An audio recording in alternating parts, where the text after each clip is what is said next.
welcome to session number 2 of our time with Super Mario Wonder. We find ourselves partly into World 2 over here in the Fluff Puff Peaks. So far, we have been playing for 100% in every level so far, and also badgeless apart from the challenges where they are required. All in single player so far. We completed all of World 1 last time, including the path to the special world, and made our way through the interstitial segment here in the Petal Isles with a handful of stages that were along our way to where we are now in the second world of play. We finished the first pod over there to the southwest, as you can see, and we're about to progress a little further. Now it seems pretty clear to me with the castle up to the top left that over here, jump, jump, jump, is going to be our path to the special world this time around. Rather like how the paths for more experienced players have been interspersed so far. It really has made even the early worlds feel much, much bigger than they have in previous games in the series. And let's see, we might as well finish this pod first in case there are any mechanics that are introduced, I suppose, before we get a little further this way. But we will, of course, try to finish all of World 2 as well. And we'll see how much further we can get from that point on. So, welcome both Mario and Valve's BTW, by the way. We're doing very well. We're just getting started now. We might as well just start here and warm up with Fluff Puff Kerfuff. Another timed combat challenge. Here we go. And we're starting off as Toadette today because that's how we finished up with the previous stream. But we'll occasionally change things up.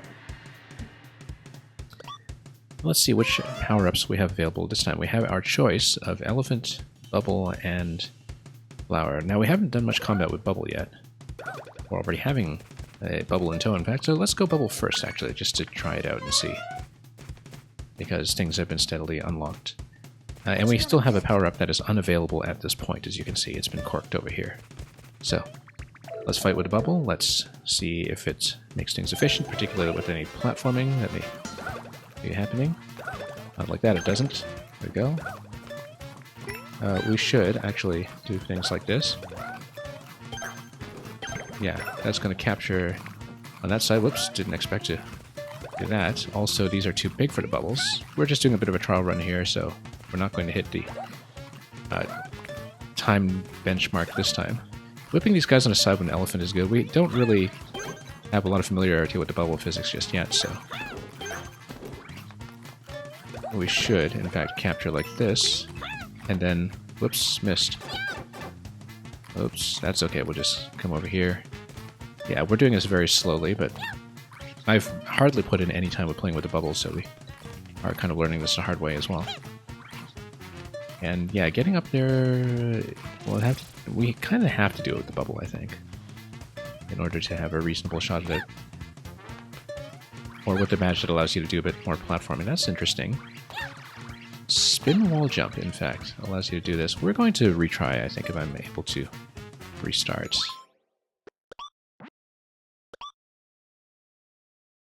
That's the first time in the whole game that we've done a manual restart, but that's because we're still testing things out. We'll go with the bubble again, just to try to learn it. Yeah, so it's going to be a mix of bubble platforming, I think, and then falling in this way. Oh. Oh, that's fine. Maybe not totally ideal, but oh, could have done that a little bit faster, I think. There we go. If it's a 70-second benchmark for the best time like last time, that's obviously much too slow, but we'll try to make up for lost time once we figure out what's what. Oh, okay, conveyor belt. We should have taken a look at that. Oh, there's a cloud available for you over on that side. Come on. Get down. That's alright. Probably too slow once again, but that's okay. We'll have plenty of room for improvement. Hammers, that's easy enough. I say as I completely miss. Don't care. Let's just go. Alright, under 70, so if the benchmark is the same last time for 3 rooms, we should be alright. And it is 70 once again. So, on the second try, or the first complete try where we got past the first room, we did manage to get this. Without too much trouble. But it's early on yet, and I expect things will escalate as we get into the later worlds. Let's take a look at floating high jump. Yeah, we'll clear this island first, and then we'll probably take the special path. And this is yet another 1-star tutorial. Floating high jump. It is basically the Princess Peach jump, I think, from previous games. Yeah. From SMB2 specifically, but also made a comeback in 3D World for the first time in ages. So a very high jump, in fact. And we'll obviously have to go for that, but we'll wait for the plant first, and then come out here. There we go. Simple enough. That is a lot of piranha plants. Luckily, we will make a mistake. Not so luckily. That's okay. Other opportunities for mushrooms will abound.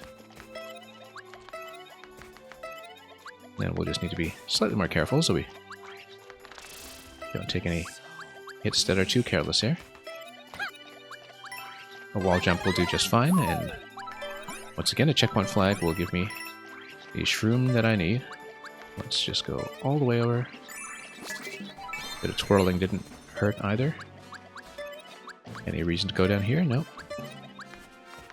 And we'll pick up more purple coins, even though we've been pretty fine for currency so far.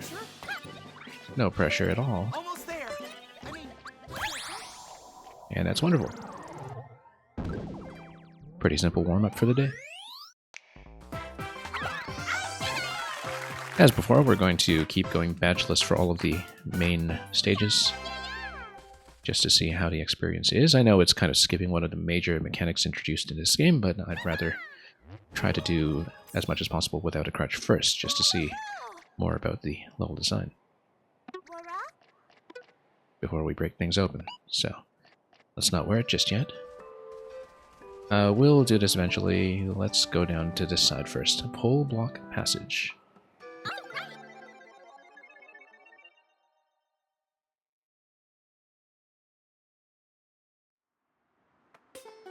Maybe I should just put on one of the coin bonus badges or something, though, just to have something that doesn't manipulate anything significant mechanically, but which just gives me currency.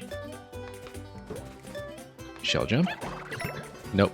Oh, because we were holding the bubble, so I was trying to do the regrab and the bubble just killed the shell instead. It almost looks like an accurate shell jump. That Koopa looked a bit angry. Yeah, because I guess if you let go and you repress, you shoot the bubble and that would make a shell jump also possible. Not that you would need it anyway when you have the bubble like that. Let's go over here and pop this on the side. Only coins so far, but maybe something similar will give us more to work with later. Bubble is a lot of fun once you start using it as a mobile platform. The way it was surely intended. So yeah, these blocks, the lines tell you exactly which way everything is going to go. I guess we should hit this. Oh, and I bet you can climb too then. Well, that's a very good way to illustrate to the player that they can be climbed in the horizontal position from below. Which I guess makes sense because they are poles. Poles have shown. And we'll do it this way because we can. Bubble's not going to interact with that, obviously, but we'll take a shell up there in just a moment. I guess we'll do that. I mean, I guess you were supposed to send a pole over and walk, but who wants to do that? Look how you can just catch the shell like that as you bop it. Okay. Oops. That's fine. We'll take it this way. Thank you so much for the follow.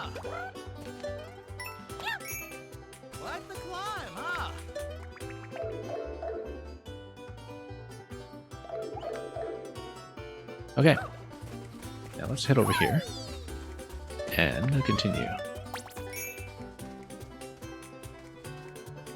Now, to the right, we got this.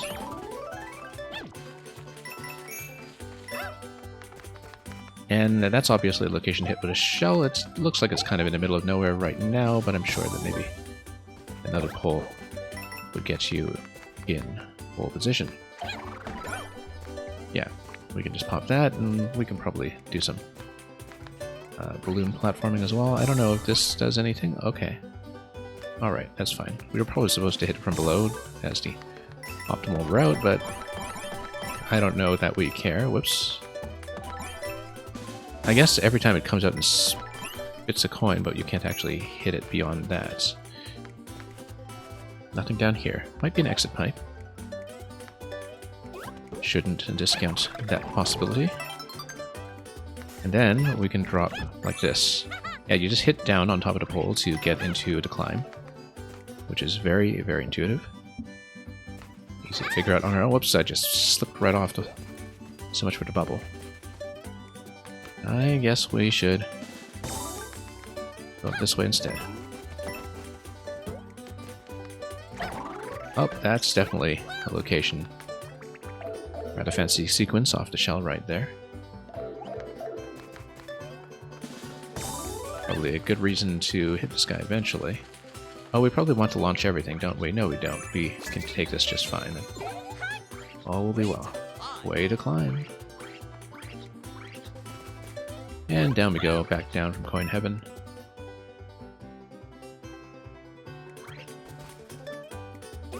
Alright, let's hit this. What is this going to give me? Still no Wonder Flower, and we don't know what the effect is going to be. Probably something that does affect the pole platform, so I absolutely have to guess. This is definitely an up-throw location. Yes, it does. It's a Wonder Flower. Oh, and you automatically pick this one up. You don't have any choice. Okay, this looks like it is time constrained, so I guess we'll follow it over and then totally miss most of the purples along the way.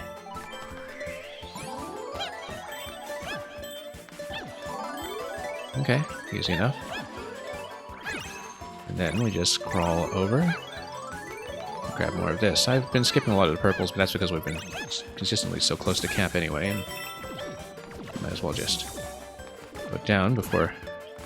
Oh, how do I drop? Oh, you just keep pressing down. Okay, so that's an important little distinction here. Yeah, you don't press down plus jump to drop. To drop, you just press down when you're climbing already. And you kind of have to hold into it as well, in fact, so you don't have an accidental drop. It's not just a single tap. You have to hold down slightly. Okay, mechanically that will take some getting used to. I sort of instinctively will go for down B. But notice that if you have an increment like 540.7, that it does truncate it and round down at the very end. Knock you back down to 540. Coins tell you that this is going to be safe. Alright, I suppose that kind of signals it.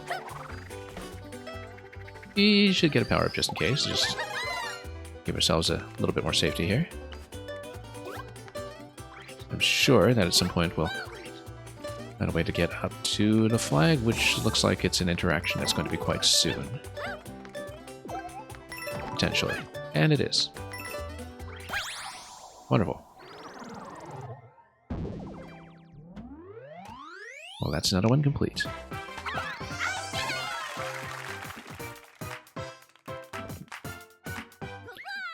Now, there was another location beside this one, so I wonder if it unlocks automatically or if there's an alternate exit.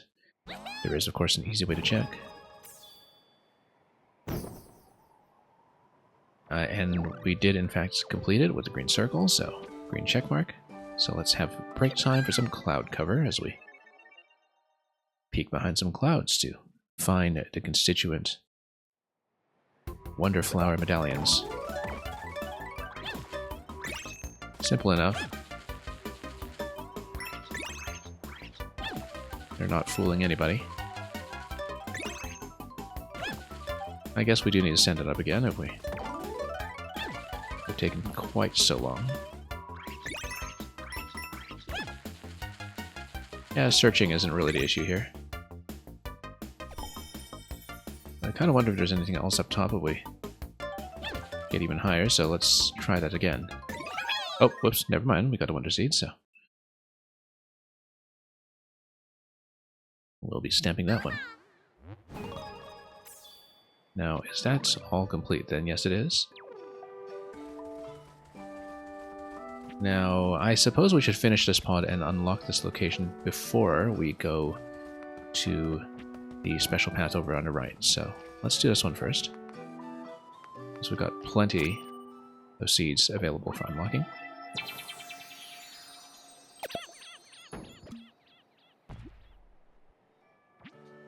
Up and down with puffy lips.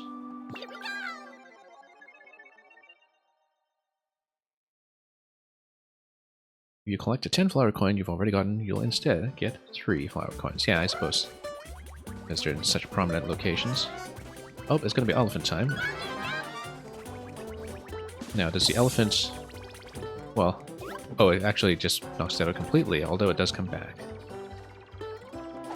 Now, the elephant is quite heavy, so... let's wait for the Koopa to wake up, and then we'll jump up like this. That was definitely something. Really easy to see, in fact. Oh, hi there. Hi there. We're going down. Down. Definitely down. That's definitely a Koopa shell location. You can also stop it from the side. Yeah, there's a bit of rebound protection on the shell throws in this game. We know because we've been trying shell jumps with no success so far. Anyway, do they just disappear when you stand on them, though, instead of just... Yeah. Oh, whoops.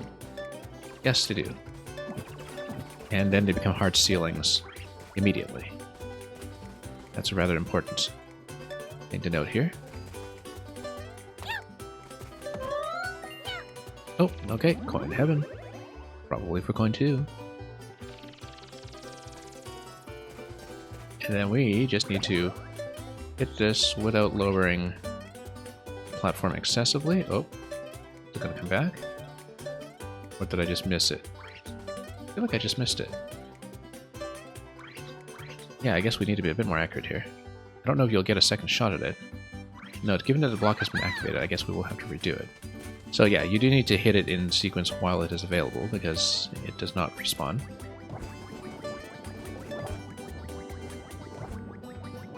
This particular kind of back and forth interaction on a descending platform actually reminds me of a particular sequence in Yoshi's Crafted World for some reason, which is generally not one of Nintendo's more notable platformers mechanically speaking, but which does have some rather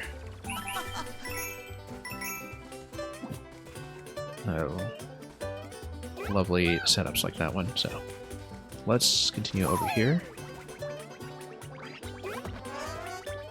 Okay, another elephant.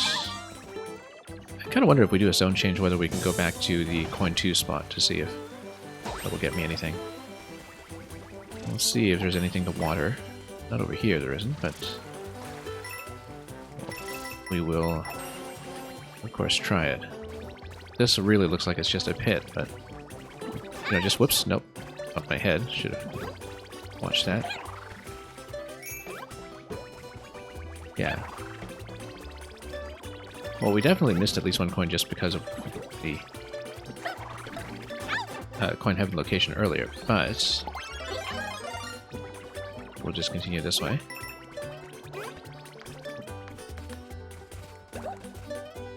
This feels like it could potentially be a passage below, but we don't know how consistent that is.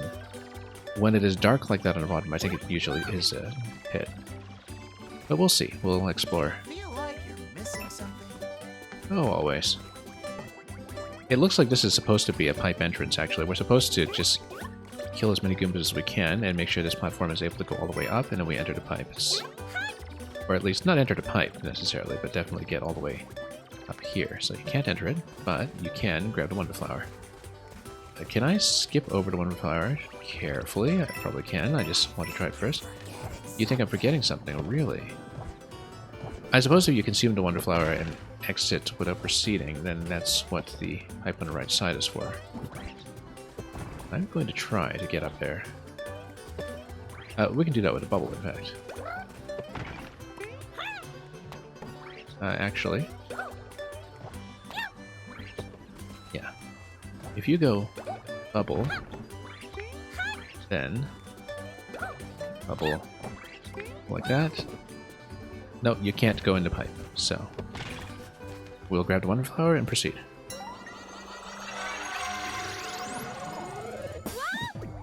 Oh, turns me into a block. And I can stop those, good. 85. Now I can't seem to change my shape, though. I'm guessing we can't be hit on top, given that Toadette's head is there, but... oh, we do have to block these pieces, too. Open that up. Crush that. Got plenty of time, though. Clock isn't going to be so much of an issue. Oh, yeah, and it does compress you with time, so we need to be aware of that, and we'll wall this off. This is one of the more interesting powers we've seen so far, I think. Yeah, we do need to send this over once it has an opportunity to roll, and then there we go. Lots of time remaining. And then, after that Wonder Seed has been obtained, we can go back down this way, or we can perhaps go up. We are, of course, going to try to go up. Nope, nothing. What about up here? Nope, nothing. Just ceiling. Okay. Ground Pound. Ground Pound pushes a little bit, but not really that well. This is kind of fun. Well, I mean, he doesn't have to do any of the work. Of course he thinks it's kind of fun. Yeah, too bad we'll have to redo this for coin 2, of course. Definitely coin 2, I should say. Oh, nope. I was trying to see if Bubble would allow me to grab this, but that would maybe not be ideal. Nope, hang on. There's got to be a better way to do this. We are without power-ups at this point. That's okay. And yes, that was coin 3 as expected. You know, I haven't actually tried spin jumping on these guys, but with no ability to take damage, I should not try that yet. But we'll come back and do it again for coin 2. It's just a matter of accuracy this time when it comes to the tab 3 bubble. Now that we know how that room actually works.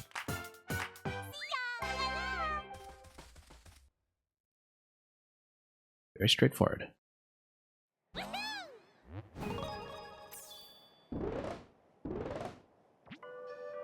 Yeah, we'll go back right away.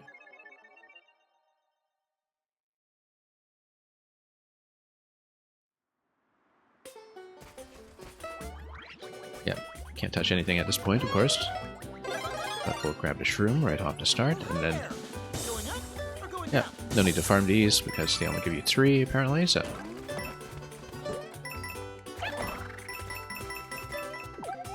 but we know exactly where it is we need to go to check, so it's going to be right here.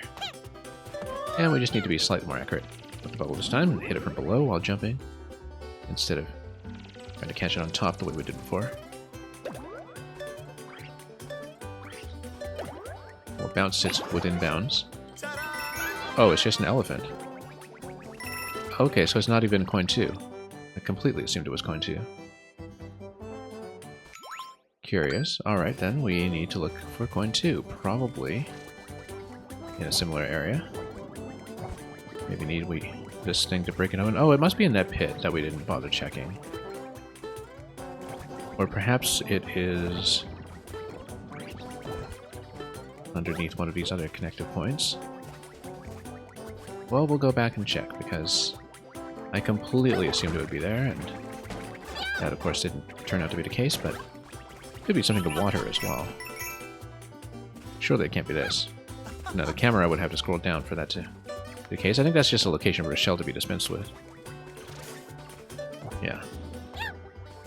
These locations are generally actually pits, I think, when they darken like that, as I was saying. I believe that's the visual cue for it, but we don't know for sure. This glowing location looks very suspicious. Let's see if... Yep. That is exactly it. Let's go. Well, I might as well see this area without the Wonder Flower just to see the standard clear screenshot. Not that we have any way of doing it in Album Browser just yet, as far as I can tell, but... Got some water. And we'll just speed our way through. Feel like you're missing something? Always. Can we come on top here? We haven't really done this yet. The Yoshi platform for a 1-up. Yoshi block, rather. Oops. Bad timing there. That's what grab a wonderful. I don't think getting the top of the flag actually gives you a 1-up, though, does it? I actually haven't been paying attention to that at all, because we've just been going for the flag clear for the purpose of ticking off that box, completion-wise. I haven't really been paying attention to the life count at all, actually. I see we're at 32.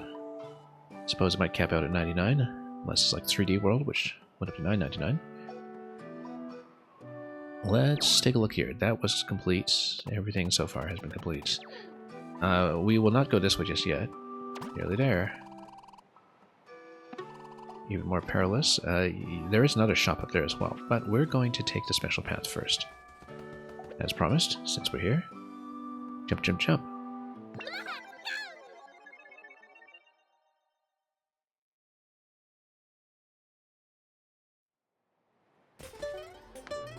And it's going to be Wonder Flower only.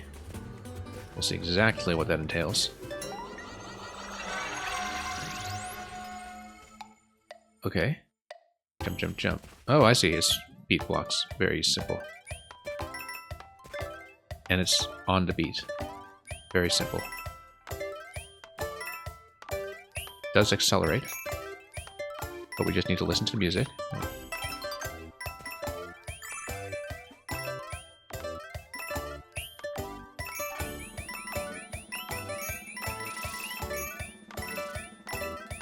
Just need to focus on the sound. Now we need to anticipate slightly.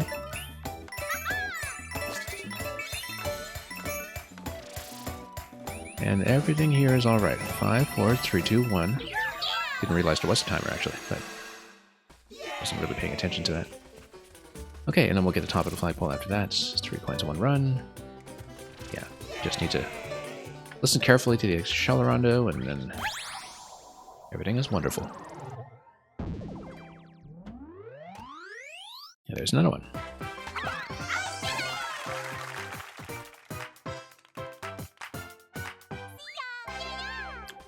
Okay, no problems detected.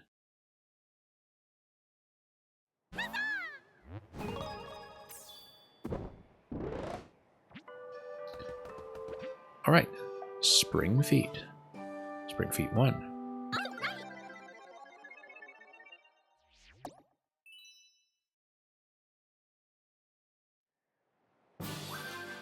Now, what does this badge do? Perpetually hop along. You can also jump higher than usual. Oh, okay. It's basically like the spring power-up in Super Mario Galaxy, then, from the description. It is exactly that. Except, of course, the animation doesn't just flip you over like a slinky the whole way, and that in itself is already going to make things a little easier. And then, back in Toy Time Galaxy.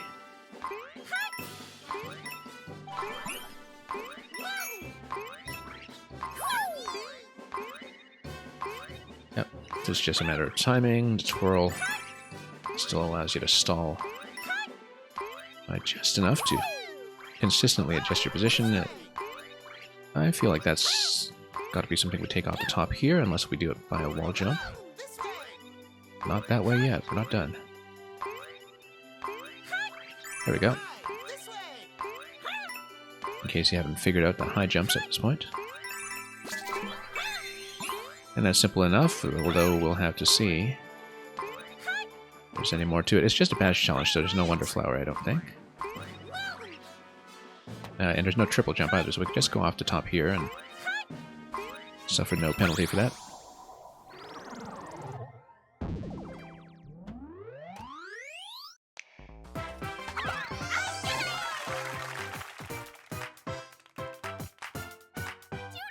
That's a fun badge, actually. We're still going badgeless, but that one's a lot of fun, and we'll probably plug it in at some point when we want to play around with the badge mechanics a little more. No, not right now, but maybe at another point we'll just run through the whole game with it or something. Or run through something totally counterintuitive with it. Oh, Special World already. That was really quick. I thought there would be a whole alternate path the way there was in World 1, but we got here right away. And we'll see what the 5-star level is this time. Bluff Puff Peak Special Climb to the beat. So it's with wall jumping this time, but also to the beat. We'll be fine. Just need to give it a listen. Don't know how well I can talk at the same time while doing it, but I'll just listen very carefully.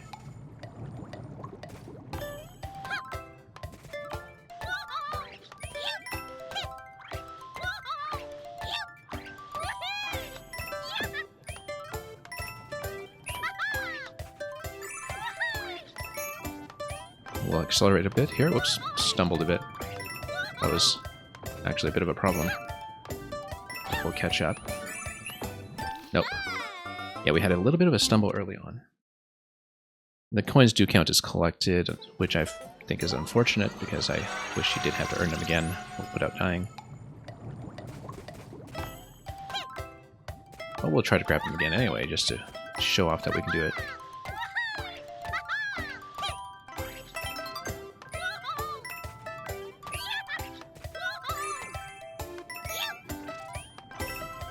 Okay. And here, we're not even going to the beat so much, we're just making sure the platforms are all available, and we missed it that time, but the principle is the same, I guess.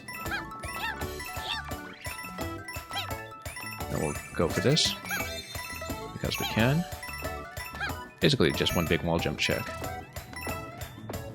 Oh, a little bit slow. Yeah, grabbing them all in the same run is actually a little bit tough, but because it slows you down by just enough when you do that. You need to basically skip certain locations if you're going to do it that way. Particularly if you don't have something like the wall climb badge to help you out. Like, we'll try to demonstrate it. Just as a matter of principle. Oh, that's too much of a delay. Yeah, obviously we don't need to grab the coins this time, but it has to be designed in such a way that you are able to grab all three without assistance. I mean, you would expect that to be the difficult tuning because that's just a Nintendo style of doing things. So obviously I'm going to try it that way, and the game's going to scream at me to put on a badge or use some kind of other assistance, but we won't. I want to prove that it can be done.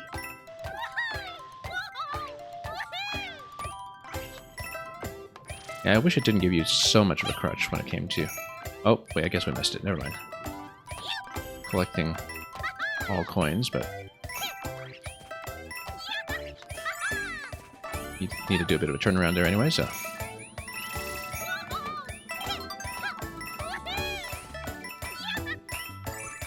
Yeah, I guess 2 out of 3 without that initial delay actually does make a huge difference. You just skip the first jump. And then we're done. I guess we didn't quite prove it. We missed the first one, but good enough. Let's grab this and go.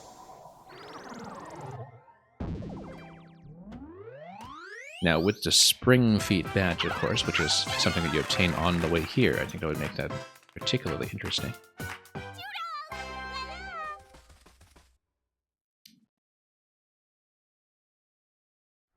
We will leave it as is and proceed to the special world once more. We're at 719 right now. I think as far as the... not the badges, the standees go, we have unlocked things evenly enough that if we're going to dump some coins, we don't really need to go for the character-specific ones just yet. We're also only at 4 Wonder Flowers here in the special world so far, so we won't be able to open this up just yet. But eventually when we complete this, it's going to open up a path to the north. And we might as well dump some coins while we have too many that we're looking at. That was a very quick path to the special world, much faster than expected, so... yeah, we're not going to look too hard at these. There are some power-up spoilers, obviously, but... we'll roll duplicates until we get up to, I don't know, about 80 or something, and... oops, didn't mean to cancel. Let's just click through. Too bad we just can't buy them in a massive batch the way we can with some other similar shop collectibles in other games I've seen. I seem to remember that was the case with Kirby in the Forgotten Land, for instance, where you just roll for figurines with a whole batch purchase, but that's okay, we'll just keep going. I actually did have an opportunity to ride a cloud earlier, just a few levels ago on this stream, but we just kind of went around it. It was one of the combat rooms, I think. The one with all the birds that charge at you, whose name I've already forgotten, even though I was saying in the previous stream how much we wanted them in Maker. Yeah, we'll get up to about 80 at least. And we're just really just clicking A to pass through this. We won't buy the expensive character-specific ones until we really have to fill in the single gaps.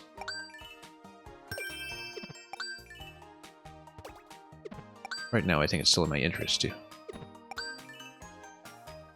roll the way we've been doing. Anyway, oh yeah, we're at 80 already. Let's just leave it here for now. Now let's go back to World 2. Back to the Fluff Puff Peaks. Yeah, so far, complete. Let's go back. Okay, maybe not as elaborate a path as the one in World 1, but we'll take it.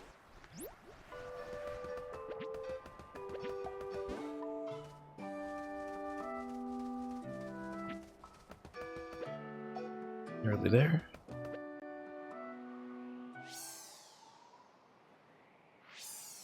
In fact, there's an easy way to check the name. It was on the level list. I think it was in Petal Isles. We'll go back and check it. Anyway, this is Kamek's Revenge. Again. And it looks like we are going to have an airship battle on the way. Fluff Puff Peaks Flying Battleship. Now, before we do that, which may or may not be a match against Junior, let me just check the thing I wanted to check here, which was what were they called again? Wasn't the Bluebird, it was it could be Condarts, that's right, Condarts. It was in the Condarts room earlier in the combat challenge that we saw Cloud. We just didn't end up riding it, but we beat the time benchmark anyway, so no problems whatsoever. Let's see the battleship and sink it.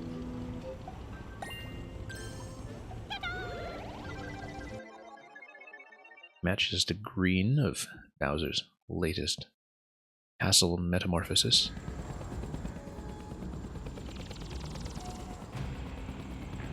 We actually have no idea yet if Koopalings are in this game. We've seen Junior so far, but...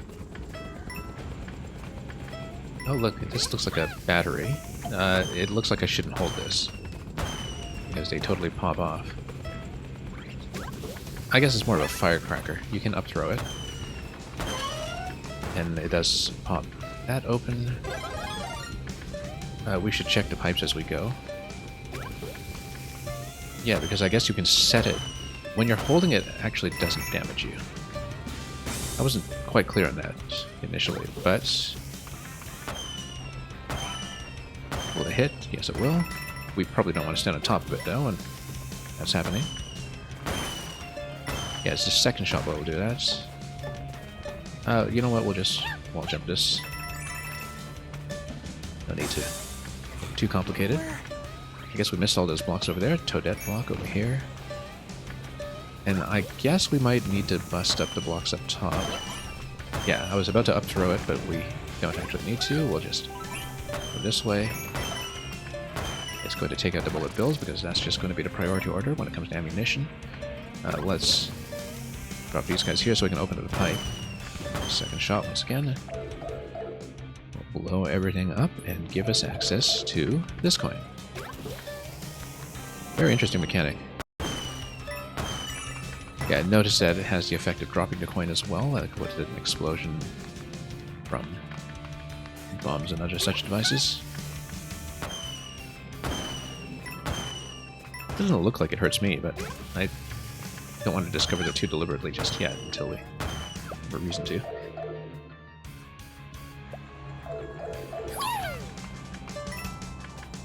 Yeah, very interesting enemy designs in this game. Okay, we can do that too, but I guess we can just go up. Then Wonderflower is going to be here, so we do need to set this. Oh, whoops. Will it drop? Yes, it will. Now that's certainly got to manipulate the enemy somehow. Bowser blocks all over the place. I feel like... Oh, he's going to shoot me. And that's okay. Because we'll just get him to target things that we want him to target. This is also a mechanic I recognize from some other platformer. I probably am thinking of 3D World, in fact, because 3D World also has a particular Bowser chase level that kind of works like this. Look at this, that's all the Bill Blasters were lifted as well. No coin 3 so far. We might have missed it. But we'll see. This was an auto-scroll segment, so we didn't really have much flexibility in terms of movement. It's quite possible that we needed to bust up some other block in order to get coin 3, but we don't know that yet. We're not far enough to say either way. Look at this. This looks like you can enter it from below, which tells me that maybe there's something else I'd be looking at here if I could. Oh, no, yeah, you can push that, but you need to give that a lot more time first. Whoops. I feel like we should push that. Oh, let's not get squished. Yeah, no, you have to push that to enter this pipe. That's absolutely the coin 3 location. We just didn't do that early enough. So we'll miss it and we'll have to redo this, but that's okay. Yeah, I thought it might be a push, but we're up against a screen so early.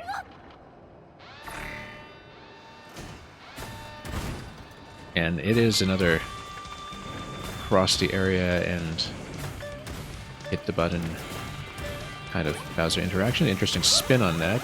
The most classic kind of Bowser fight. I recognize this style of boss room from Mario Maker as well. I've seen this implemented in Mario Maker in a very similar fashion ever since Mario Maker 1 several times, in fact. A couple of people have tried this sort of idea. One hit will do it, not very much of a problem. We will need to re-enter it somehow to grab coin 3. And if we blow it up, I'm sure we can just re-enter the stage, because it's been wrecked. Yeah, I mean, surely we can just redo it for collectibles, so we'll do it. You really don't like heights. Well, that's okay. We'll just restore the airship and run it again. A badge that helps you survive a fall is sold in this mountain. Okay. We'll worry about that later. Anyway, flying battleship once again. We'll take a look at coin 3 now that we know where it is. I don't know if we'll necessarily do the Wonderflower segment, having seen it once already, but this is certainly the most Mario Maker-like made Mario game. Quality Humor, I would not say so, because if you were here last week, you would have seen the e-reader levels in Super Mario Advance 4, and those are really like Mario Maker. Even though those were designed in 2003, there are literally several recognizable Mario Maker genres that Nintendo came upon themselves by way of Convergent Evolution. And they were clearly not the inspiration for similar Mario Maker levels because hardly anybody ever played the e-reader levels until they were more widely available in 2016. Because many of them were never released outside of Japan, and you needed to collect cards for them anyway. But we showed that off last week, and it's incredible how Nintendo themselves were doing, you know, coin hunt levels, 20-second speedrun levels where you follow the coin trails. So many things like that. And but as far as things like Mario Maker goes, definitely there are things in this game that are very reminiscent of that as well. I think you can definitely see that this is a Mario game that follows a lot of other developments in the 2D platforming lineage. We've seen lots of Tropical Freeze all over this game, for instance. We've done this one before. We don't really need to do it again just for the 3 purple coins, but oh, whatever, might as well.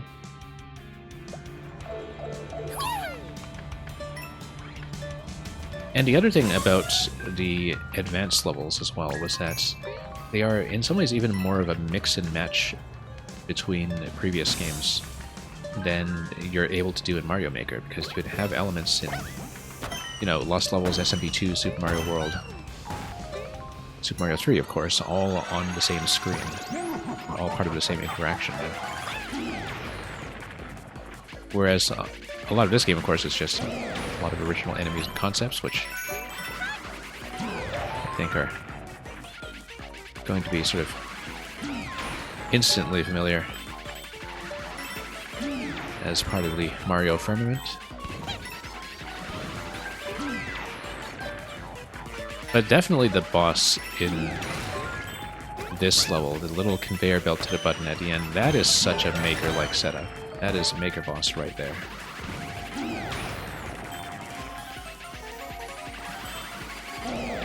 Anyway, we're going to do the Bob-omb push.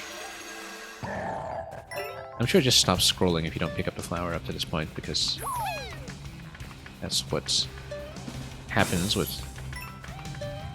any of the auto-scroll into Wonderflower segments. We're going to crush that guy before he even loads onto the screen, which is perfectly fine. We are going to do a little more crushing as well, probably. Right off the end. Well, we definitely killed somebody. There we go. You could hear his grunt off screen. Excellent.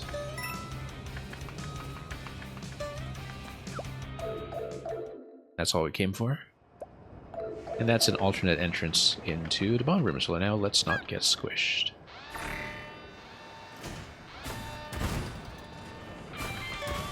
Alright.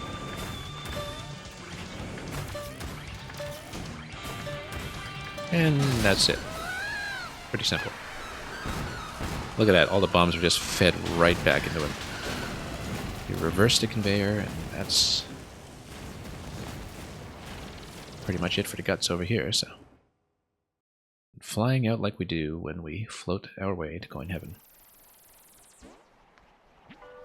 Alright. What a ride. Let's go on. Amazing! Fall fearlessly. Yeah, we'll buy everything, of course. Safety bounce.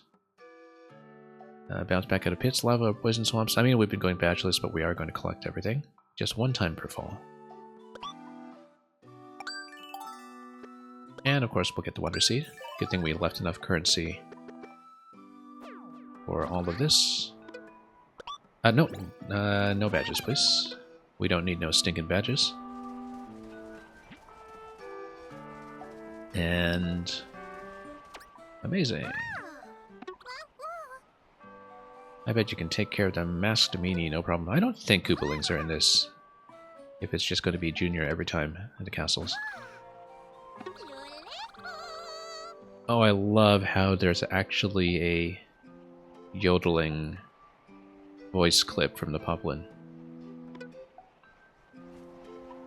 Mama, take this badge from me. Yeah, I suppose so. Cruising with linking lifts. Speaking of which, quality humor, I know because we were talking about classic cinema some time ago. If you haven't seen The Treasure of the Sierra Madre, make some time as soon as you can to see The Treasure of the Sierra Madre. Because it is absolutely glorious.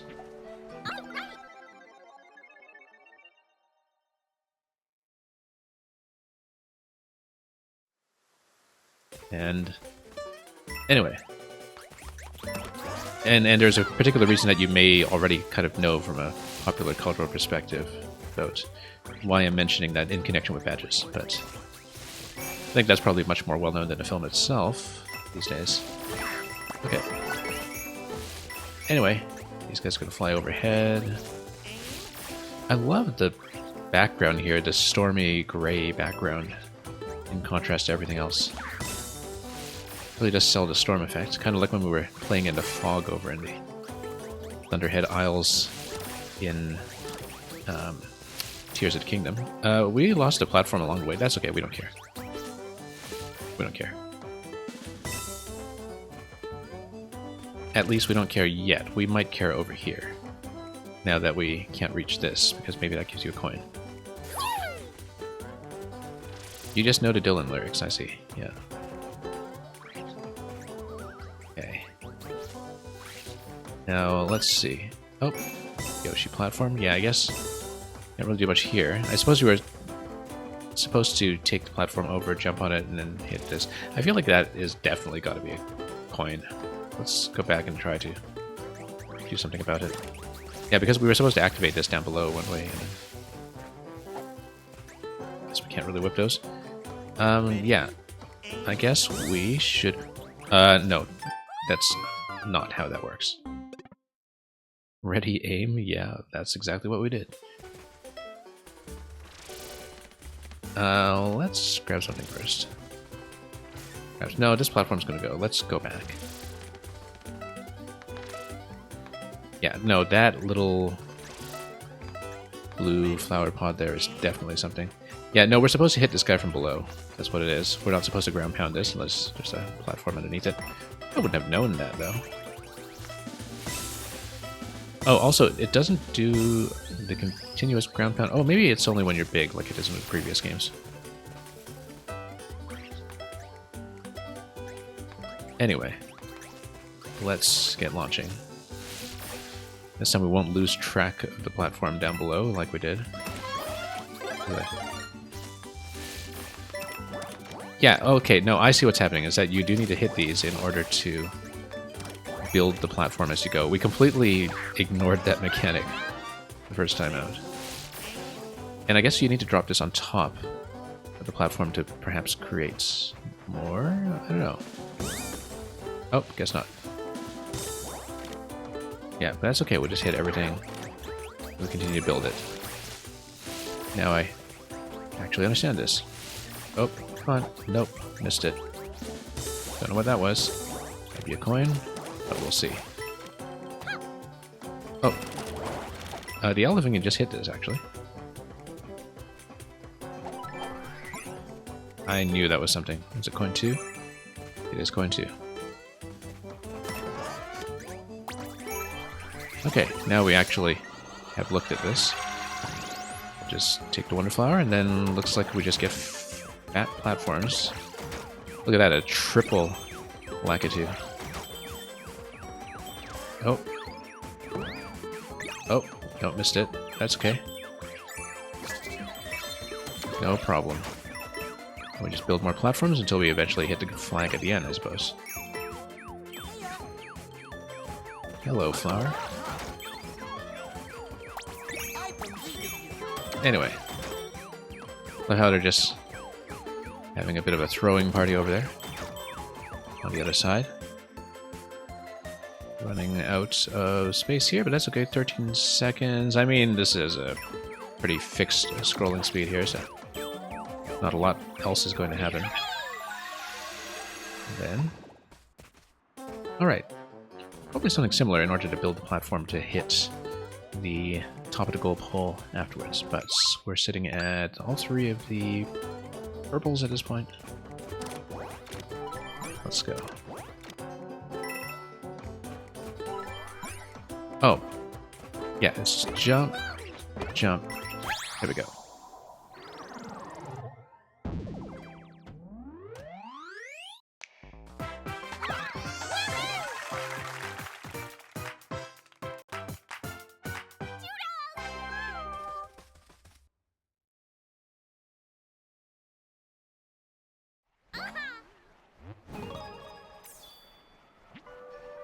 Okay, so countdown to drop down.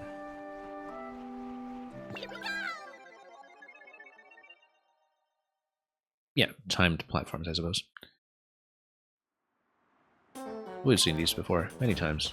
The flower adds weight. Very important. Watch your steps. And then there's a little bit of a delay before it flips, and then does it reset? Yes, it does. Watch your steps.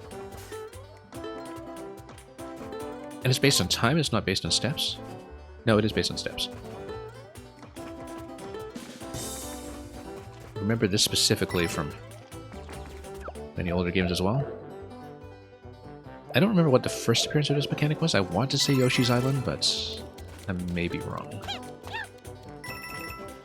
Then we'll come up here because we can. Oh, stuck on a wall. That's okay, we'll check the other side too. Yeah, you can do the wall jump against a green edge as usual. Very many secrets like that in Maker, and we have seen that often enough. Okay, great. And yeah, watermelon pellets, I mean, it's very similar to the watermelon mechanic in Yoshi's Island as well, except there it's all the jewels with the monkeys.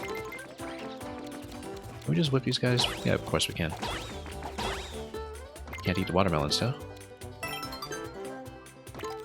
I don't know how many Yoshi-specific mechanics there are in this game when it comes to anything like, perhaps, swallowing those plants and converting them into watermelon seeds. But we're not going to see the Yoshi mechanics yet, of course. We'll have to do that at some other points. Oh, we can't enter? Yes, we can. I wonder what the shell was for, then. I mean, the shells were already leaving, so... Yeah, I guess we just up throw like this, and then it'll be like a little pachinko machine. Alright, that's it. And the pipes are just here to constrain space, so far as I can tell, so let's go back down.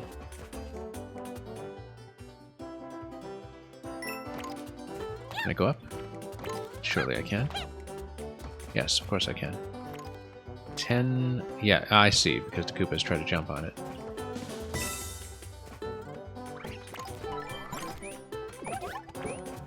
And it'll reset after a delay where it has not been stepped upon, so... And regardless, we don't actually need the platform. Okay. What'll it be? Well, let's take your pick. Oh, okay. Not what I was going for, but okay. We'll take it. More elephants can't hurt. Very simple principle of life. Surely we can just tap them. We go for the cloud? Not yet, we can't. Now we can. Look, we can hold the shell and the cloud as well. We'll have to toss it this way. Oh, Wonderflower. Now I wonder if the cloud expires. It's going to expire. But it won't matter because we'll drop in and grab a star. Hit everything we can. And we do want to reveal things in the clouds in case you have a big coin. Like, is that a big coin? I actually couldn't tell. Oh, it kicks you back up. It doesn't keep dropping into an alternate exit. We're still missing the third coin over here. We'll go for that, though. That's okay, we'll take it.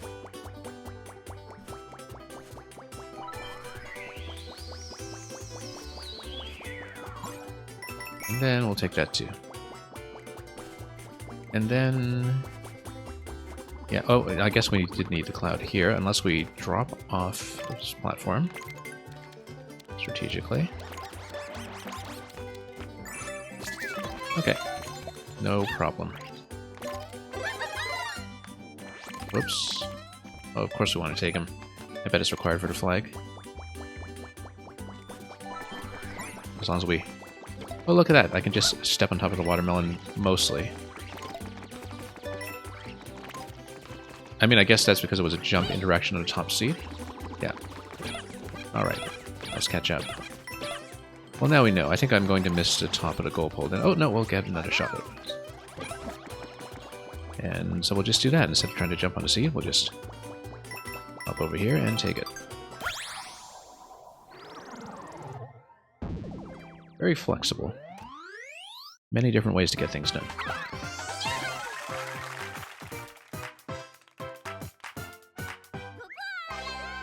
The cloud is pretty slow moving in this game. I mean, maybe it's just because we were also the elephant for a while, but no, later in the level, even in the Fire Flower, we found that the cloud was actually pretty sluggish compared to past games. But it might just be the function of that being the big cloud or something. Or maybe they are all like that this time around. Okay, let's take a look at Zip Go Round. First of all, did we actually complete everything here? Yes, we did. Yep. Zip Go Round.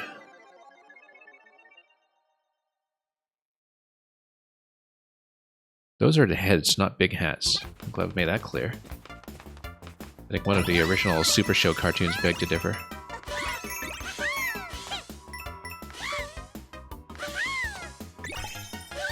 Okay, pretty simple. I guess we should cling up top and then drop in. Or even uncovered some of the clouds around the loop, but no, that's okay. Pretty easy little bonus over here. It's break time. Okay, that's all done. Let's go on to the next area. Now, we haven't found a passage in this zone yet over to anything with Captain Toad. I feel like that's something that we should have scanned for more carefully, because I do get the feeling that I missed something. We didn't really check very thoroughly. We did check for the special world entrance, but we didn't uncover any clouds beyond that, so we'll just hug all the walls and see if that gets me anything.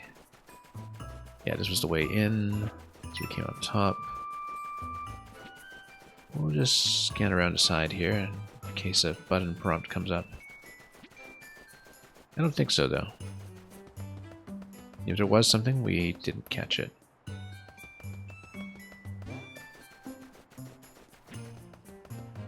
So maybe not every world has one.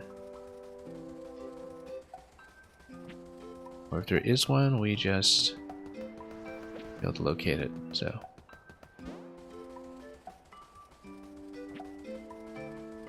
But anyway, that's enough wall hugging for now. Let's just continue. Might be hidden some other way, for all we know. Some other way to drop down. That's okay. Fall fearlessly. No, that's just about the badge. Let's keep going. And that's World 2 Castle already. We just blew through World 2. I guess we did start a little bit last time, but World 2 did feel a lot smaller than 1. I guess, yeah, okay, this symbol just tells you which one you're selecting currently. You know, there's a pod to the east of that last level. No, that's just a warp point to the special world that you see on the eastern side.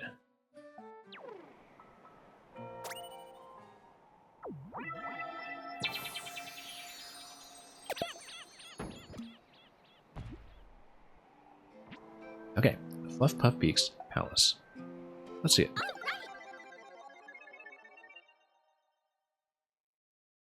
Let's take back this mountain together. Okay, what have we got? This place is intense. I suppose it's shorter partly because the Petal Isles segment leading up to this is technically kind of like a prelude to World 2.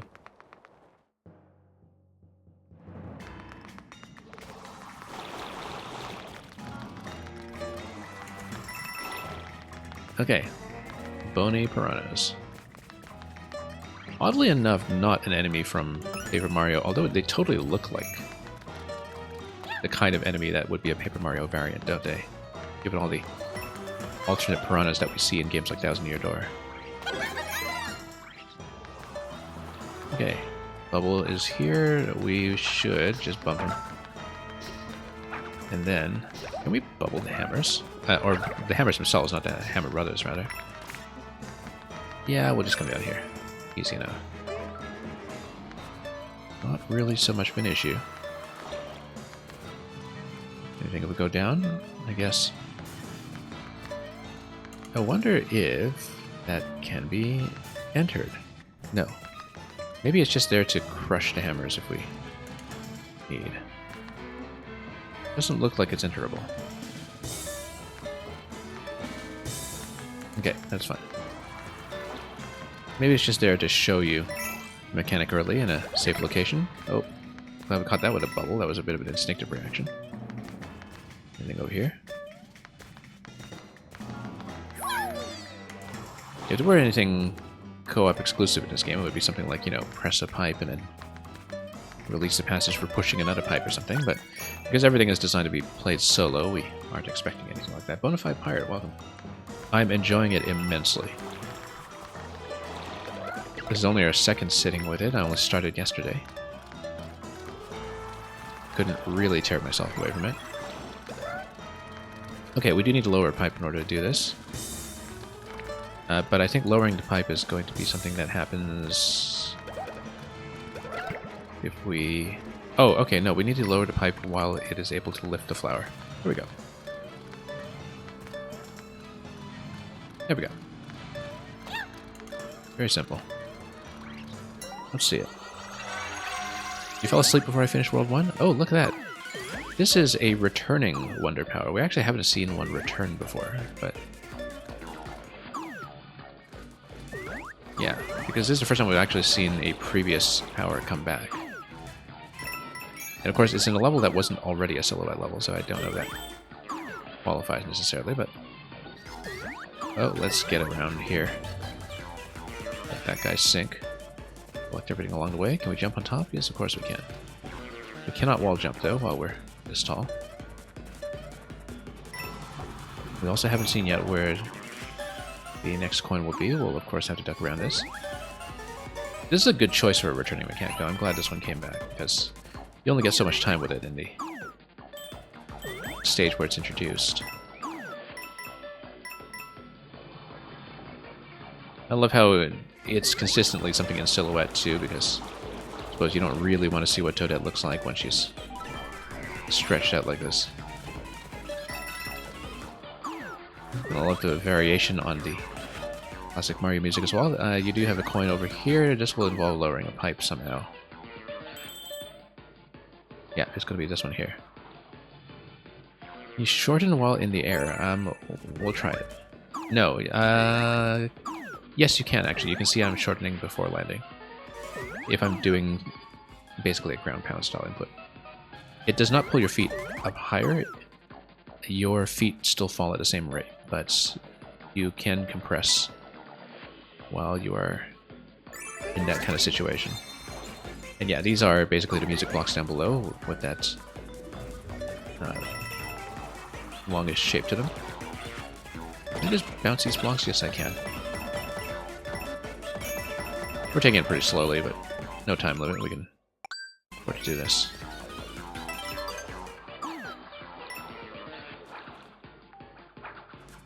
It does seem like, oddly enough, that the Wonder Flower was optional the whole time, and that we're keeping with it anyway. We'll just leave him. That's easy enough. Okay, great. And yeah, the left side looks like it's extended pretty high at this point, so let's go up and let's see the boss. Alright. Into the castle. Mwahaha. Okay, sure, let's choose something. I mean, we already have bubbles in reserve. I don't really need anything else. But it looks like because it's exclusively giving you bubbles, maybe that's the expectation. As your main power-up, although, you know, things in Mario games are always doable while small. Which is why the batch challenges are kind of interesting, because they're the only required power-up style of design that we've really seen in these games. You climbed all the way up to the summit just to believe me, yes. If you were Bowser, you would not put a checkpoint before the big fight. Yeah, I agree. Bowser's quite generous, though. He's really on our side at the end of the day. And also, Junior is still learning the principles of level design.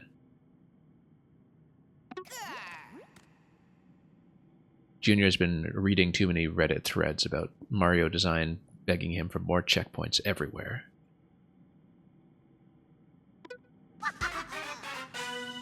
Anyway.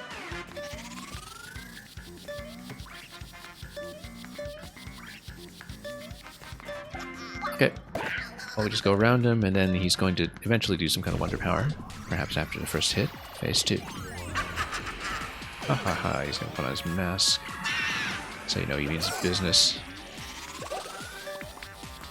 He's, of course, just going to slice right through the bubbles, because that's what he does. Oh, he's up and running.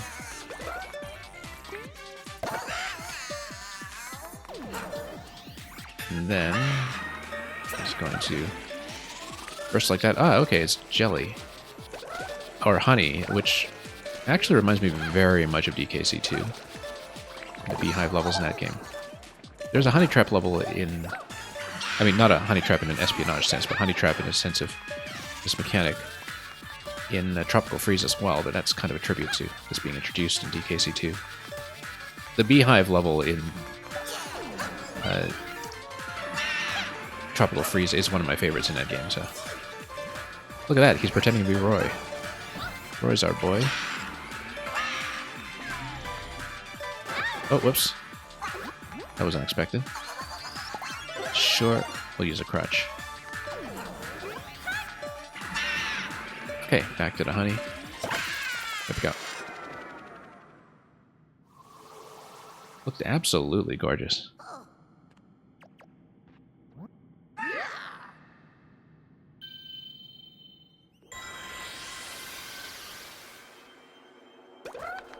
Pretty sure, given that the main villain was a bee, that there was a honey mechanic in Yooka-Laylee and the Impossible Lair as well. If I think back to that.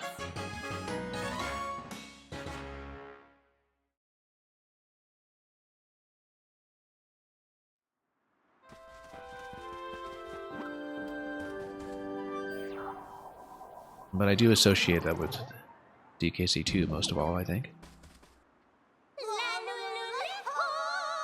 And, oh yes, there's the Yodel voice clip we heard about once again, and Prince Florian is joining in on the action.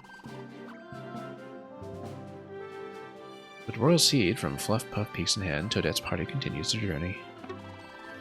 But a road ahead is filled with even more dangers, and Toadette's quest is starting to get much more difficult. Will they overcome what awaits them? How well they use the badges they find will make all the difference. Not here we don't, not while we're playing badgeless. Dominate and abominate. That's how I be.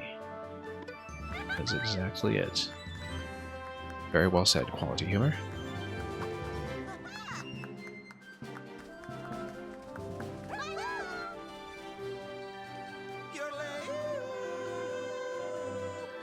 The flower's a bit shy. He needed to get his yodel practice in after we had already left. Did we complete everything in this zone? Or am I missing something? Let's see. It does give me blue text on the Wonder Flower, and look at that. Congratulations, you found all the Wonder Seeds in Fluff Puff Peaks. That was a very easy completion. Very straightforward.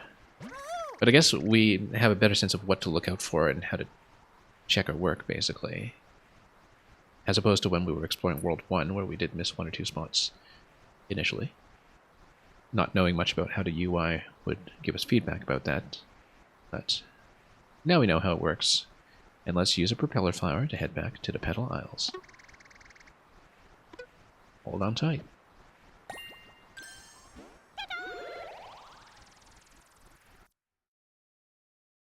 And we'll continue this clockwise passage over to World 3 soon enough. Once again, I don't know if in the previous location I missed any toad pipes, but couldn't seem to find any around the sides.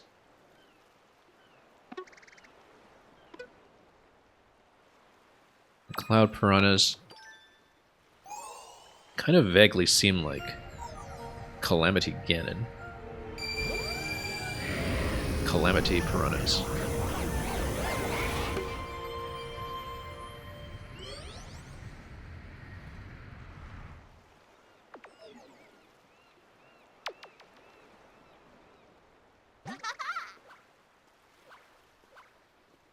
Hooray, it worked.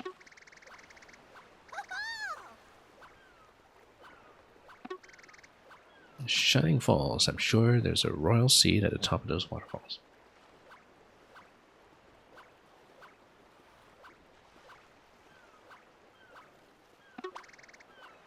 Okay. We'll be there soon enough. It does look like there's a branch that's... Oh no, this is just a central area that we came from previously. Bluebird Roost, and then this is now open. Can't catch any fish, but you did reel in a bottle that had this odd message. Dart while under the waves, Dolphin Kick badge. Yeah, we have that already. We have everything. Up to this point. He doesn't react to the fact that I already have the Dolphin Kick badge, unlike all the rather gracious NPCs in recent Zelda games that will constantly tell me, huh, you've already done this. So much for my purpose in this world. And yeah, very convenient map, but we don't need it right now. We'll just continue with Dolphin Kick 2.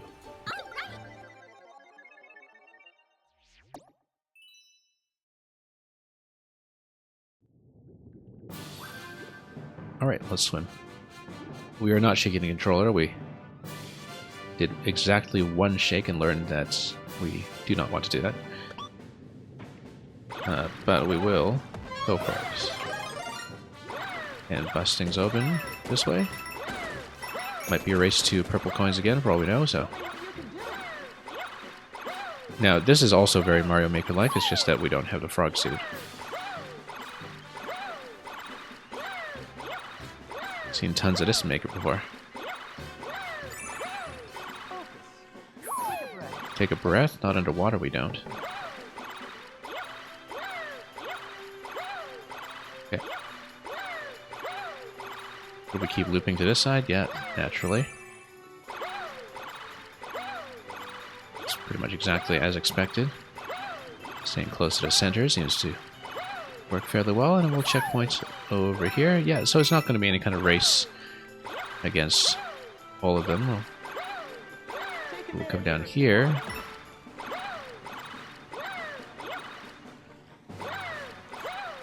Flower is so easygoing when it comes to telling us to take breaks all the time, just like it's back in the Wii era. This is basically just a mushroom check. Good form. We don't want to come through here yet. I feel like there's going to be Wonder up top, or perhaps an alternate exit. Oh, no, this is just a flagpole exit. Assuming that one doesn't have a badge or a bubble to just do this for you.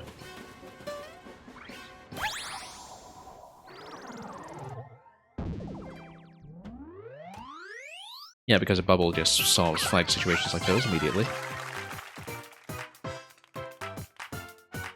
And I believe that's it.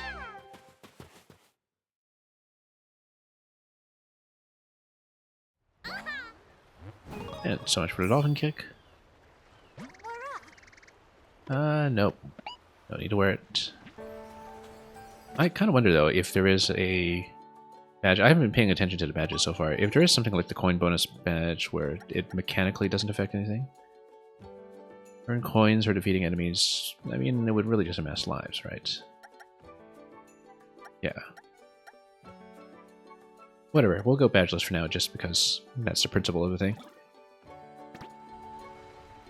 But if it gets more that don't manipulate the actual platforming experience, we'll stick with those for the time being and fool around with the core badge mechanics at a later point. Anyway, swimming, we're doing this without the dolphin kick, even though this is here to specifically remind you that the dolphin kick exists. Wiggler race while swimming. That's also another Maker idea, given the implementation of underwater wigglers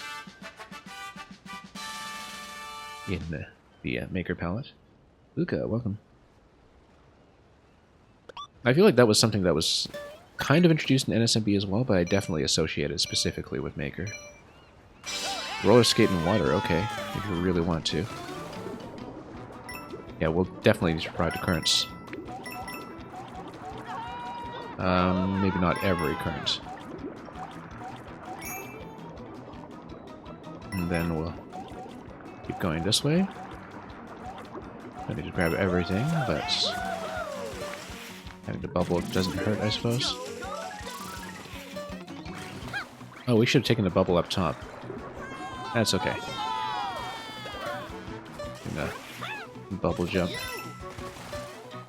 Who needs a double jump when you've got a bubble jump? We haven't really collected much else here yet, though. I guess it's just a Wiggler race. I don't know if there are coins involved. I don't think there are. Or were there? Can't seem to recall. Anyway. What did the bubbles even do underwater? Not much. Sure. Next time updated. Well, we were new to this. I think the Wiggler race is just a race, with nothing else attached to it, but let's take a look.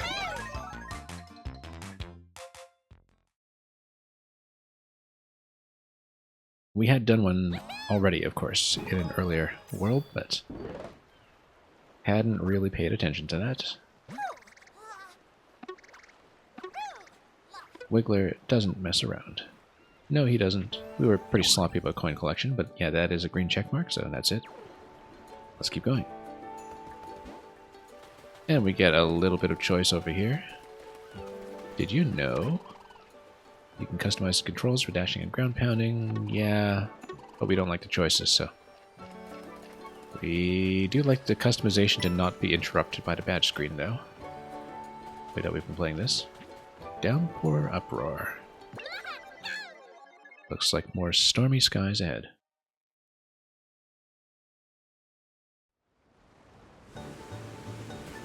Okay. I keep thinking we can climb these. We can't. Also, yeah, they can swim in a storm. I feel like I wanted to grab that shell, but... yeah, so these are basically like swimmable water blocks that are simply timed. Swimmable rectangles of water are something I associate specifically with Donkey Kong Jungle Beat, because that's where I really saw them shown off in a big way. And was one of the telltale signs that it was a Jungle Beat team that eventually moved on to designing Super Mario Galaxy. Because Mario Galaxy also had those swimmable suspended water boxes and spheres, of course. And I remember thinking even back then that it was specifically a Jungle Beat mechanic. Except, of course, we're not playing with bongos this time, unfortunately. I wish the physical bongo controller would make a comeback in a big way, but it's not going to go down a slope this way. We would need to swim underneath. And we would need to carry a shell to swim underneath. Can we do it while we're an elephant? Of course we can. Why wouldn't we? Because that's totally how physics function. Even in the Flower Kingdom. Okay. Yeah, kind of. I'm sure elephants can whip the side over here as well, but we'll take the coins and let's take things up.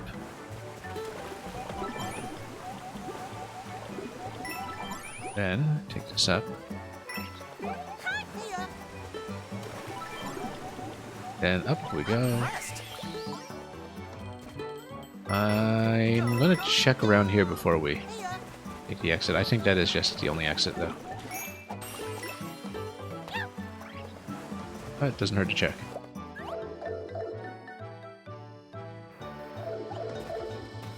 Okay, checkpoint. And let's grab this.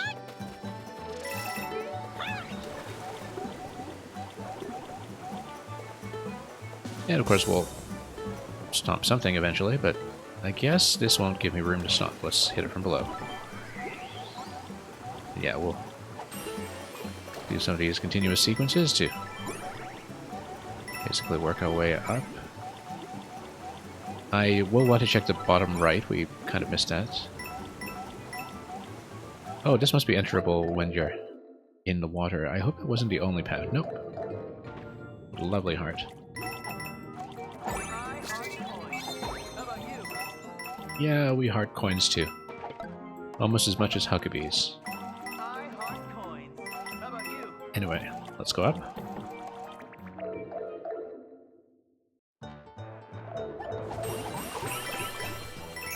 We didn't really need to spray that much, but we'll take it.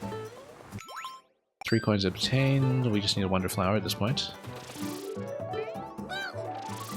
Have we passed the point where that was obtainable? We will, of course, check.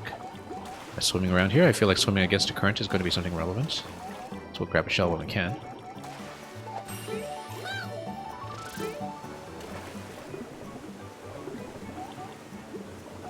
Possibly. Let's drop down here to see if there's anything. Nope. It's just a way of resetting this interaction, so nothing much to it. Not that. We might have needed one of the shells, but we will stay on course and look for the Wonder Flower. It might be this, for all we know. No, it's just the elephant. I mean, this is obviously where it is, so let's take it. Storms are brewing, you say? Oh, it's going to be an updraft this time. Very similar to one of the earlier flowers that we saw, except just in the opposite direction. And then now we fly and we avoid lightning. We can't really whip anything with the elephant. We just need to avoid the Koopas too, probably. Don't need a shroom. But we can grab the coins. No harm in doing so. Anyway, shocking. Stars are going to be nice, of course. We'll just cut through everything. Maybe even grab some of the electric clouds over here. Nope, that doesn't do anything. Oh, wonderful. No, just still excellent. And then back to good if you don't chain the stars together, so. What a rush. Almost like a coin rush. You got a Wonder Seed. Yep, it's done. Hey, storm's over. This breeze sure is nice. Yep. Fancy weather that we have today. Oh, jump too soon through here. I feel like this area here is breakable. Down below. Oh no, never mind. Just urchins. We should definitely keep an eye out, though, in case the urchins do give you something important. Oh, and that's just a flagpole interaction. Let's see it again. Very tall flag. Grab everything. Let's take a look. Yeah, I think we already had 3 coins prior to the Wonder Seed, so. There we go.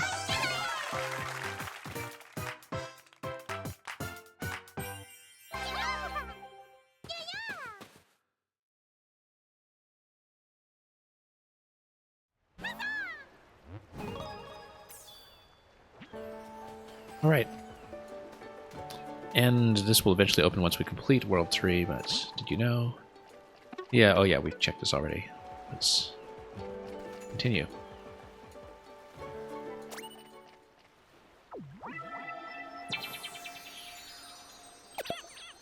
You and Man got to beat the game yesterday. Did you do it primarily in co-op then as your first clear? Because that sounds like it would be a great deal of fun. I don't know how the online co-op work, but...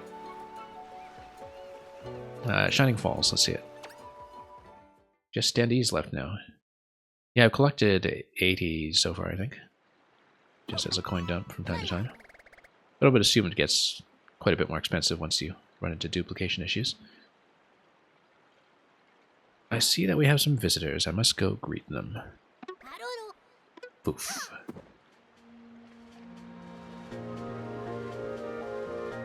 Well, that's quite the block tower.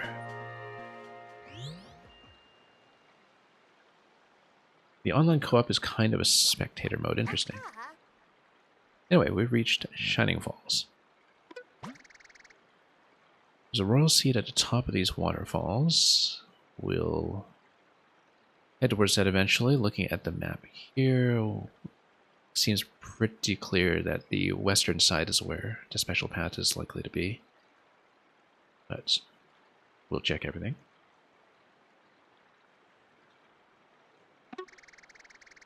If you get turned around, you can check your map with L. Master Poplin's house, that's going to be a required stop, so let's grab a seat and continue.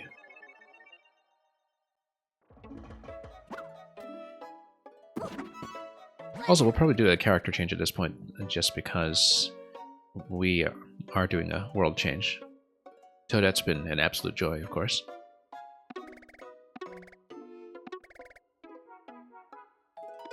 Anyway, Royal Sea is all the way on top. Yep.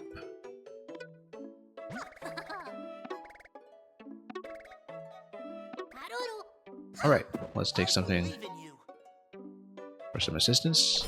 It's going to be a wonder seed. Just in case we require some charity. It's like you're watching me play, but it's just my ghost, but I can share power-ups and revive others. I see. So it's basically a ghost mode. Like in 3D World, but with some power-up interaction.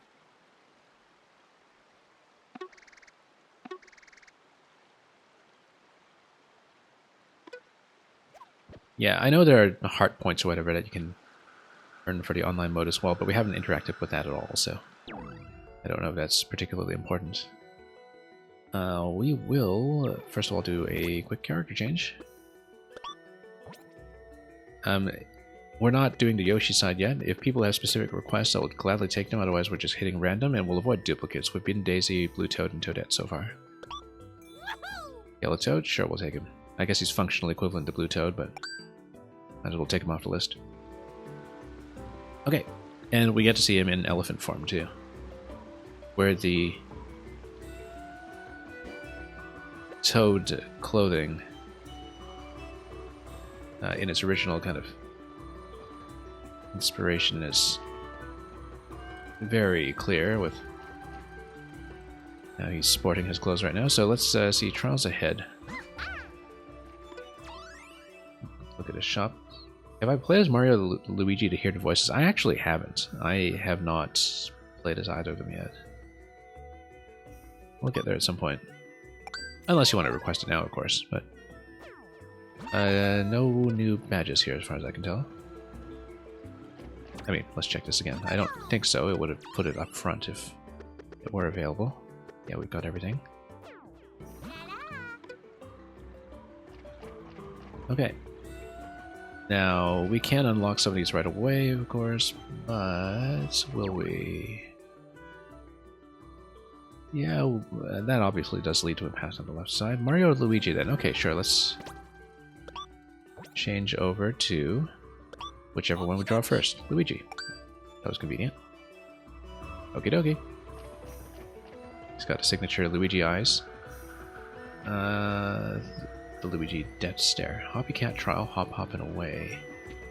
And Empty Park. Oh, it's another one of these. Hopefully not too much like the other one, although Search Party makes me a little concerned. Let's get this out of the way first.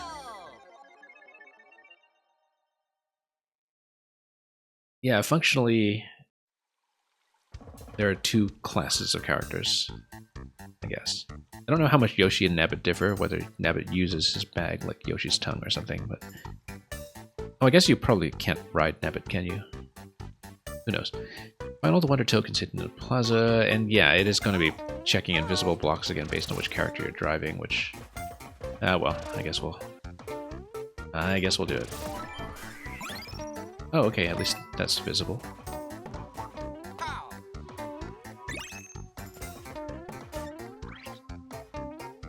Oh.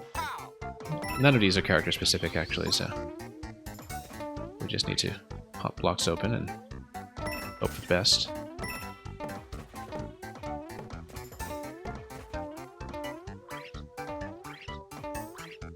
You know, the bubble would have been very useful for this level.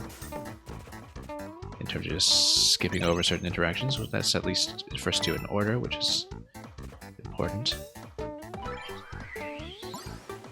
Oh. I guess we do need to pop something else to climb, though. Or just take this platform and decide. Oh, okay. Or just bump your head on absolutely everything. But of course, the swim mechanic has just been freshly introduced, so that's not a surprise. Okay, this is actually a lot more reasonable than the party search one that we saw previously. Obviously, the completed Wonder Flower is supposed to appear up top, so gotta check around here somehow.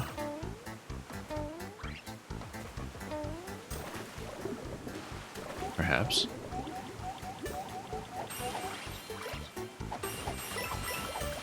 Unfortunately, the elephant doesn't really have much assistance here.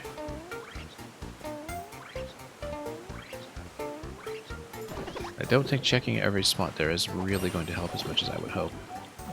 I guess we'll get on top of this platform and check it once again. While jumping around a little bit. Let's check everywhere we can.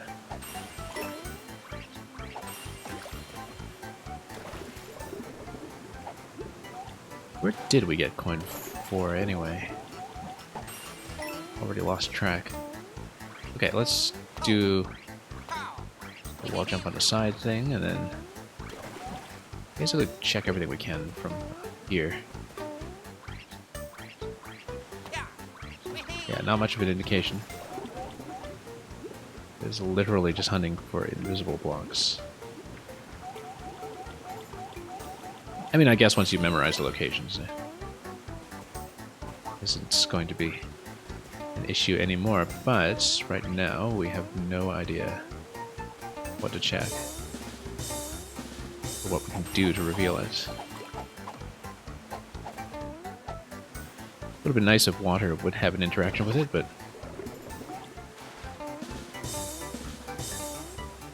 let's go back down a bit.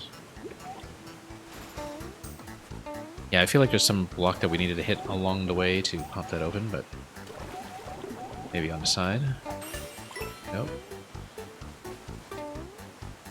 Not here either. Once you memorize the locations, you're not ever playing it again. Yeah, I know, these are kind of throwaway stages. The thing is, if there's no player-specific blocks here, even having the opportunity to do this in multiplayer doesn't help.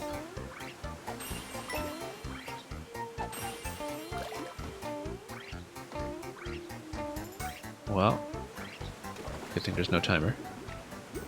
Don't know if there's any particular thing to solve here, really. Let's go back down. Maybe it's in a more secluded location off to the side or something. I did spawn this platform. But there's nothing else really going on with that. We know coin 4 was above this, so... Huh. Let's check what we can over here.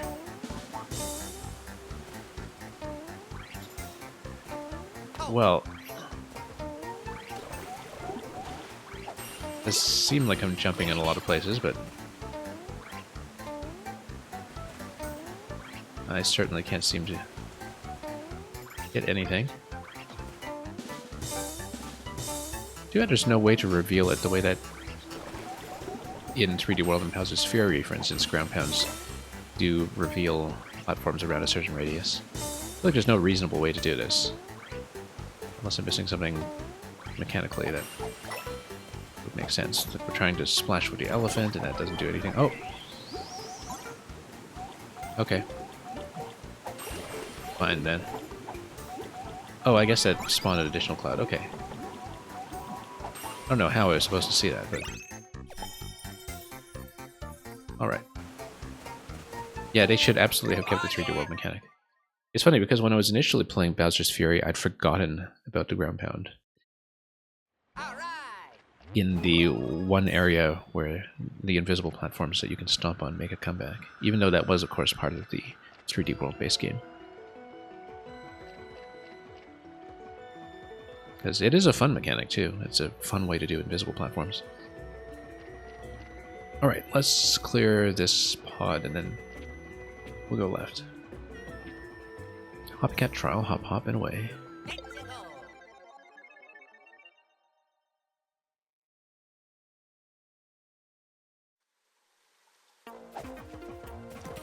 You can throw fireballs while crouched, doesn't help me here. So, yeah, these are basically skip squeaks. Exactly the same as skip squeaks, in fact.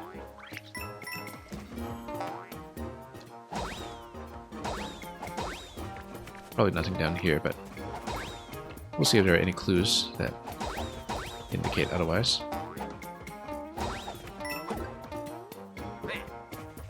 Okay. Yeah, imagine that. Sure, we'll take flowers. Why not? Look at that, we even courteously moved him out of the way of the shell, and now I feel like there's got to be something up here that we haven't seen. I love the block designs too, that we see some regional variants. Nope, can't get up here. Oh, whoa.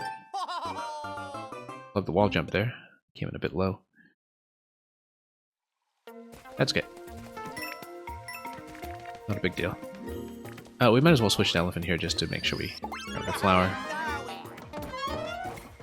We'll play with the flower since this seems to be the main power up here. Whoops. Even though... yeah, I guess elephant is pretty useful as melee attack. Okay, these guys are going to raise that. Also, the one on the ceiling, what does that do? He's going to jump up that way. Okay. That's new to this. That was not the case with Skip Squeaks before. This is going to be a coin heaven location. Well, maybe? Yes.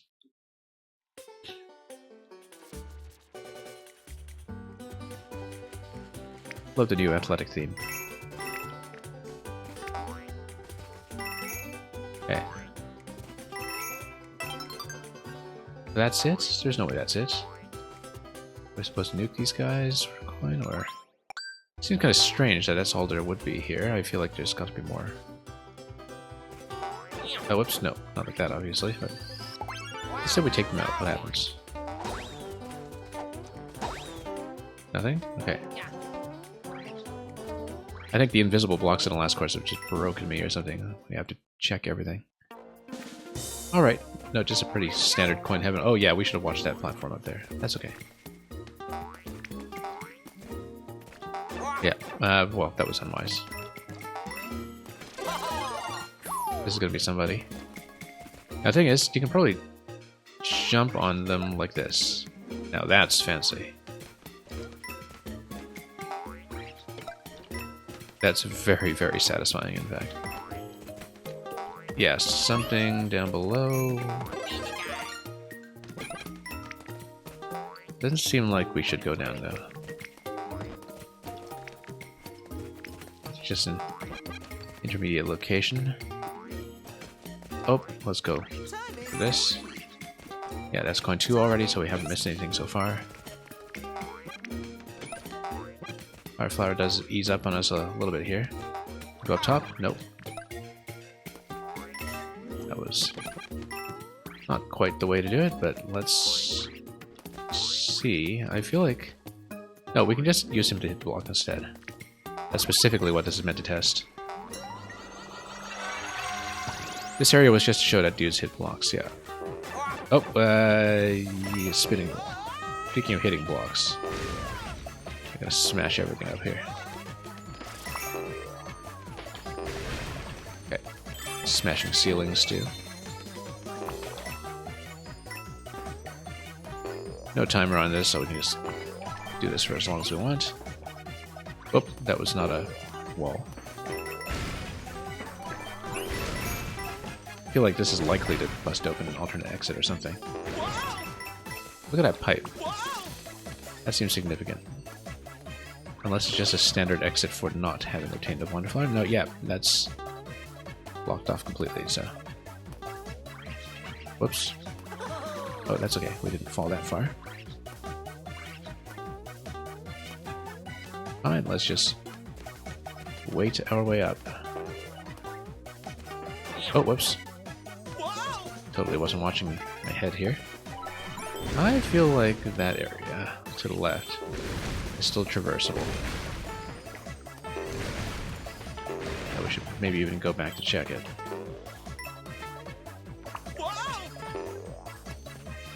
Like if we can actually sit safely here. Hang on. Maybe we shouldn't do this without power-ups, but... I bet... Yeah, we can't really sneak in here very well, but... No, he doesn't go any higher. We may have got into a bad situation here, that's okay. Still easy to get out. Alright, keep going. I think it's gonna bust open. We definitely have to keep an eye out for alternate exits, I think. Let's not touch that yet. I want to check a few things. Nope, nothing down here.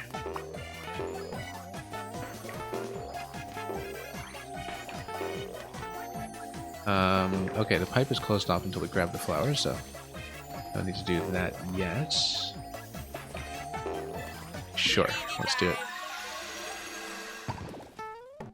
And then nothing seems to have opened up. Okay. Well, we don't know if it could have gone up any further, but I don't think it can.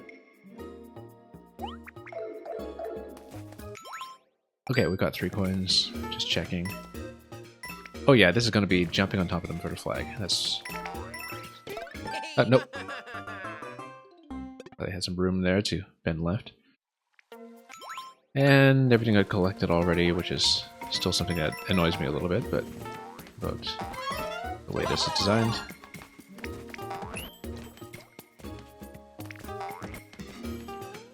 Timing is key. But we'll proceed. Whoops. That's okay.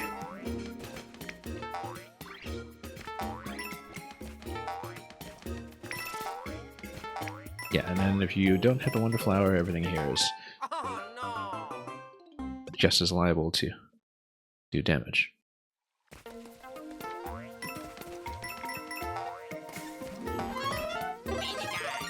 Yeah, actually do have to pay attention sometimes to simple interactions.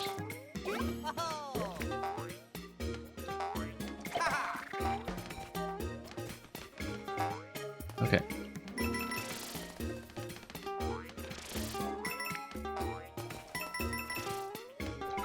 Might as well head on up this way, and the platforms are much bigger all around. Yeah, it looks like this is just a standard exit. Up to the first pipe here, and then everything merges in. Okay. Yeah, I guess we did need to jump a bit closer.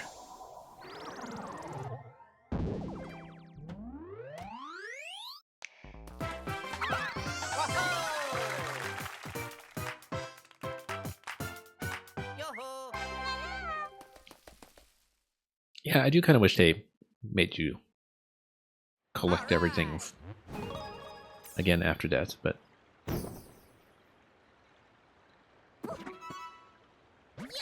Or that there was something like a Tropical Freeze style, no checkpoint hard mode, where you have to do everything in one go.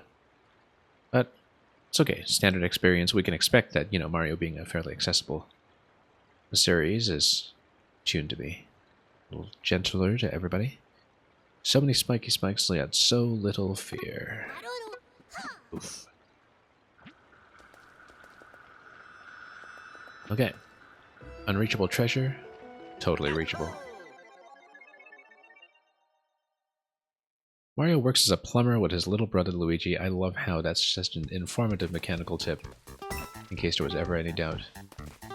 Look at these guys in the background. I'm sure there's going to be an interaction accordingly, so I'll do something like that. Yeah, that's... Way to go! Way to go. Surely that's not just background. It's too suspicious. Go! I guess it's just break time, so... It's really just decoration to stare at there, and then... That's it. Yeah, break time is what it is. Basically a freebie. Yeah, we'll look ahead first. We'll obviously go to the left path before we get too far, but... Anglefish trial, rather. Yeah, more levels kind of buried in the mix over here to the left. We'll go both ways eventually, so let's just take this first.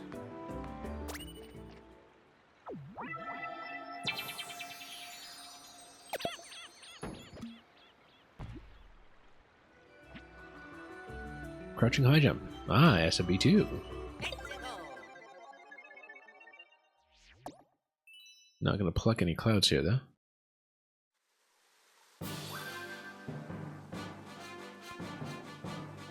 Crouching high jump, crouching charge up power.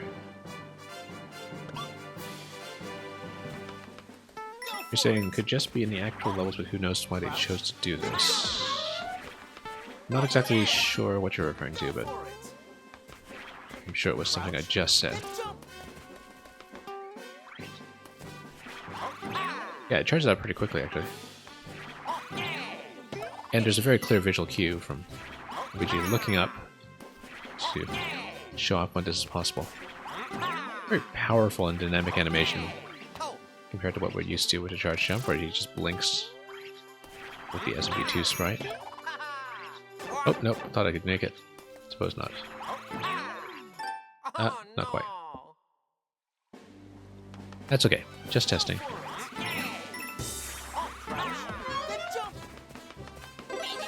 Break time levels could just be a hidden room in the actual levels. I see what you mean. Or if they already have the backgrounds done and...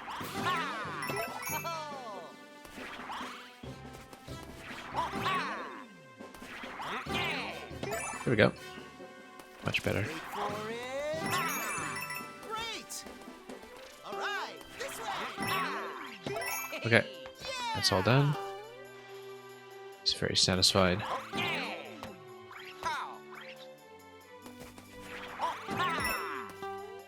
Last jump. And we'll fall in. And that's it.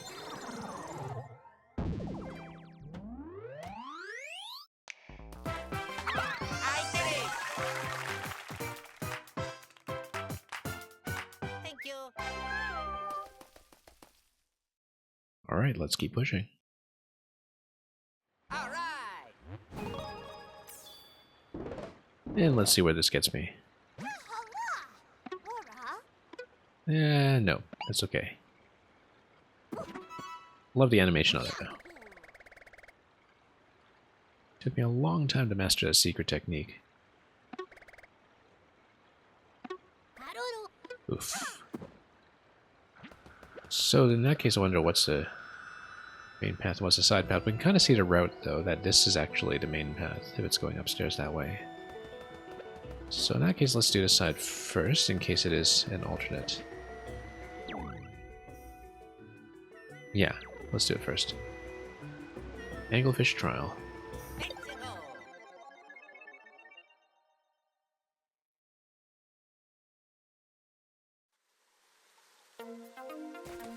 Okay.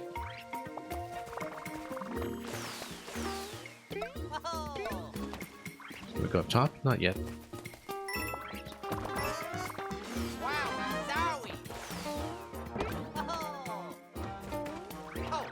Nope, nothing up top.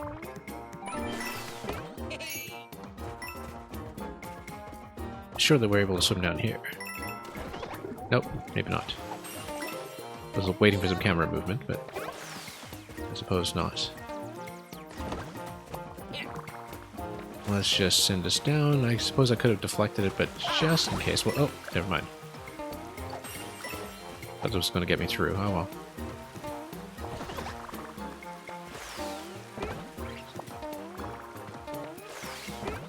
And this will send me right up. 1-1.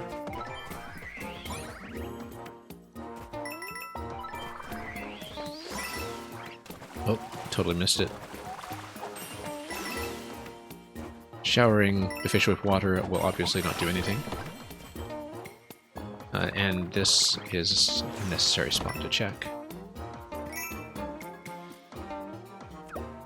So let's see what's inside. Hold the handle and see what happens. While all the fish try to mob you along the way. Okay. I mean, we can just bust them down right now if we can, and then grab this. Okay, pretty simple.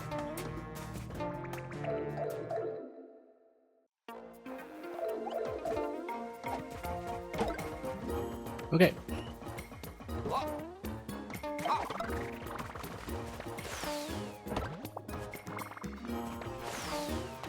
Whoops.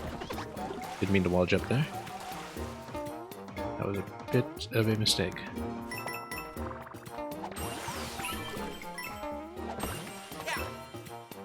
Grab the flag. This does look like a bit of a suspicious location, though.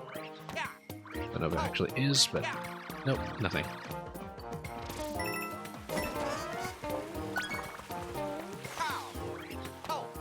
Hard to tell sometimes, but I do have a habit of checking ceilings. Bet that water's tasty. Very much so. Fishy. Whoops, not so fishy. Oh. Okay, we know at this point that we just have to juggle these. And Luigi's got a block of his own over here. Now this also looks a bit open, but I guess it is, once again, a whole lot of nothing.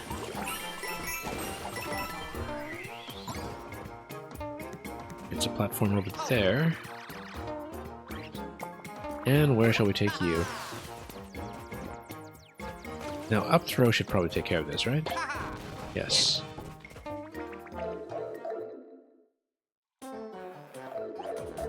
Okay. This is going to be an up throw segment again, so we'll just do it that way.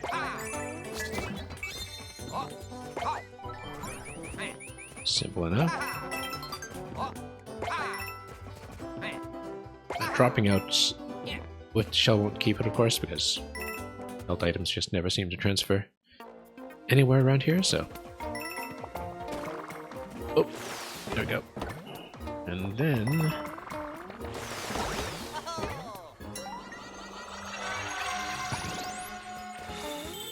this is timed, so we do need to do the vertical ascent somewhat accurately.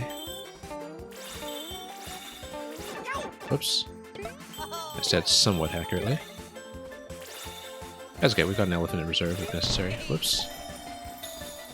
Oh, that's it, okay.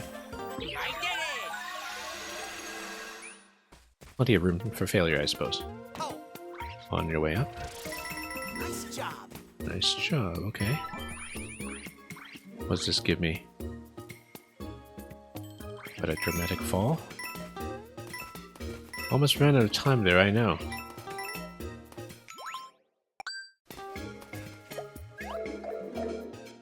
Couldn't even stop for a moment and grab a coffee or something. Anyway, yeah, the elephant can do something with that, but we'll just come up here and grab the flag and go.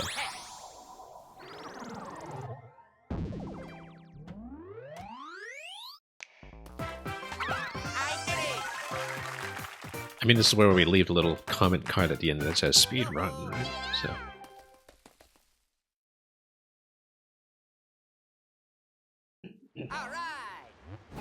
Okay, let's see what we have revealed.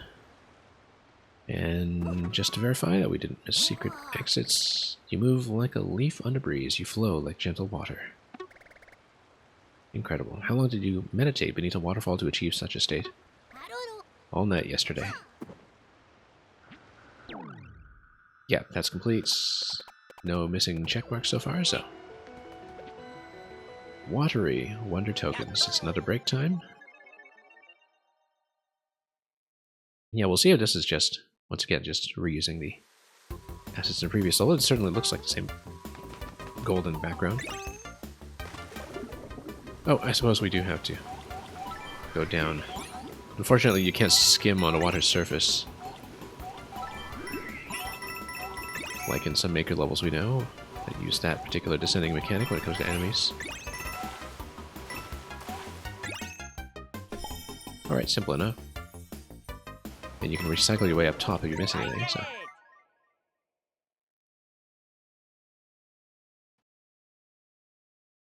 Oh yeah.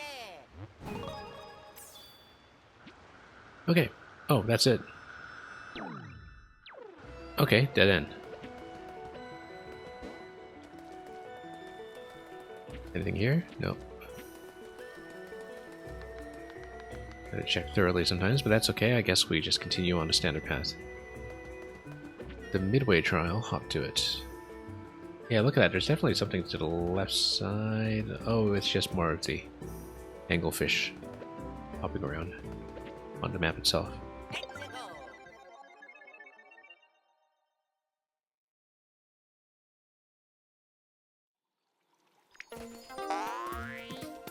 Oh, that's a big jump. What was that? Okay, let's head on up and find out.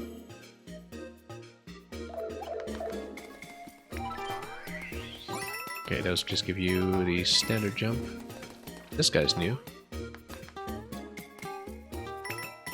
He doesn't look too pleased. Nope. Shouldn't have shot that. Or finding out what he's for.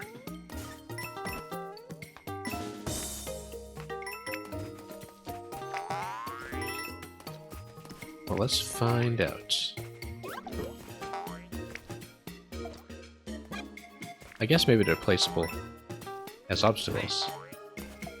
Oh, before they wake up. Die immediately to fire, okay. Up throw... Yeah, I mean, it's basically like a shell, except it's... If you do a forward throw, then it just stops in position with that. So, not quite like a shell because it doesn't go continuously. These guys we also need in Mario Maker. You just found something that never appeared for you. Curious. Anyway, this guy clearly contains a wonder flower or something, so... Oh. Side path, yeah. And look, there's a little switch here and everything. You know what? We can shoot him. Hit the switch, that will likely just... possibly drop some from the ceiling, in fact. Whoop, nope. That was a mistake. Bubble would get you through here easily, but then we can also just... maybe not. We should have jumped off the side over here. Let's... There we go.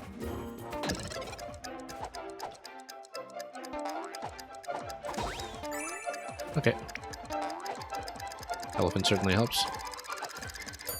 Oh, couldn't quite reach. There we go. Just for the principle.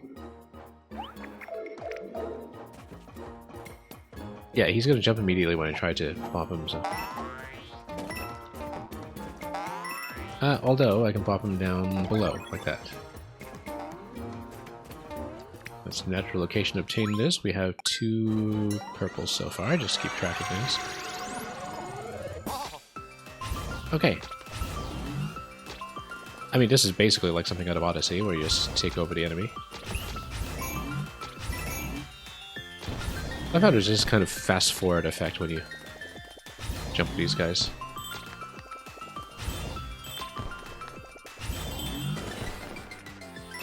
Kind of vaguely reminds me of Mach Speed in Beautiful Joe.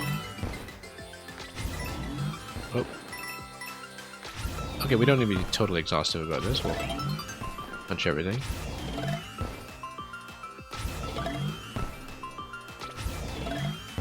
watching the fireworks along the way.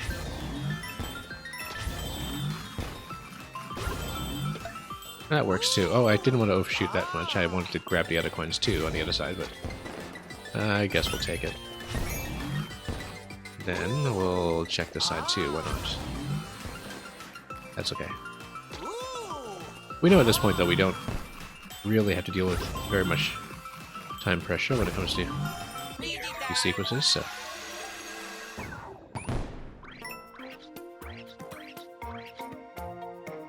And I guess it's just one giant descent over here. Maybe. Oh, not that far. The fireworks were so good. Down we go.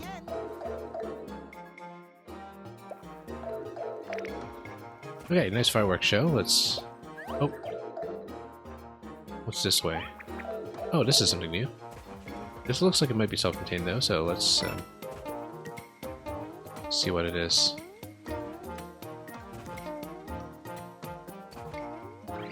Yeah, we've got to use this guy somehow. Now, how would we do that? This looks like it's a droppable platform. No, it's just dripping. Up throws, possibly.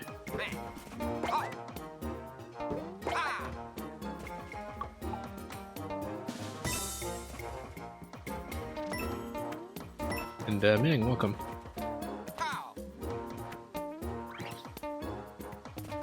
Looks like there's something to the left, but there isn't.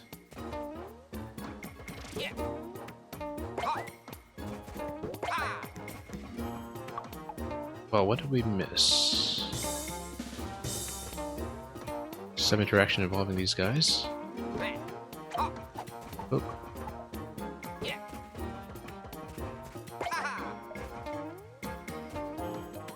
I guess if I'm jumping on top... I don't know, what did we just toss him?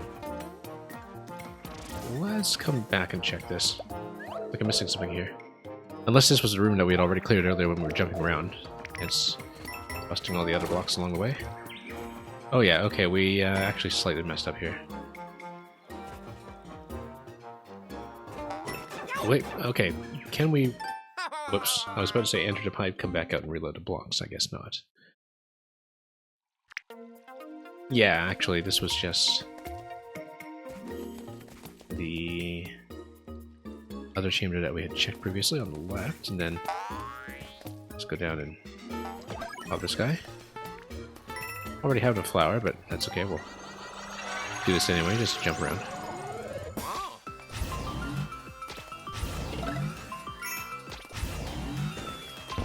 Right, and we're sent back down close to this area. Hence the pipes earlier. Okay, done all this of course, so we'll just speed through it.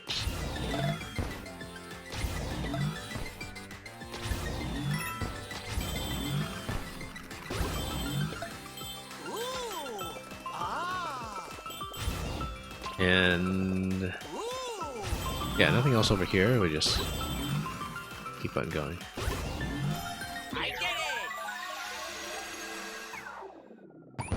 I don't know if the clouds up top matter. They might if there's an alternate exit, but yeah, it just drops you down to this location. But then that gives you the pipe back out, and then... So what was the point of going left in that next pipe then? Anyway, we know where the coin is, so... Oh, I see. No, it was probably just a drop location where we're meant to proceed this way. Look at these. These look like mini Mario pipes. They aren't quite that, of course, but wonderful.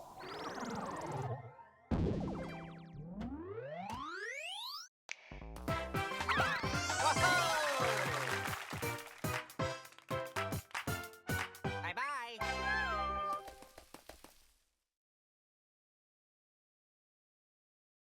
All right. Now, was that everything? Let's take a look.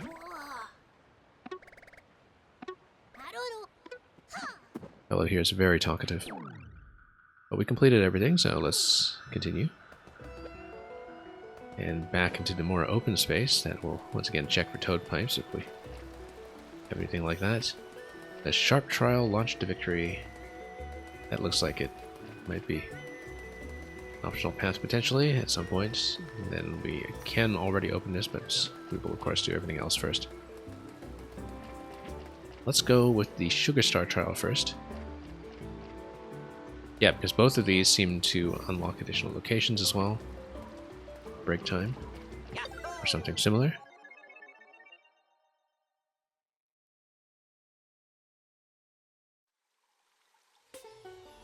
Okay, so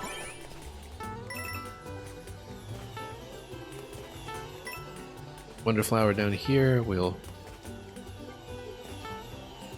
make it over fairly soon. I guess we do need to go around unless we...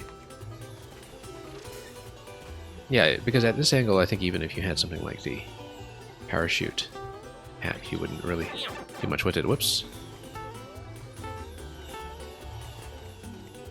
I actually tried to build this mechanic in Maker before. And we've seen many similar things as well as a player, but it's not a level that I published or anything, it's just something I played with very early on in Maker 2. Can't quite get this movement unless you use things like Boo Rings, though, I think. Whoop. There we go, and then we go back around this way. Be very wavy. We just follow it. Likewise, we just follow this way, but then that doesn't really get you far enough. Okay, then for the Wonderflower, maybe we need to sail across with a cloud or something. Oh no, we just come over here. Oh, that's simple enough then. It's a very early Wonderflower. Indeed. A star would be nice. Yes, we already have a star, we just need to reset into it whenever possible. That gives you coin 2. And we just basically do a shooting star run and reload wherever possible. We'll definitely take that. Wowee. Imagine if Waluigi had voice lines like this. It'd be a Waluigi Wowee or a Wow Wowee, maybe.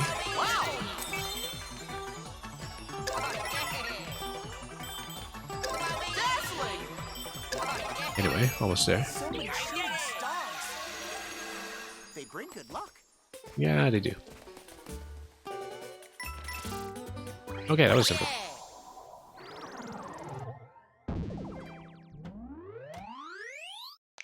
I find it interesting that the whole thing is also designed to be playable with no Wonderflower. Just decide to skip it and play the level the standard way instead. Must be a very different experience. I mean, given that there is a separate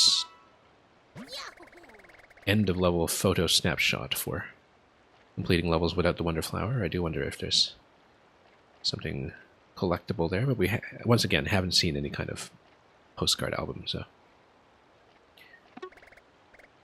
Is the master at risk of proving a mere student? Yes, I would say so. Oof.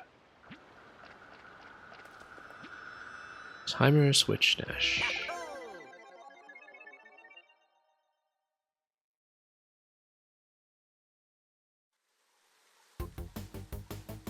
Okay.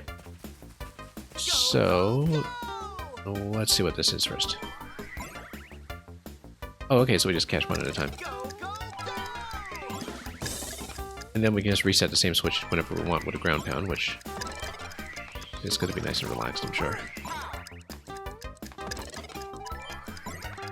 Yeah, because we can just reset any of these that we like, right?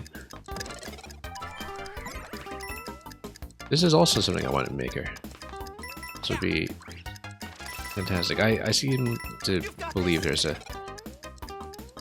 growing list of things that fall in that category of things I want in Maker, but this would be particularly useful. You know, something like a separate state switch that is dependent on sustaining something with a set time. Do you want everything in Maker? Yeah, so do I, but Just a bit more. Hurry. I guess we'll take it this way. But I feel like this would be particularly useful. I mean, imagine contraptions with this thing, right? Oh, I guess we could have just jumped over here.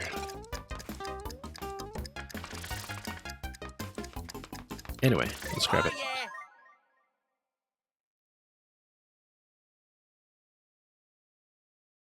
Oh yeah! Okay. Let's keep going. Over here first. Sharp trial launched to victory. Oh, did we actually complete everything? Yes, we did. Okay. Yahoo!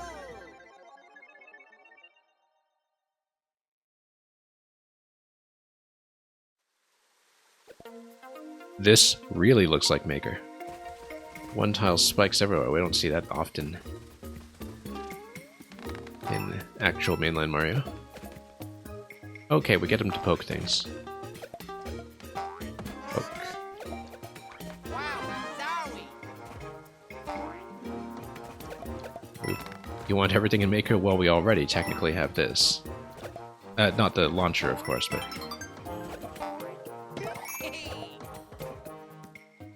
the artistry.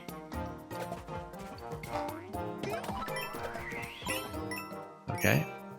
Can we grab that? No, not through that location.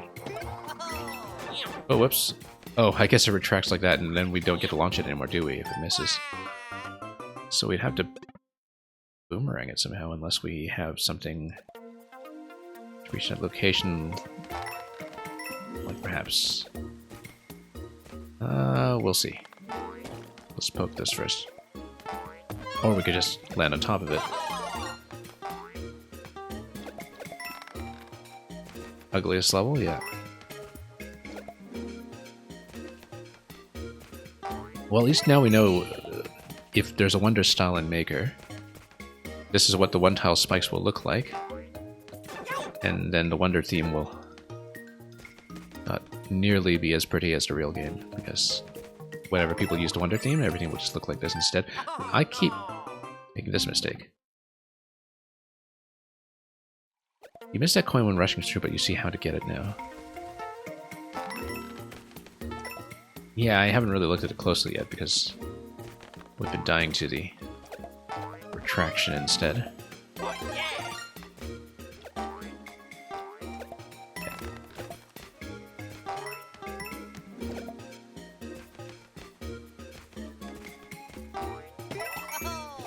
Anyway, we'll continue this way. Yeah, we had tapped this previously, but...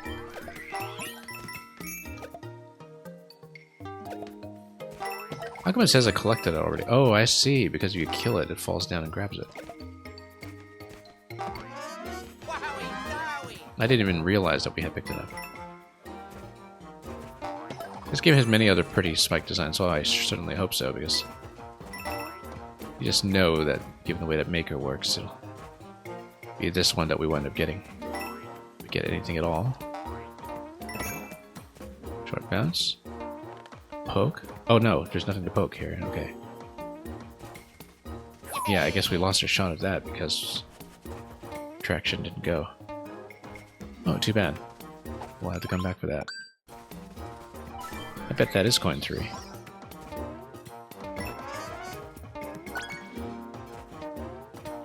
Wonder if there is something we can do here. Not really.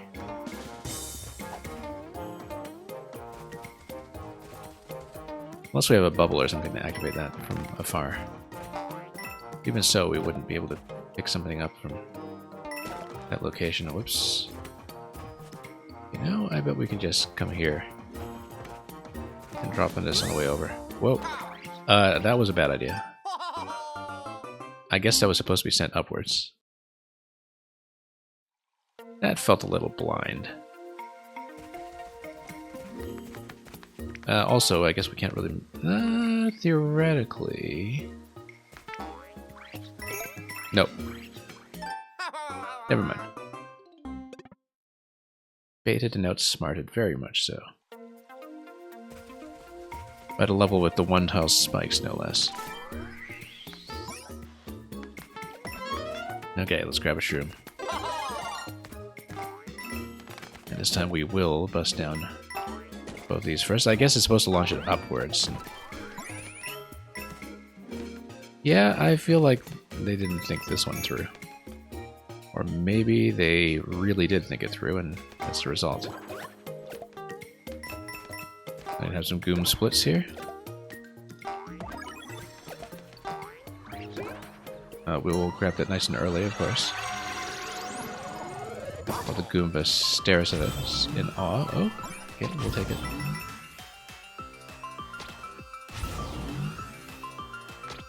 Can we come down here? What is that for?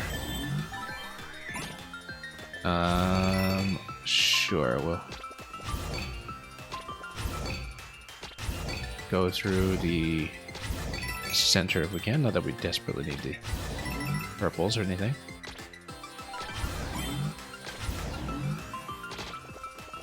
Oh. Oh, we're totally accurate that time too. We just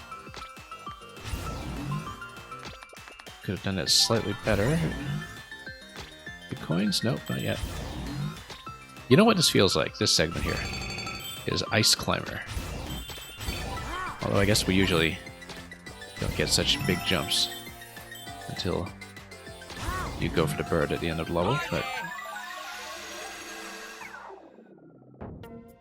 I mean, despite the pace and the length of the jumps, the height that you get off of each of them, the level design itself feels very much like it came right out of Ice Climber.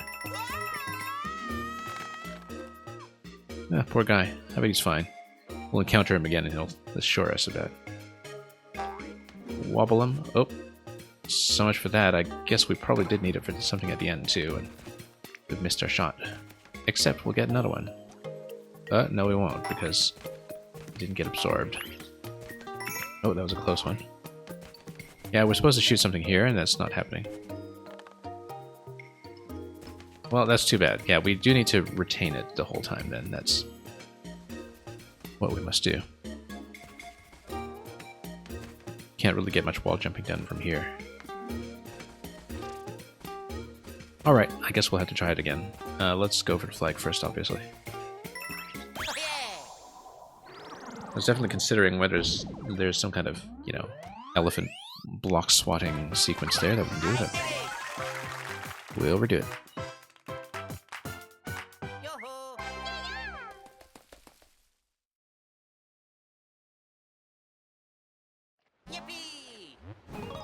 And we won't need the Wonder Flower for what we're missing, as far as I can tell.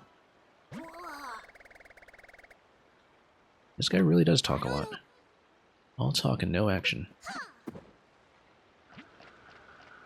Yeah, so missing the third coin at a place that we definitely saw, so go back and do it, and we'll try to get the blocks at the midpoint too, just to see what that is this time. Staying on the platforms, particularly around curves, will help quite a bit.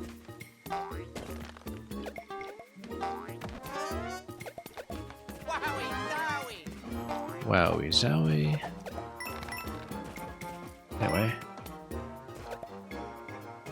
Yeah, we'll just bust this guy like this. Launch him. We don't really care that much about the blocks at this point. We'll just ride all the way. Yeah, ninjas are famously talkative. Exactly. You just can't really hear what they're saying through the mask, you know? They just sound like mumble, mumble, mumble.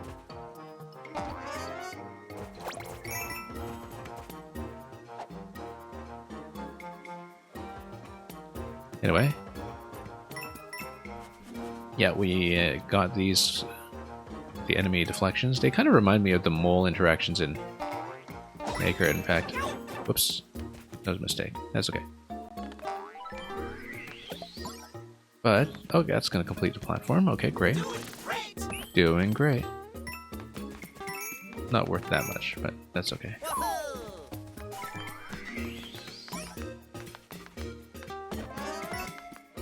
So yeah, we'll just try to retain this one around curves as well. Or around any vertical motions. So we basically just don't jump during vertical movements on the platform. I guess it would have a bit of downward momentum that would re-enter the correct slot, but Let's not mess around with it. Yeah, this is the Wonder Flower area. We'll skip it.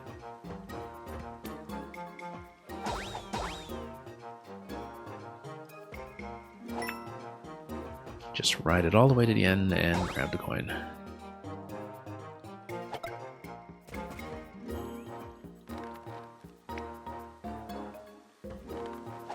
This guy floating his way down, we don't need him either. I mean, I guess all of this is flat, so we'll just jump for some of this anyway. Does this give me a platform? It should. Nope, it'll just launch that. Works for me. Oh yeah. Alright.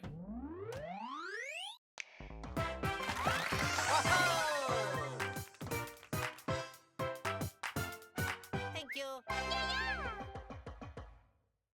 Very gracious thank you from Elephant Luigi. Oh yeah. That does not lead me anywhere new. We'll over here instead. Timer switch climb. Yahoo! It's a break time. I'm sure it's going to be not much of an issue at all.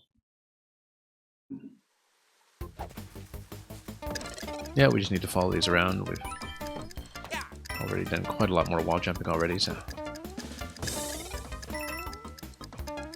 Oh. Oh, Pow. still getting used to this high spin jump. Yeah, I guess all of these are more or less optional. It's just the climb itself that's the task at hand over here. So as a break time, there's nothing to go for apart from the Wonder Seed up top, so... Oh, and I suppose we can see some dialogue. Just a bit more, yeah. Really not an issue. I did it.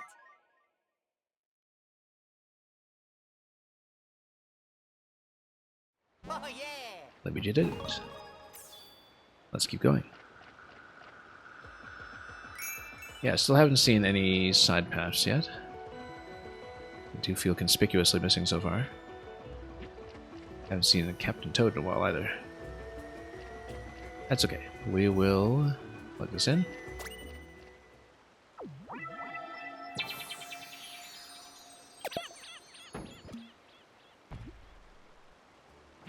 And the final trial, Zip Track Dash.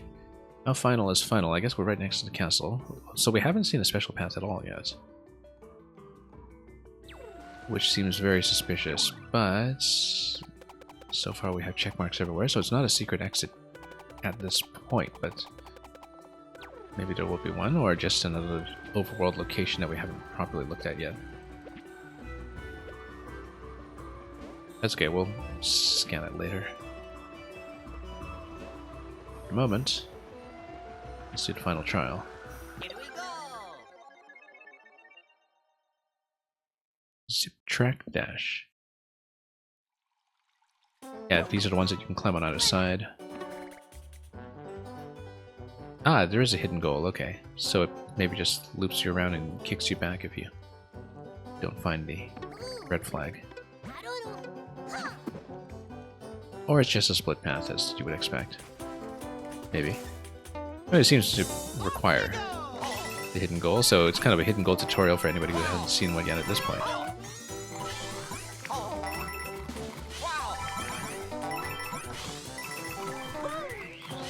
Now, there's no timer on this, obviously, but you know that...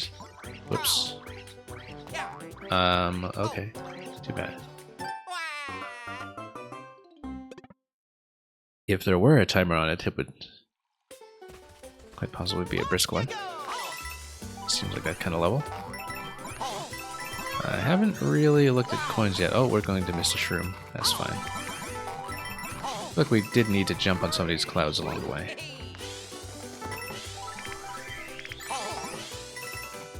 This also reminds me of a DKC level, actually. Whoops. I thought I could jump through the top, but obviously we can't. We would need to get on top of the platform first. I keep reading it as a semi-solid, and that's obviously a mistake. And it's still at... one of the 3 coins collected.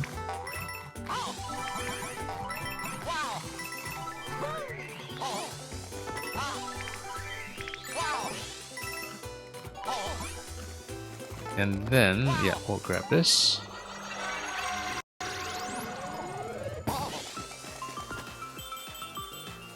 And we can do a super high jump at some point, like right here.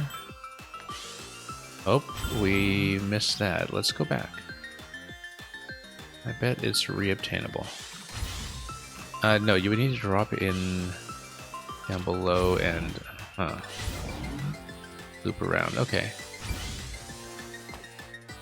Maybe that is just part of the standard sequence, though. So just flagging well in advance that you should look out for that.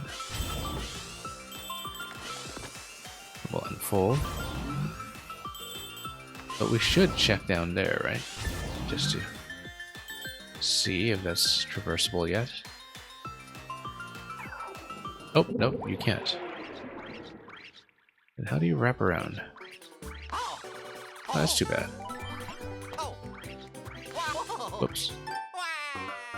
Can't really reverse given the conveyor speed, so.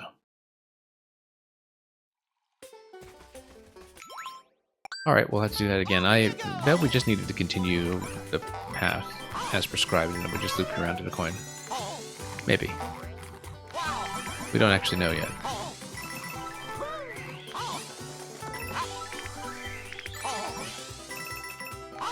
Anyway, we'll go for the Wonder Flower again. And see about obtaining that coin. It does seem like you could go down below, though. Then perhaps the height of the jump precludes you from really going much further. Just trying to scan this properly. Yeah, this is the bottom of that platform. What happens if you go back? Oh no, you can't. Alright, too bad. And we were just projected forward immediately. Okay, let's do it again. Messed around a little too much. That's okay.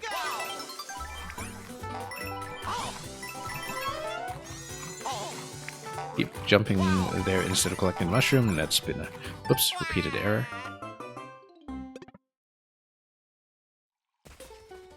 Off you go!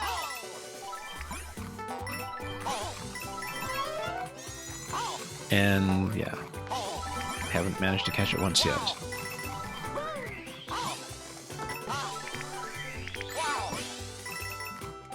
But yeah, I guess we'll just follow the well prescribed Wonder Flower path.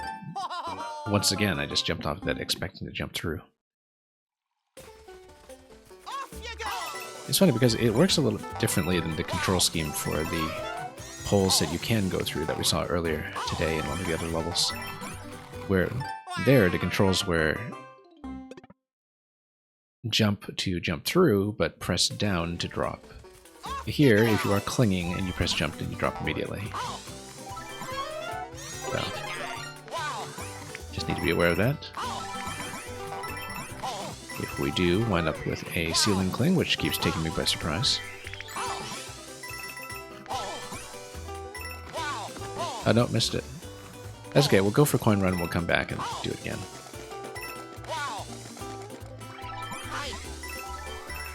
Because it looks like this might potentially get you up to the coin anyway, yeah.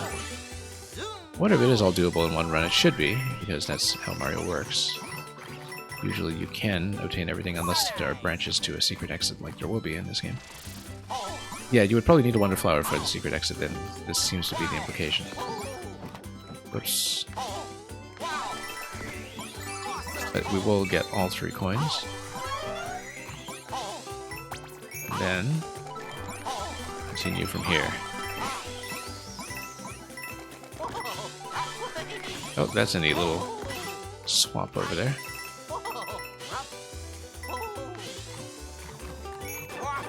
Whoops, I was hoping to jump on top of that one. Jump, jump. And that's not the red flag, so we'll do it again in Wonder Mode. Welcome to Beshide Visser. Not exactly auto, but Oh yeah. You know that if Zip Tracks make it to Maker, that people are just going to copy this. Yeah, we know how to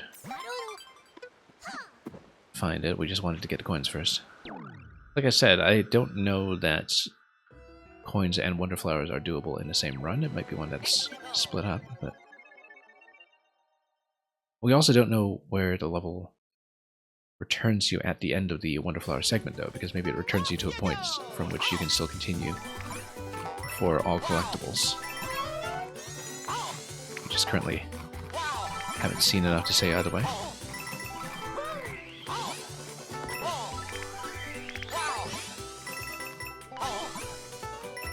Oh, there we go. No, no, no, no, no, no, no, no, no, no, no, no. Back. Nope. Doesn't really let you, fortunately. Let's restart it.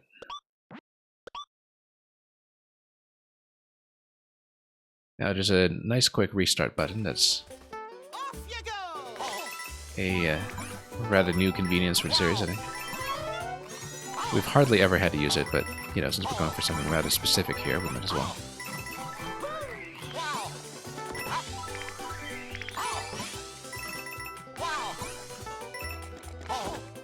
There we go.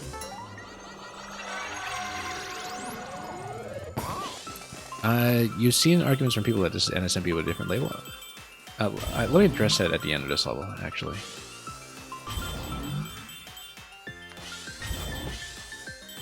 I think sometimes NSMB, in particular NSMBU, don't deserve... sorry, they don't receive, rather, enough credit for what they did do in terms of really committing to this idea of, you know, one unique mechanic per level. That said, I do think that a lot of the ideas here, even though they're kind of recognizable from other video games in the past, not just Mario games, are pretty original to this game. It really does seem like you should be able to go out the side over here. Yeah, so that's not the secret exit. So we'll scan around some more. You've seen people saying this is essentially Super Mario World 2, as though that label hasn't already been taken by Yoshi's Island. I feel like there's much more continuity, by the way, between Super Mario World and the NSMB series than people realize. And I say that after having played the advanced e-reader levels last week, which felt very much like they were kind of a missing evolutionary link in terms of what the 2D Mario designers were doing, you know, between games, and what kind of design philosophy was being expressed between games. And because, you know, you kind of saw a great deal of Super Mario World style and scale of design in the e-reader levels, but at the same time, the introduction of a lot of things that would be elaborated upon in the NSMB series, particularly when it comes to collectibles. But yeah, the notion of, you know, one concept per level was something that was actually presented in a very focused fashion in NSMBU in particular, to the points where New Super Luigi U was able to make a meaningful and distinctive variant on each of those concepts and just kind of be a shadow of the levels in the main game. But I would say that there is definitely a little more audacity in this game when it comes to how much the variants in each level are willing to change up some of the basic interactions and rule set that are possible in Mario, rather than just introducing new elements that fit over your existing mechanics. It's not just the stage design that is being manipulated per level, but also Mario, or whoever your playable character is, in their own right. So I feel like that's the kind of jump that we see in this game, is that when the levels introduce new concepts, you see changes in player abilities and expression to a far greater extent than before, rather than just changes in level design. And yeah, the problem with NSMB was just fatigue after NSMB 2, which was very much a filler game in many ways. Although I haven't done the Coin Rush content, which I should at some point. Royal Seed Mansion looks like a whole zone to itself in some ways. I feel like there's going to be a cutscene here where Bowser or Junior just kind of intercept the seed and then open up more of the zone. Given that we haven't had a chance to open up a challenge path yet, I strongly suspect this is what's going to happen. We'll be presented with a seed, it will be taken from us. Here we go. And yeah, you know, the character models are very consistent over the NSMB series, but I feel like there's much more variation in artwork, and particularly background artwork, than people necessarily remember or realize. This is the hardest royal seed in the game. I absolutely believe you, Quality Humor. Let's see. Does that mean we're not getting it? Of course not.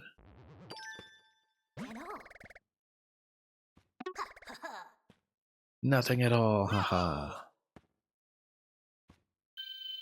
Yeah, there's no way we're getting this to keep.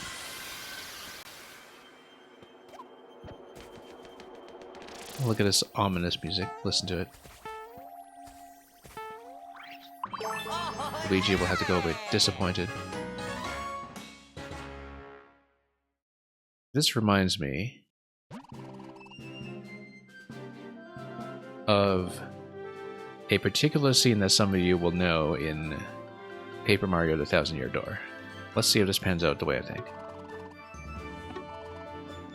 Was this only the first final trial of many? Will they be able to find the remaining royal seeds? We didn't even get a red flag, by the way, in the previous level. We just got a different black flag, perhaps. Or an alternate path to the black flag.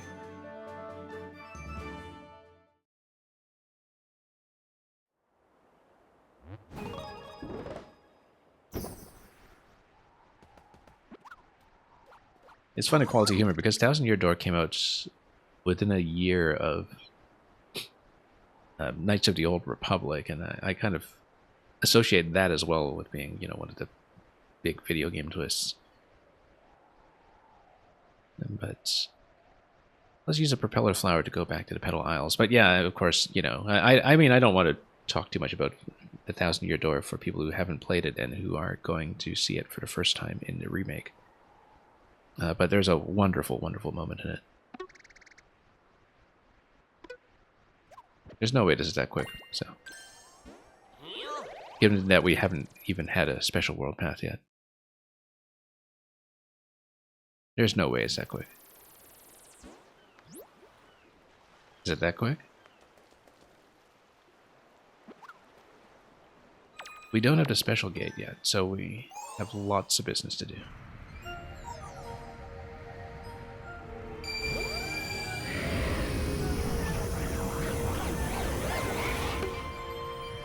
He's not even going to fight back. Okay.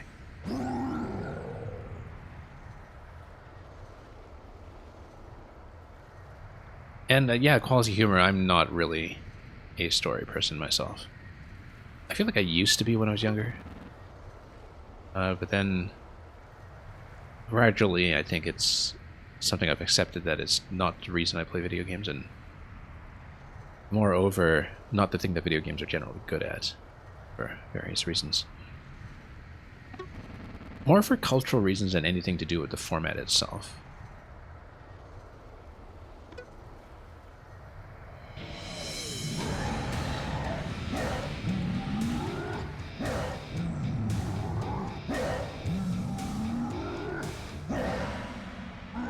Well, he's rocking out in the castle.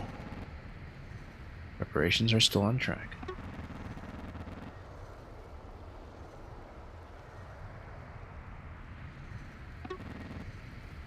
It's going to be positively captivating, yeah.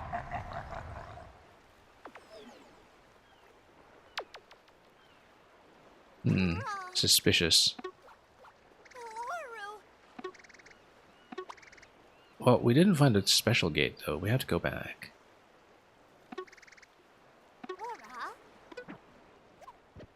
Let's see what we missed.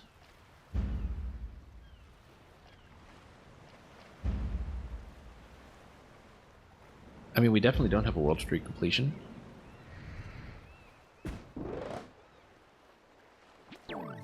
Let's take a look at his Shining Falls. We missed secret exits. Royal Seed Mansion. I feel like Royal Seed Mansion, first of all, doesn't have a check on it. We need to go back to it and see if it opened up an alternate path at the very end.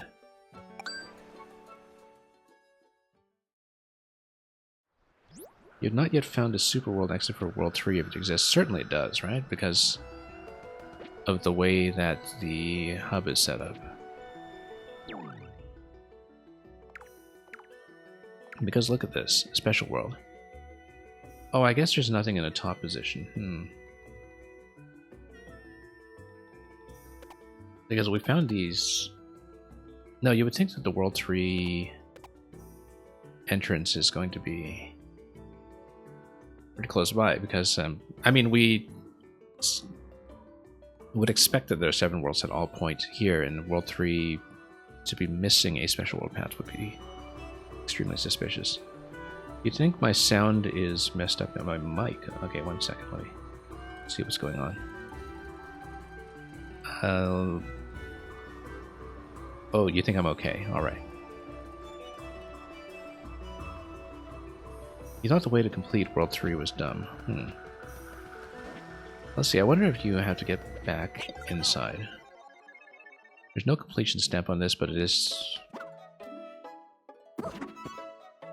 Well. Yeah, okay. Legendary secret path. Okay, there we go. Well, that was simple. Where could he be? Opening up more levels.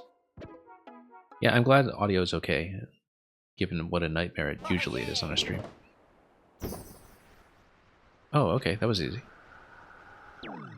Yeah, I noticed there was no checkmark on this, because even though it is just a kind of cutscene segment here, that was awfully suspicious, so. Special world. Oh, it gets you straight to the special world, there's no additional path. Seems like the worlds have been getting shorter and shorter after this extremely robust World 1. Yeah, World 3, I think... World 3 feels like World 4 in Super Mario World, which is really just Cheese Bridge, Butter Bridge, Cookie Mountain, right, and nothing else. No boss or anything. Anyway, Shining Falls Special, Triple Threat Deluge. Let's see it.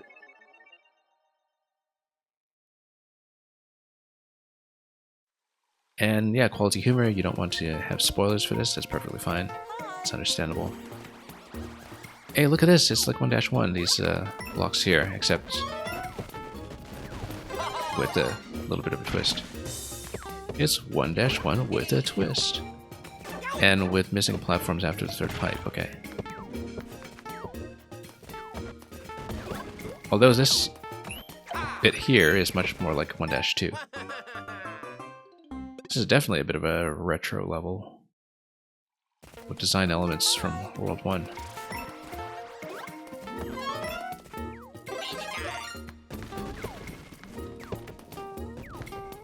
But nowhere to check for the invisible one-up block, of course.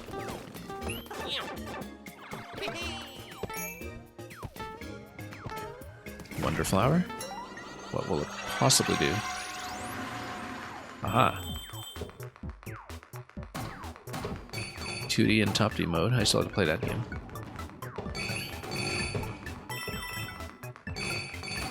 And we'll just let things carve away across.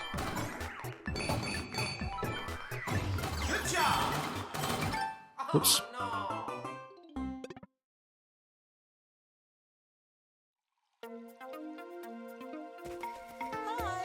Okay, we just need to watch out for where everything is coming from. And also have a power-up available to take an additional hit, perhaps.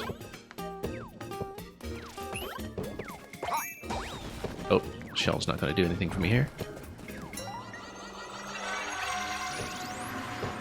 Alright, let's collect.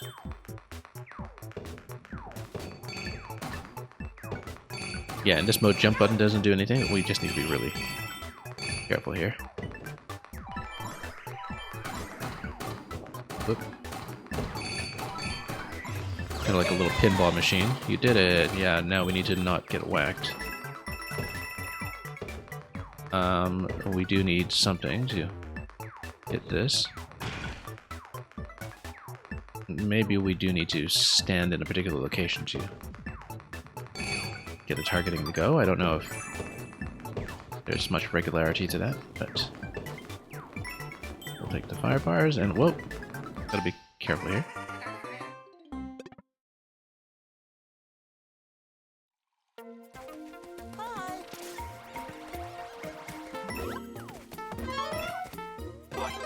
And there we go. Oh yes, and that's right, because after we complete this, we will have 6 of the rather special world Wonder Flowers, so we'll be able to challenge an additional level past this point. The one that's unlockable was 6. Hadn't really made note of that. We should maybe use the elephant here just to be able to take an additional hit. But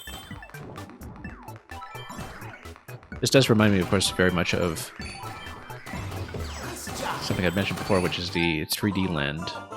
Oh, there's a 10 coin there we didn't get. We just needed to loop around a little bit more there. The 3D land Zelda tribute level, where you're entirely in a top-down perspective and lighting the torches. Whoop. That was the last time we really kind of saw top-down segments like this in Mario platforming. I mean, 3D World had some stages that were kind of based on that as well, but it was very much an obvious Zelda tribute when 3D Land first introduced the concept into bonus worlds. Whoops. Yeah, because 3D Land kind of has a top-down light the torches level as well. The 3D World, rather. Oh, take this, and then there we go. That's coin 1. We already had coin 2. Whoop. Yeah, we actually do need something to land here and be escorted across, so relative to throw position, or we could do that and unlock nothing at all. There we go. Got that one already. So yeah, we need to watch the collisions here. And then wait until we're given more advantageous position. Whoops. It's a very quick loop.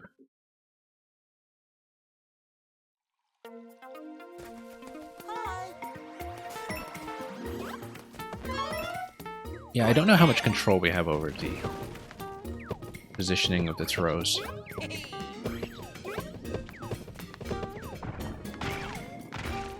But let's just try to get over here safely and not bother with the shell just yet.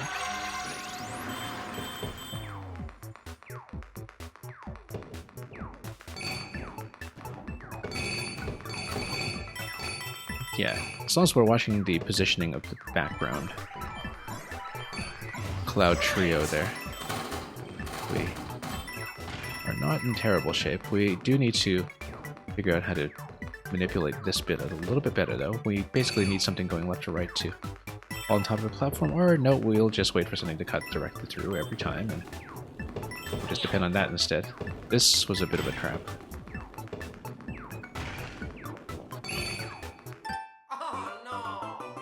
Yeah. Like I said, depending on our camera positioning, I don't know how much control we have, but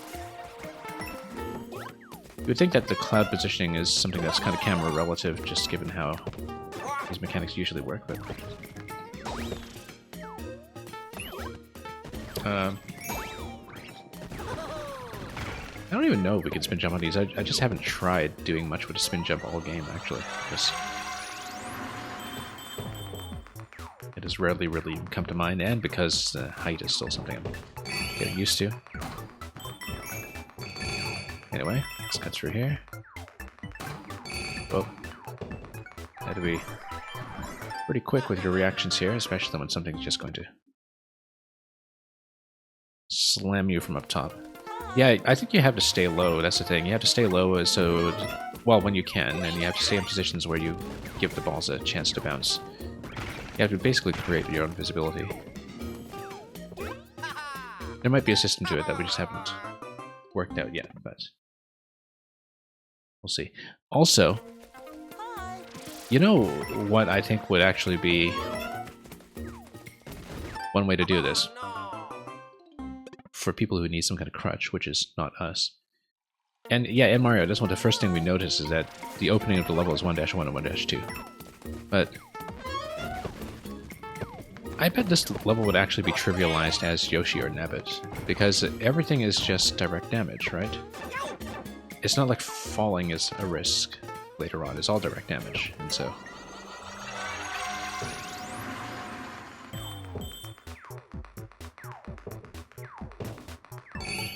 But yeah, it does feel like a 1-1 with a twist level that we know so well from Mega. Oh, too bad. Yeah, let's try to keep the first mushroom. People playing Yoshi or Nabbit aren't really interested in this level. Oh, I don't know about that. But if you're trying to clear things by any means necessary, then, you know, that would... Like if you're an impatient player who still wants to do things later in the special world and just wants to get past this stage, then that would be the way to do it. We are, of course, going to try to clear it properly, because that's just what we do around here. Oh, look, it's a Princess Peach block with a power-up. Okay, now we know the location of that block. We have an extra crutch. Particularly if we keep a mushroom up to that point, perhaps we have a progressive power-up to work with there. But we'll try to remember the Princess Peach block. That seems important. Oh. Okay. Let's not get trapped. We'll go for coin 3.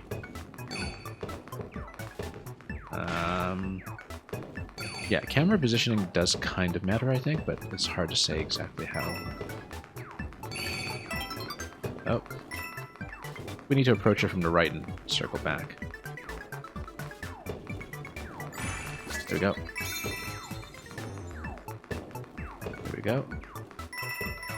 Let's not get crunched. Now this position is going to be a threat, but we got it. I know I have elephant. I don't want to burn it yet. I'm going to see if I can do it the standard way like this, right? So,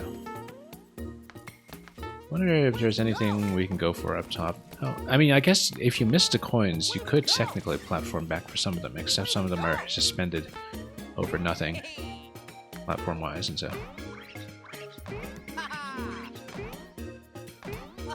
You know I do things the hard way around here. That's just the way we play. There we go.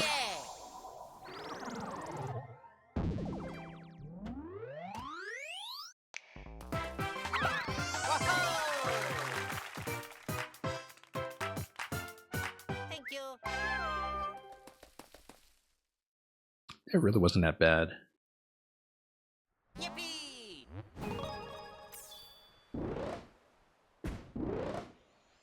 Yeah, I mean, there are definitely some situations you can get into with that level that might make it look unwinnable or like you aren't given a chance to react. But I think with a little bit of strategizing, you can exert some degree of caution over it, even if you might get some bad positioning with balls actually wrecking the right platforms every now and then. We are going to continue to try to do the unlockable level here, by the way, since we are able to. So, let's just see it. Also, we're at 878 coins. Let's grab some standees now. And just spam buttons for a bit so I can read the chat too.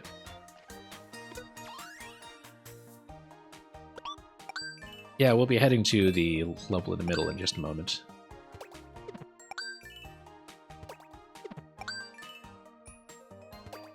I feel like it's not even a matter of them falling more slowly, it's a matter of a little more visibility from how they're coming in from the background, because depending on the size of the platform or semi-solid that you're on, the piece that you're standing on, basically, that does have a pretty significant effect on whether you can anticipate the column that the next block will be coming down from.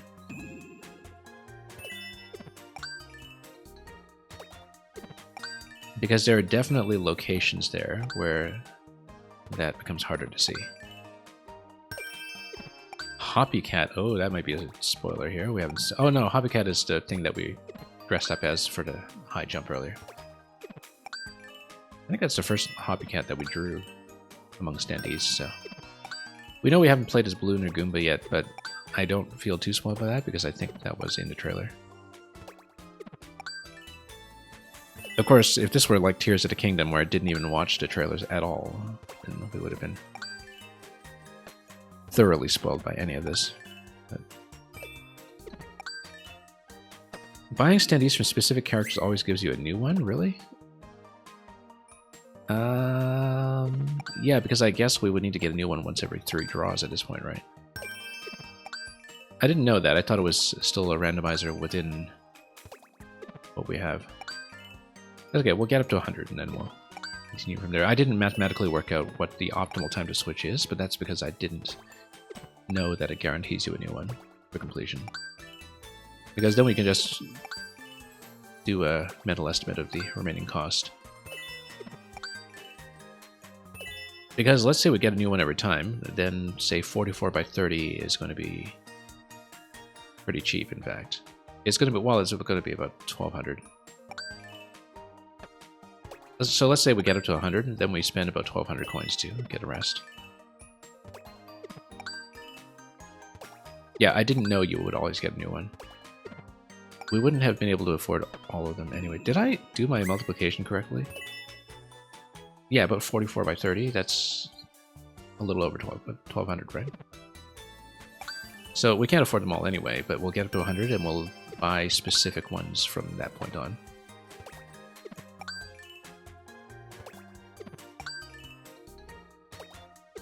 Standees have different rarity. Yeah, we haven't really browsed through them yet, so don't know if that rarity has been designated, but that doesn't surprise me because that's similar to the collectibles mechanic in Kirby as well.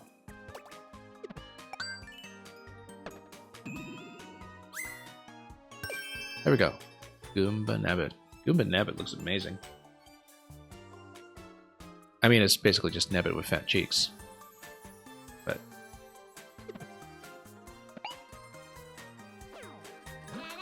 alright, maybe that wasn't cost effective, but because we went up from about 70, we went from 80 to 100, right? So that means we drew 20 successfully. 20 by 30 would have been 600. We actually, that was cost effective actually. We spent less than 600 because we started with a little under 900. If we had started with, yeah, that was cost effective by a margin of about 40 coins, basically. At this point, I think it's not going to be cost effective, but having spent a little under 600 coins on 20 draws is still fine. It's still balanced. But yeah, at this point, we'll probably spend the 30s, but we'll leave some money in the bank for badges and for Wonder Flowers, obviously. Let's see this.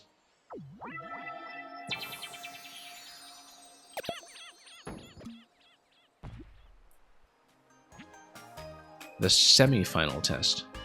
Oh, I was hoping there would be an additional level given. Oh yeah, because I guess the only gray circle is the one over there. Piranha Plant Reprise. Oh, they're going to sing again.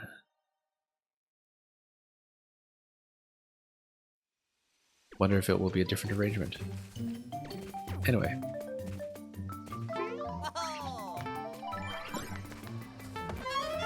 Alright, let's listen to them sing. Audio's working, right? Great.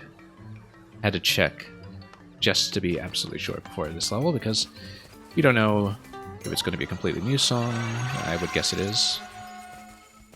Maybe. Very special march.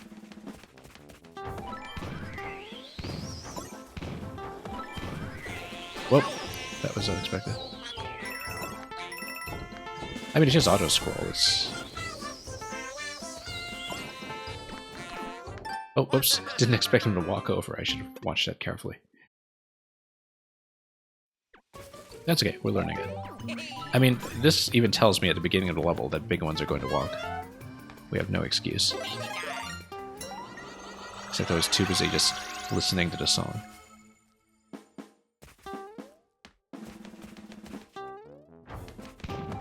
The 20th Century Fox drum roll.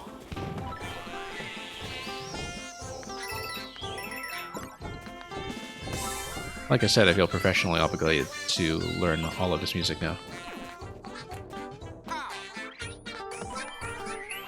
Okay. That's fine. A little bit hoppy. We do still have elements. But let's learn the stage first before we commit too much to power-ups. Whoa, that's a lot of bullets. Bullets over Broadway. Whoa. Oh, should have checked that for power-ups. That's okay. There is a rhythm to the spikes as well, so throws are somewhat predictable. Oh. Okay, I was expecting the throw to cut through a bit more than that. I didn't expect it to just bounce off the first spike ball. You love how the global music loads instantly. Exactly. Don't even need to do the big scroll in at the beginning, you know, and the big drop into the stage. Yeah, the singing plants were wonderful. Given that it's literally in stage 2, I'm impressed but not surprised that it was something that was kept under wraps into marketing, as far as I know. I only watched the first trailer presentation. But, you know, I think Nintendo kind of gave everybody the impression that they were showing everything in the first world or so. And they definitely wanted to keep the singing piranhas under wraps, as far as I can tell. Maybe I'm wrong. Maybe they were in trailers that I just didn't see, but they're a major highlight. Kind of like the touch fuzzy get dizzy of this game, right? Where it's going to be something that you remember for purely cosmetic reasons, regardless of how it plays.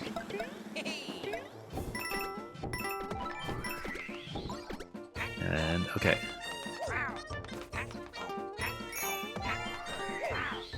I feel like in terms of level design, that, you know, touch fuzzy get dizzy and Yoshi's Island is still a massive cultural touchstone for precisely that conceptual reason. Whoa. Whoops.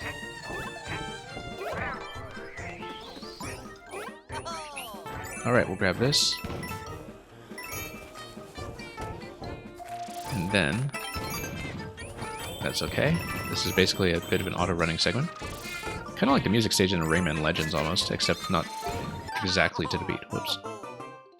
The enemies work to the beat, but the player doesn't necessarily. S.A.B. Wonder, the musical, yeah. Put that thing back where it came from, or so help me. The German name for touch fuzzy get dizzy is Lustiges Sporendrama. That's... Sorry, I completely bungled that. I do know some German phonology, I just don't really speak the language.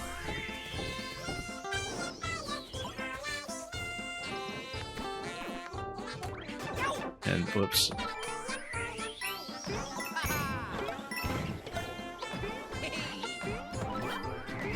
Okay. I mean, we have the purples at this point. So, not a big deal if we plug one from here and there. Whoop. Okay, we did get a platform. Okay. Rescued by the green.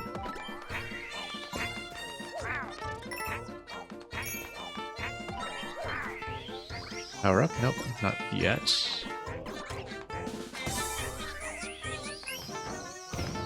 Whoop. Walked right into that. LSD in short. Ah, yes, okay. Multilingual humor. Lucy in the sky with diamonds.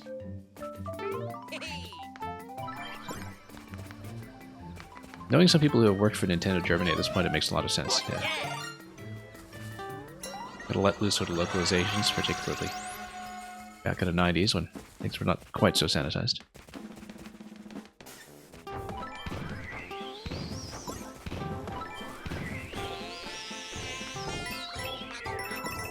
A very special march. I mean, I guess it's because it's in a special world. I feel like they could have come up with a more impressive title for this piece, but we'll take it.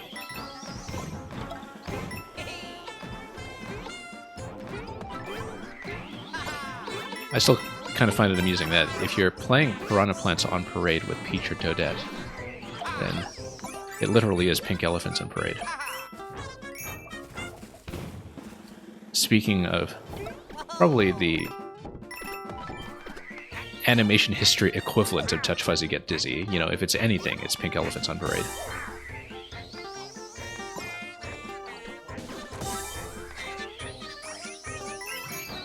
Anyway.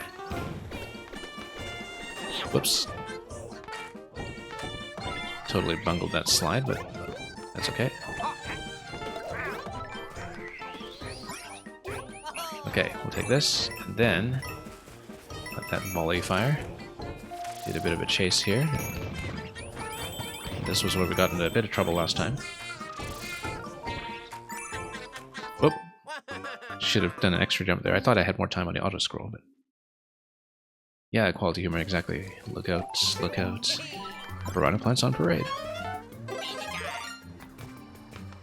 Okay.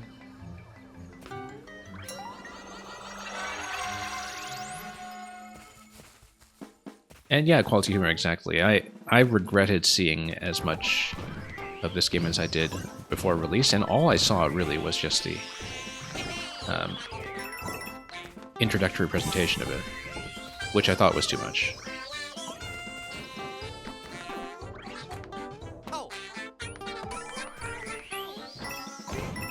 I was wise enough to go into Tears of the Kingdom completely blind. I really should have done so with this game as well, but I did kind of want to hear about things like the multiplayer features in advance in case they affected any of my plans, but as you can see, we're playing it solo anyways.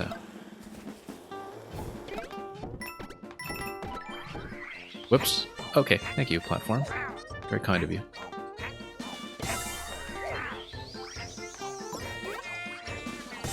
Yeah, getting ahead a little bit, as is usually the case with auto-scroll methodology, is actually not a terrible idea here. Maybe we should pop that elephant power-up at some point. Oh, that was a close one. Yeah. Let's run this and just try to get into the middle of the screen a bit.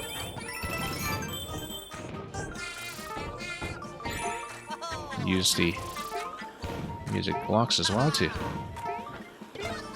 head on up. Lovely little coda here. Oh, sure, we'll take it.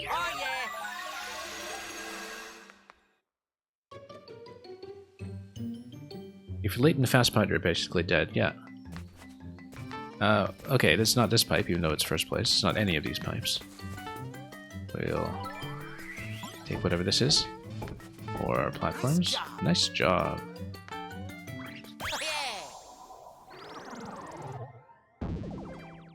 Anyway, that's one of the more danceable GGs we've seen.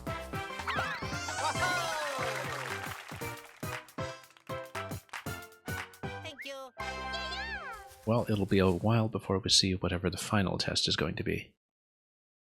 That's the semi-final. Can't we do a second semi-final so the two semi-finals can meet together at the top of the bracket? Isn't that how they're supposed to work? Anyway, we know we can't unlock the next one yet, but we're going to do this anyway. See whatever this is. Yeah, it leads you over here, but it just shows you that you can't unlock then, right? Unless there's something else to see. Yeah, nothing here unless there's a toad pipe or something similar. Well, we'll come back someday. Probably someday very soon.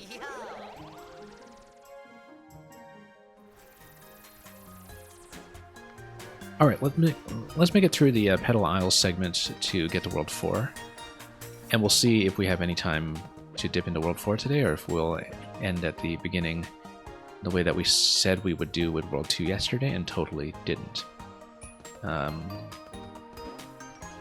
Doesn't really matter where we go. We could even just zip out to the world map, to be honest. Does seem suspicious that we haven't seen Captain Toad pipes in a while, though.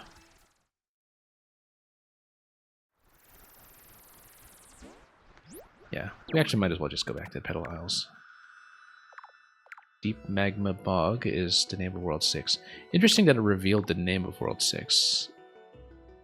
Previously, these were just called question mark when we did reveal them using Captain Toad pipes, but for some reason it has now been named, and I don't know exactly why.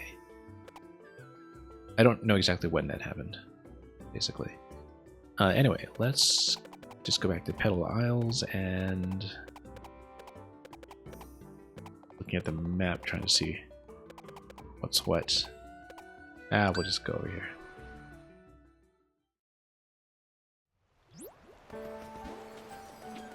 Alright, let's keep going.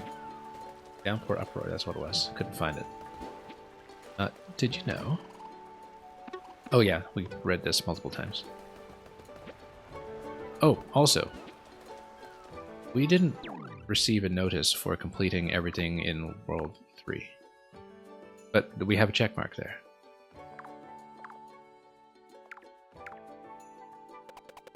Oh, I see. Yeah, because we had collected all the Wonder Seeds, it's just that it doesn't give you a check mark until you complete the revisitation of the Royal Seed Mansion.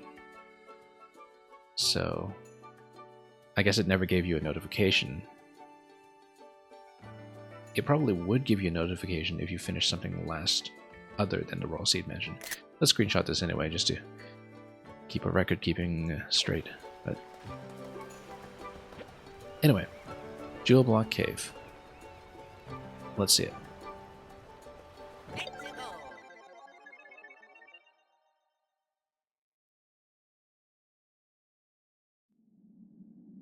Alright. 3 hits. Okay. I feel like if we're tall, we could have just hit that directly. These are basically thwomps. With alarms. They give you a bit more warning though, and they go side to side as well, so. There's thwomps with a patrol. I wonder if this one up here is breakable. If there's something we can do about that. Oh, look at this guy, petrified with fear. Exhale. That was with ground pound these guys, nothing. Oh. Okay, we'll take it.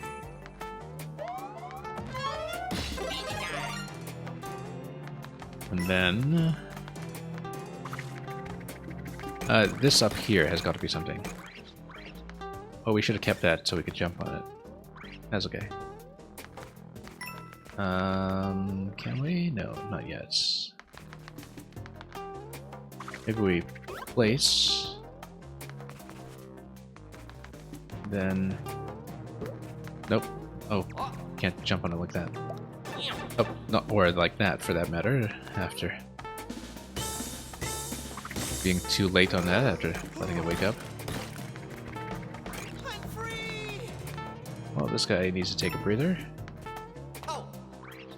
I feel like a lot of this up top has to be traversable at some point, but... That was a bad position. I was trying to wall jump out of there safely, and that was obviously not going to happen. Whoops. Alright, give me something. I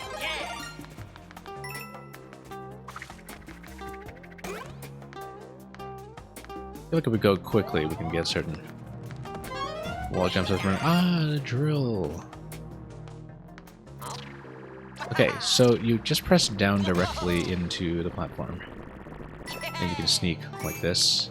As you can see from this little seam here that seems to work. Does the drill give you a higher jump? Also, can the drill be hit like that? No. Okay, good. So basically we can use the drill to hide. And then it prevents you from getting up, obviously, if there's a platform crushing you. Now, does it work as stealth? It does. So, it doesn't hit you while you're drilling below it. Yeah, so it's basically a toggle until you fall off the platform this way. You can't do it on the little bridge here with no semi-solid underneath, obviously. But yeah, you basically just hit down and you are drilling until you come off an edge, or you press up. And then you can jump towards the ceiling. I feel like there's a way to climb up that way. We do that.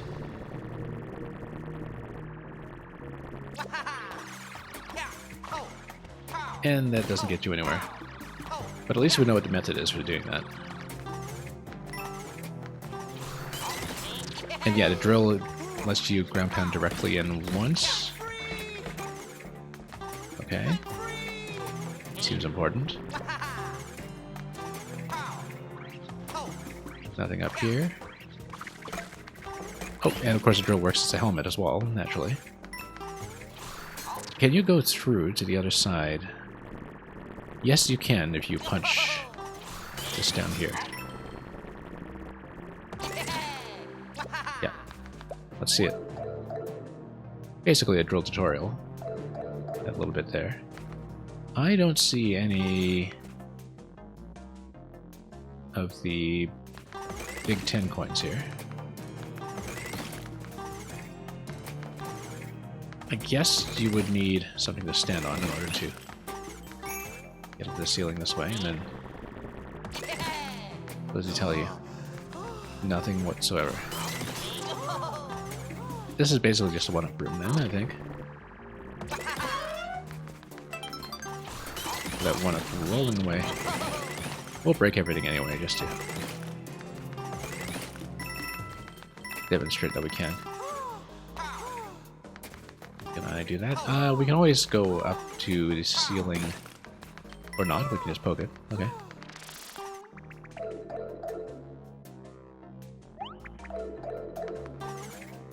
We'll double back just a little bit just to see what's going on here.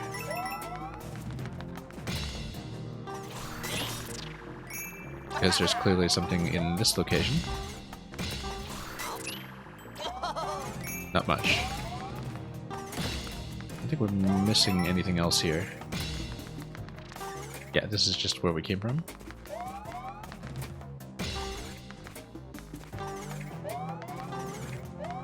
It's basically just these games, this game's thwomps. I mean, the enemy set has been largely original, apart from some of the basics like Koopas and Goombas and Spinies so far. The SMP1 cast, basically. We haven't even seen anything like Buzzies yet, so... having these as a thwomp replacement, and not even the only thwomp replacement that we've seen so far. Let's give them a rather prominent role.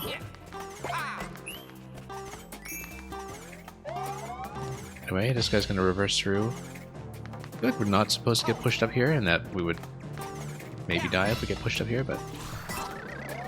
oh, nope, we were supposed to launch that up. Right.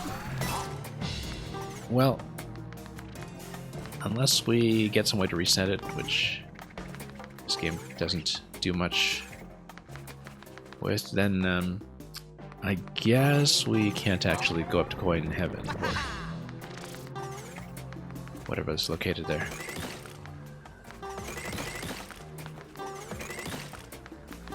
I mean, obviously we'll take this, but...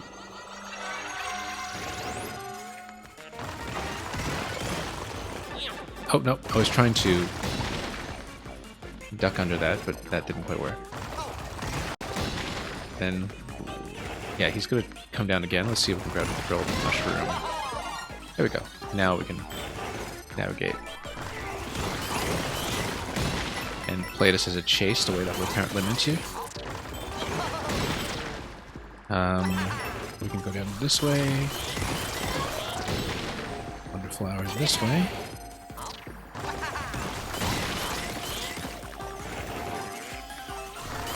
That's simple enough. Nothing better, you're saying, than some good old-fashioned vandalism. Yeah, we do plenty of that around here. Good old-fashioned vandalism. I thought you meant vandalizing fashion, but I guess we're not going quite that far. I feel like we want to go up this pipe, but we can't quite reach. Alright, up this one it is. Then we'll see which coin this is, whether it's 3. Yep, I thought I missed something. We'll go back. Oh yeah, we did miss something because of the vine. That's right. That's number 2. For sure.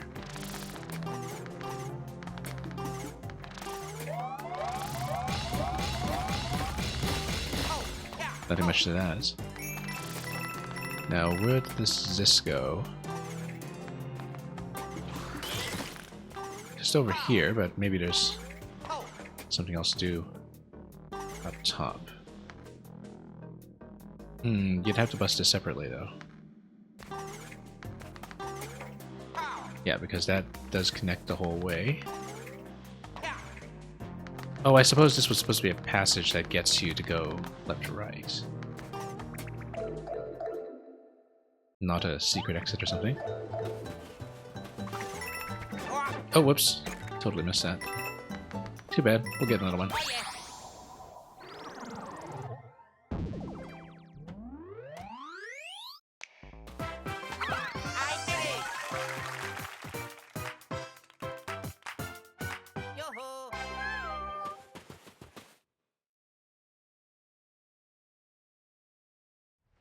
Anyway, we'll go back for coin 2, obviously. And see what else there is.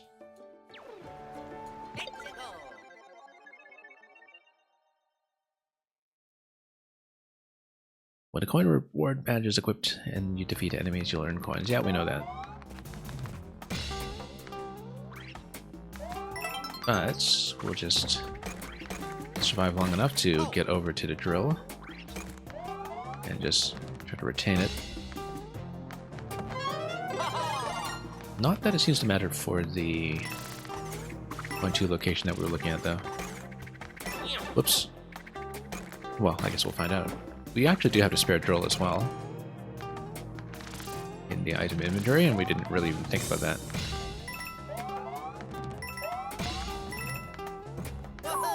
Anyway, this location here, we'll grab this and do what we can.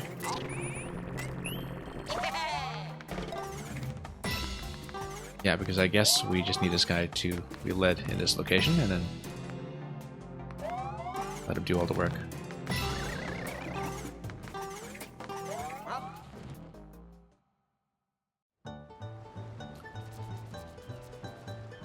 Okay, this looks simple enough.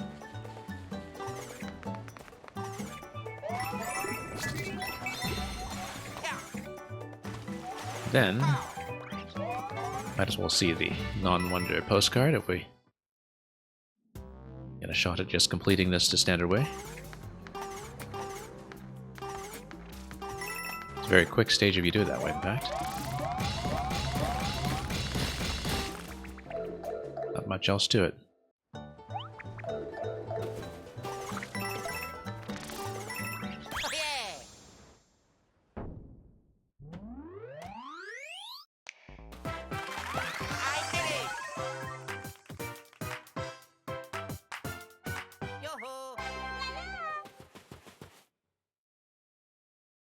Alright, let's keep going. Yippee! Onto the desert? Not yet, we don't. I mean, I guess the gate is available right here, but since this is going to reveal something, possibly another airship, or something similar, I guess we should see it. It's going to give me a portal for an airship, yeah. We should obviously break this first before we go to World 4, and just to see what's available. Oh, maybe you do get to open up a little more space before you even touch World 4. So yeah, let's do more Petal Isles and read the signs here. It east from here to reach the sun-baked desert. And we can keep going, basically, as long as we clear the airship first.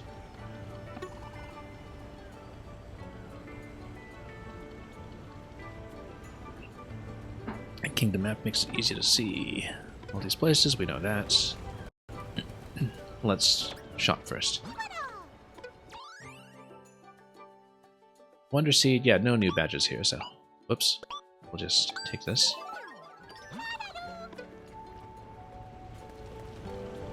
Also, did we actually complete everything in the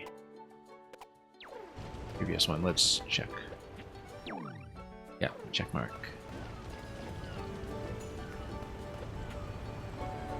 Meta Isles, flying battleship. We'll do that first. Or rather, no, well, let's pop the gate first and then we'll do it. We won't go through yet.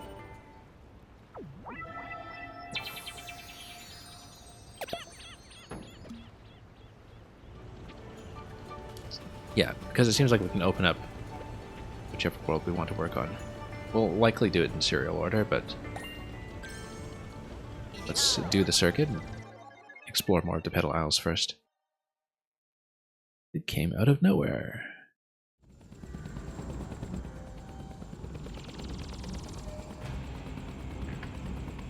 Okay. Can't really do anything over here, but we can troll around Mecha Koopas. Speaking of returning classic enemies, we can do a little bit of bubbling. There's an instant kill on those. Clouds. More clouds. We should obviously take that. And yeah, you can still pop things in the cloud. I just have to check when it comes to returning elements and mechanics, whether they do work the way we expect. Oh, whoops. Poor aim over there. It's obviously going to be something down here before this blinks away. We'll take advantage of those invincibility frames as well. Yeah, that was an obvious location to check, worth taking the damage. We say that now, of course. But that remains true, we'll see soon enough. Jumping from cloud to cloud, that's very much Maker idea as well, except of course this time we don't have to deal with the despawning being from the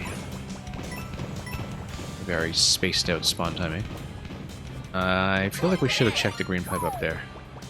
I missed my opportunity to do it. Yeah, because this looks like an exit from having entered the other green pipe. I was wondering which pipe to do first, you see, and a moment of hesitation there did make all the difference.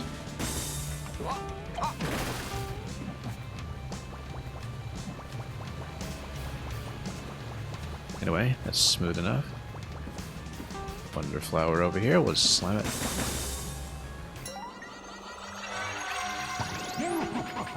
And then, okay, we just let the targeting do its thing. Whoops, didn't even look at the cloud there. Being toasted like that. Yeah, I feel like we definitely missed Coin 2 with the first green pipe over there. That seems like a relatively obvious location for it.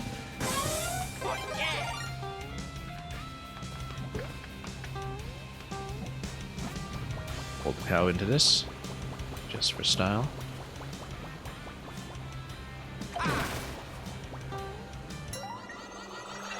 Alright, let's bust everything up once again.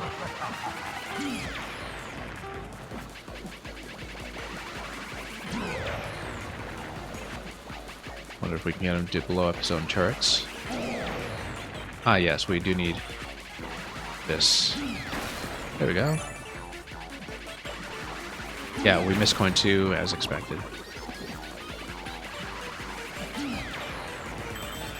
This is pretty navigable, it's not too much of an issue. As long as we watch the expiry.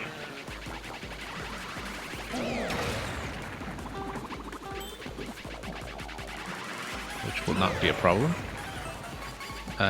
Open the gate, please. There we go.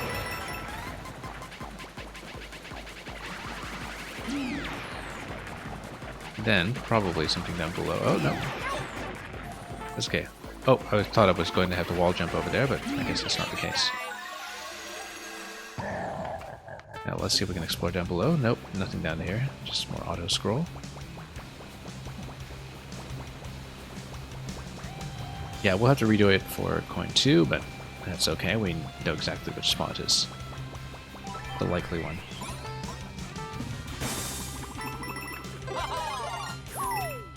Anyway, let's grab this.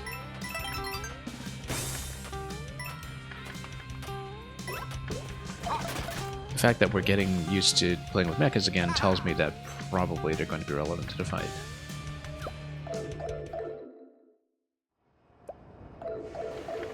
Yep, it's going to be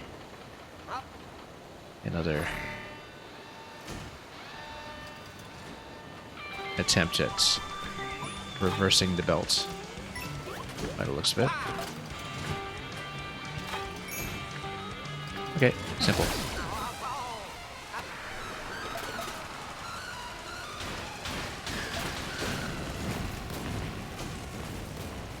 That took a long time to build at a shipyard now.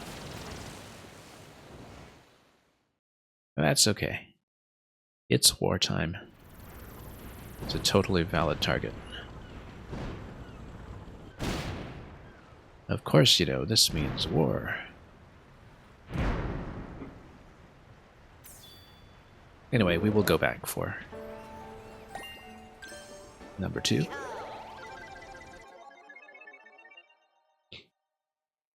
Don't necessarily need to go for the Wonder Flower every time, of course, if we want to see potentially a different picture. So this time we might not, since we won't need it for coin 3.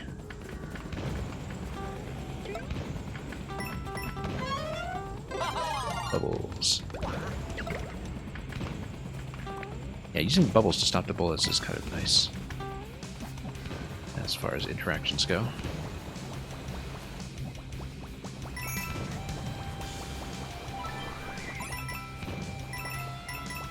Anyway, let's proceed over here. Do a bit of cloud hopping and swapping.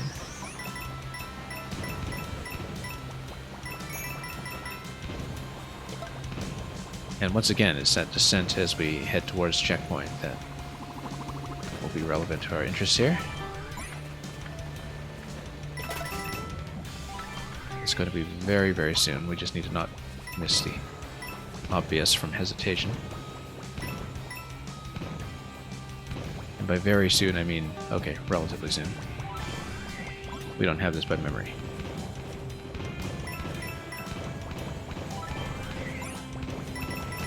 Yeah, right in this segment. Yeah, it was very obvious as something. It's just that I saw the second green pipe and had my doubts. Alright, let's finish this up. More bubbles, we'll take them.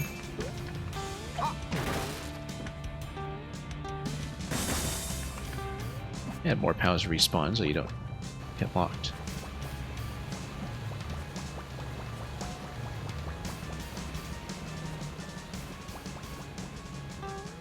And we'll just work our way over. Yeah, we'll skip the Wonder Flower this time just to see what happens and what the level looks like. Experience a little bit of new content in a manner of speaking. It does make it abundantly clear that, oh, you don't even need Wonder Flower to grab this one if you have come here without it. Of course, it's more stylish if you do it with the Wonder Flower, but whatever works.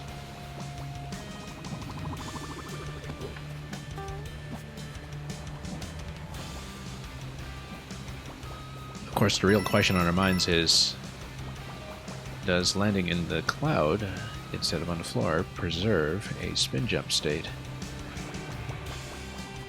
Like in that Maker level that we saw last week. We're not testing that. We don't really have a place to test that against.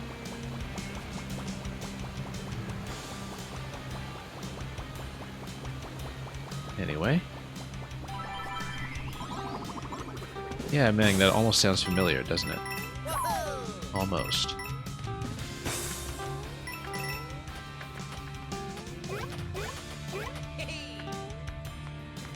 Alright. Down we go.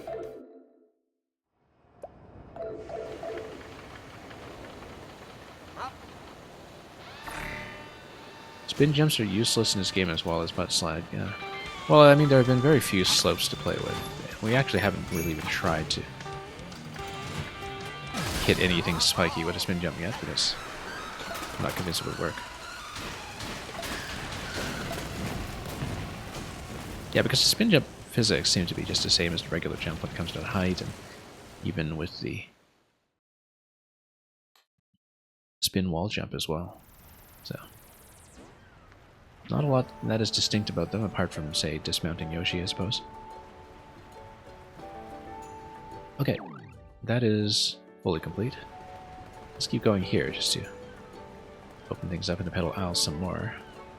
Yeah, I bet that if we go here, I mean, we'd have to continue, and maybe there's another airship. We'll continue sweeping the pedal aisles a little bit.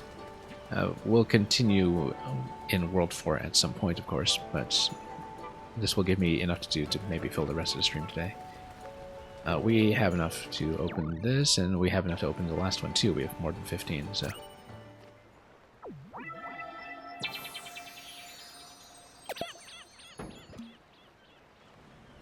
But we'll do things in order 4, 5, 6, even though we don't have to. Despite my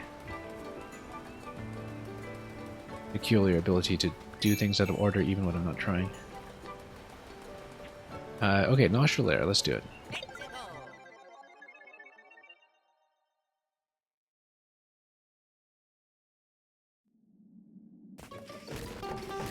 Oh, I see. They blow things up with that.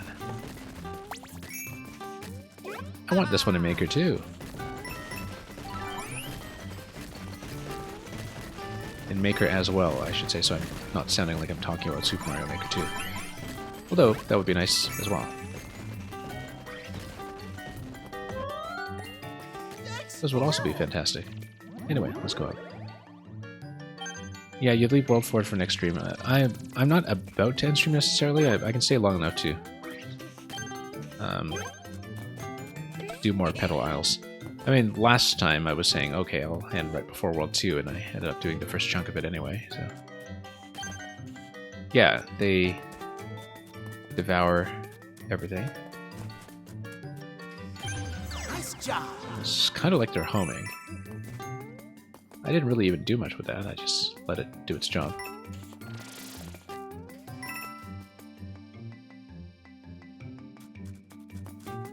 I bet when we have a combat arena involving these guys, that'll be tons of fun. For some definition of fun. Now we still have access to the coin, of course, and all we need to do is risk that little jump. Truly not a big deal. Especially when we have a whole curtain for climbing. Bubbles do instant kill them. The bubbles are quite terrific. Also, jumping off vines is normal, thankfully. After dealing with SMP Advance, or the Super Mario 3 physics, you can fall off vines, but you couldn't actually jump off of them. That was not ideal. I wonder if these guys can run into the POWs and chomp them by themselves. I don't know if they will, but there's an easy way to check, which is just to drop one on a platform where they're about to land. I feel like you're missing something. What a clue. What a clue. I do want to see if we can get them to munch something now. Let's say... yeah, let's go right here. They do. They even do a little bit of an attack into the POW ahead of time. We obviously can't stand on top of the teeth. Okay. Feel like you're missing something? Wonder Oh. if they ate it. They definitely ate it. Yeah, so the POWs will potentially activate if you're not careful, but you can also do this. Raise the whole curtain.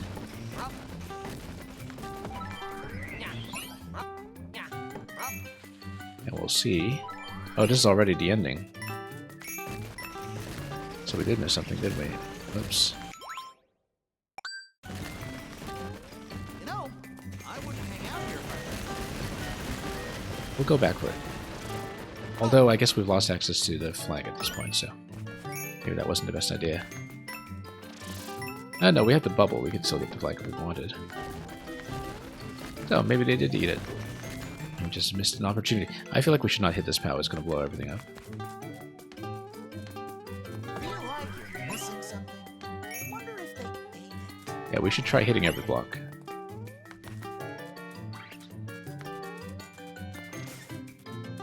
Could be up here somewhere. Probably post checkpoint. I don't seem to recall crossing checkpoint with the Wonder Flower all that often, but we shouldn't make that assumption either. They probably did eat it. Feel like you're missing something? Yeah, we'll redo it actually, just in case.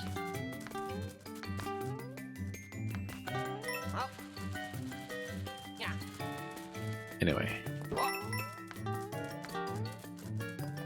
warned ya.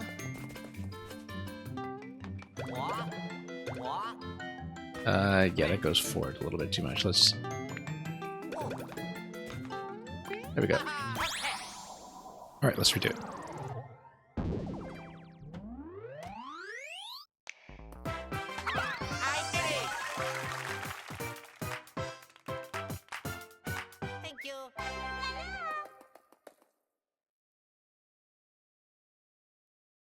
And we'll get the daytime photograph. The non-wonderful one. Yahoo!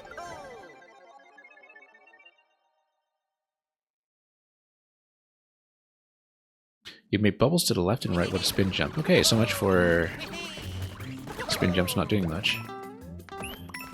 Actually, I didn't know that. Didn't even think about trying it. Whoop. That was very poorly placed. Let's try it again. So yeah, we do have all 3 coins, we just don't have the Wonder Flower, so let's just make sure we hit blocks before they get devoured, and that seems to be somewhat important here. Yikes, be careful. We've been there before. Whoops, no. That was a terrible drop. I accidentally interrupted my own drop. Okay.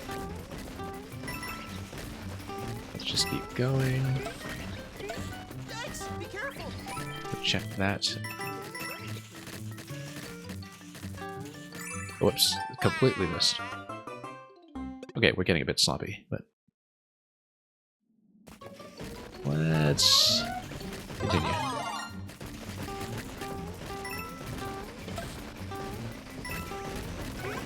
Yikes, be careful. Handle with care.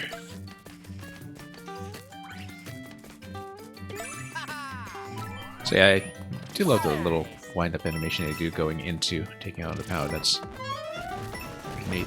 I feel like they did hit something. Oh yeah, there's the Wonder Block. We missed it. Okay. You know what? Let's just start over. That's clearly where it is. That is absolutely where it's located.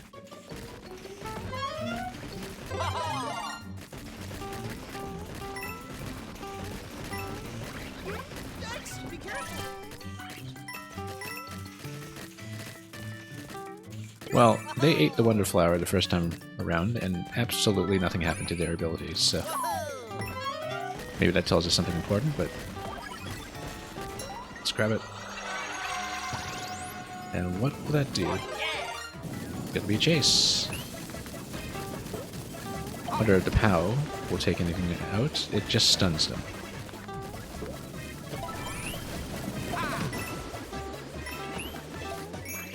I think we probably have to use the POW, in fact. Keep them in position.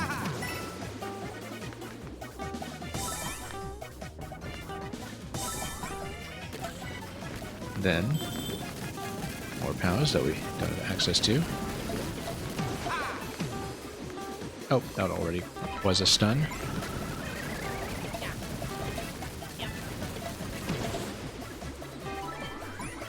Yep, very chompy.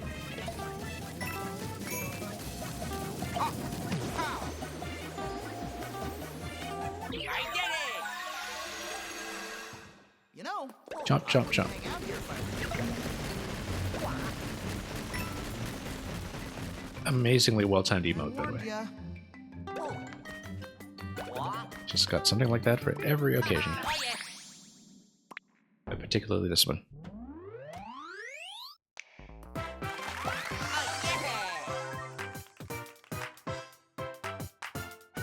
bye. Yeah, we'll push on ahead as far as this game will let us go with the Petal Isles, I think. Yippee!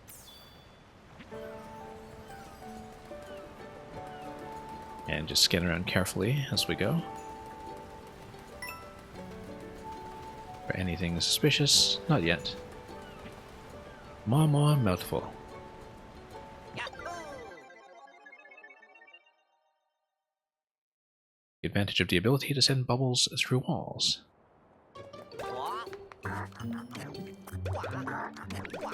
Well, bubbles do stop this guy. It's kind of like a salamander, maybe. 2 hits, okay. Delicious course, yeah. The delicious last course, you might even say. Yeah, one thing that we've raised before is that the kind of sweets and cookies theme is something that has been a staple of Mario games for such a long time now, and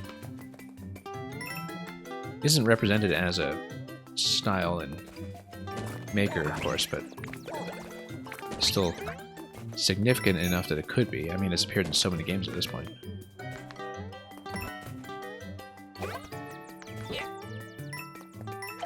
Just makes you wonder what night-themed cookies would be like.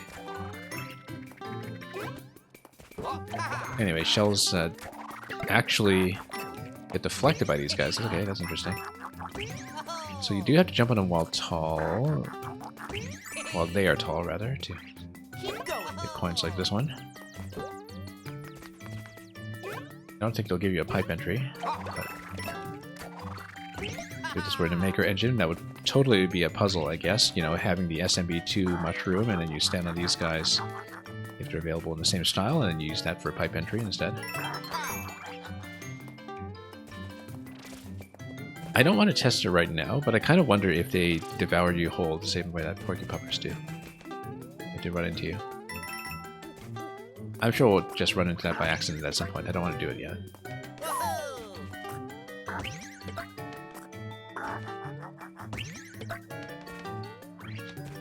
There is something over on the right side. We'll check that first.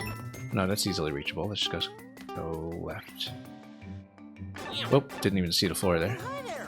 Hi there. Alright, how delicious will it get? Goomba! Okay, so Goomba... Whoops. I actually can't jump. Don't let him see you. Wait, but then... I guess this is probably telling me, then, that I can walk on spikes, right? Yeah. Don't let him see you. Oh, stealth. It'll be like Mark of the Ninja, that's what this is like. We can't actually jump, so we just need to go around him. So, I mean, this is basically Captain Toad. We can't jump. Might not be a Captain Toad level in this game, but this will do just as well.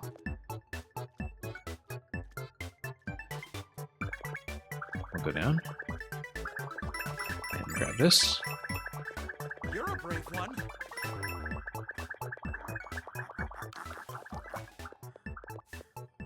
Look at him just totally exhausted from that dive.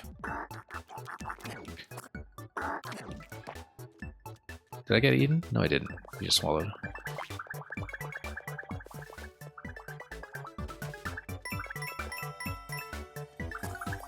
So yeah, totally Captain Toad. I feel like we need to ride on top of him. And then get raced up to the other side. Maybe. No, it'll be something to do with the platforms on the other side. Oh, we can stun them. Yeah, can't ride them though. Well, once they are in this position, we can make them run into each other. No, we can't, because they'll do that instead.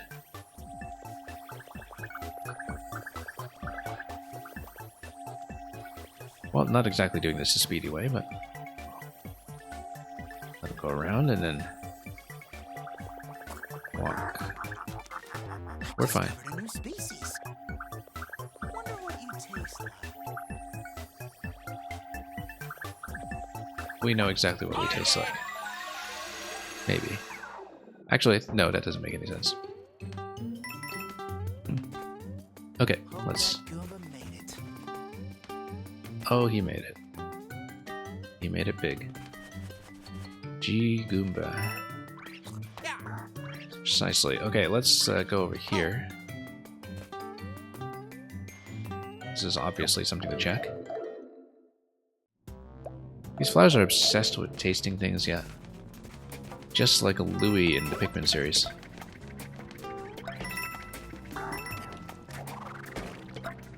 Oh, I guess we'll just need to send this through. Ah.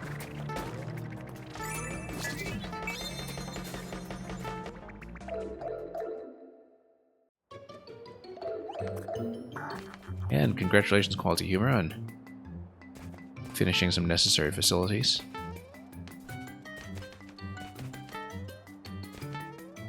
Hope that Goomba made it. It'll be a bit of a shorter run from now on. Whoa. Oh, that's maybe not our finest hour. Yeah. But we got it.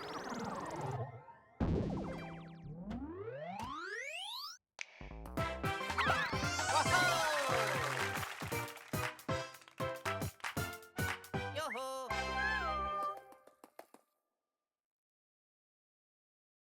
Okay, thank you for the Yippee. mouthful of GGs. A mouthful of fun. Okay, no airship obstructing us yet, but I'm sure that'll come eventually. Muncher Fields and boosting spin jump, which will give us a new badge. Yeah, quite a lot to do in the Petal Isles, actually, if you look at this location here, and eventually the end of the road here will unlock what looks to be World 6. I'm going to push on. We're going to try to get over to the World 6 unlock. And we won't just do the individual worlds yet. This will, I think, eventually be the entry point, hence the camera zoom here, that will take you over to Bowser's Castle once Calamity Piranha has been dispersed. Here we go.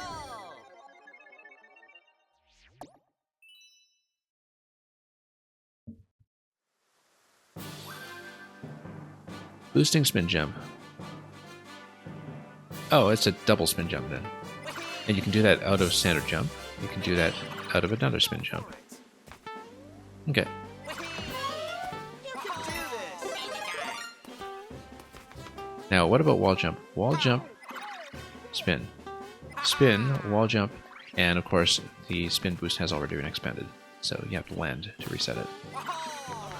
This way. Okay. It's like a little miniature propeller. Yo-ho. Whee. Wee-hee-hoo. Okay, like this. So nice. Pretty straightforward. Whee. Woohoo. And here as well. This looks like a little spin jump location waiting to happen. Whoa. Yeah. Oh, yeah. And then, oh, hidden over there. Very easy to see, actually. Last jump. Exactly where one might suspect. Yeah.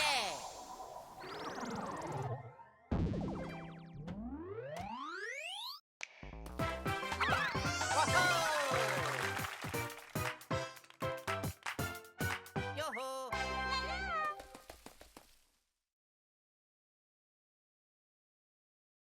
All right.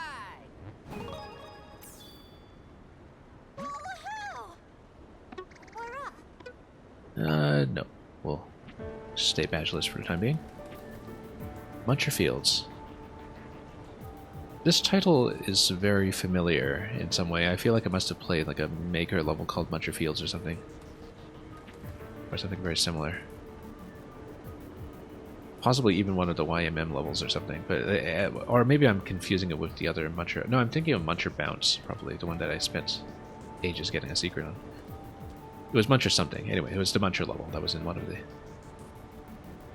bonus worlds in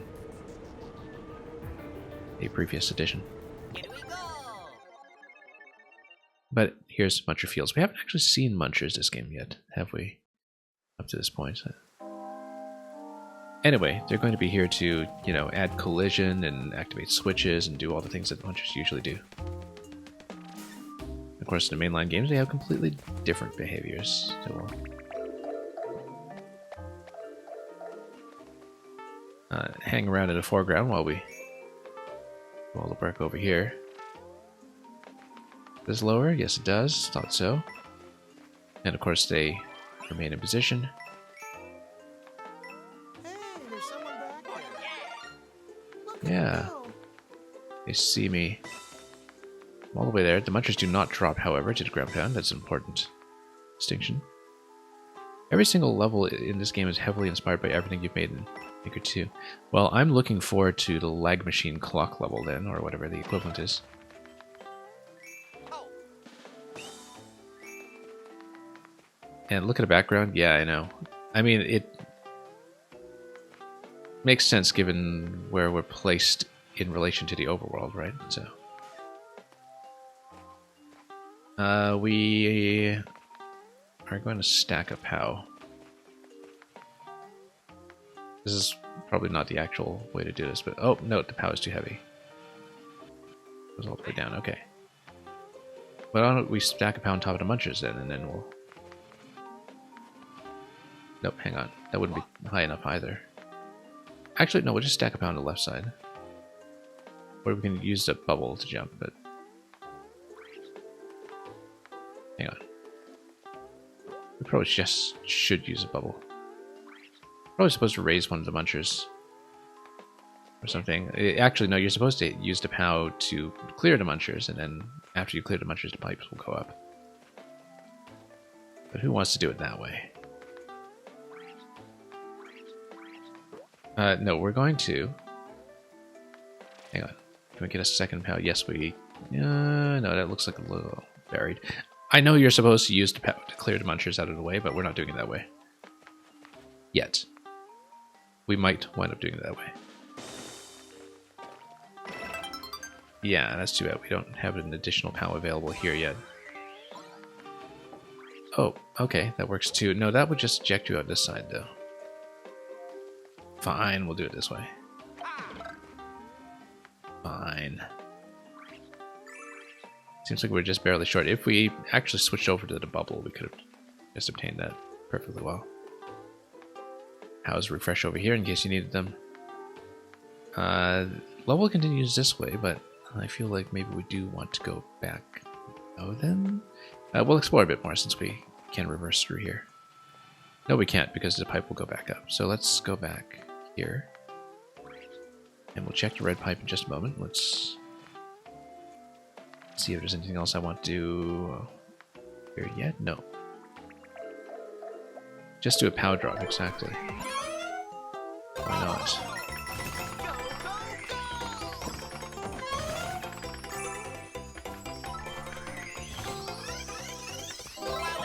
Okay, there we go.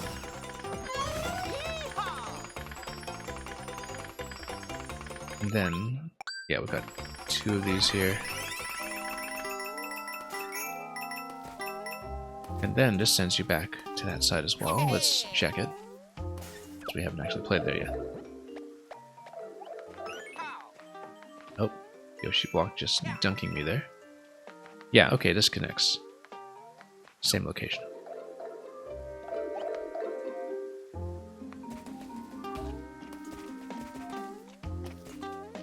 Of course, you have to wonder if anything happens to the background art, say if there is a post-game, or...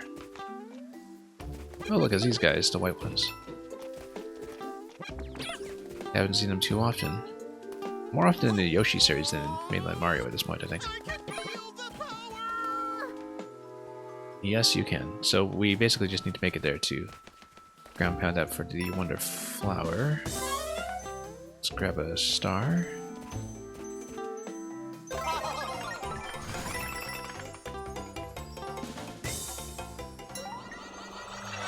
And then that will automatically obtain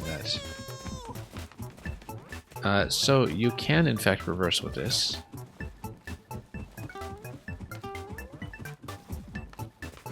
And you just lead them over.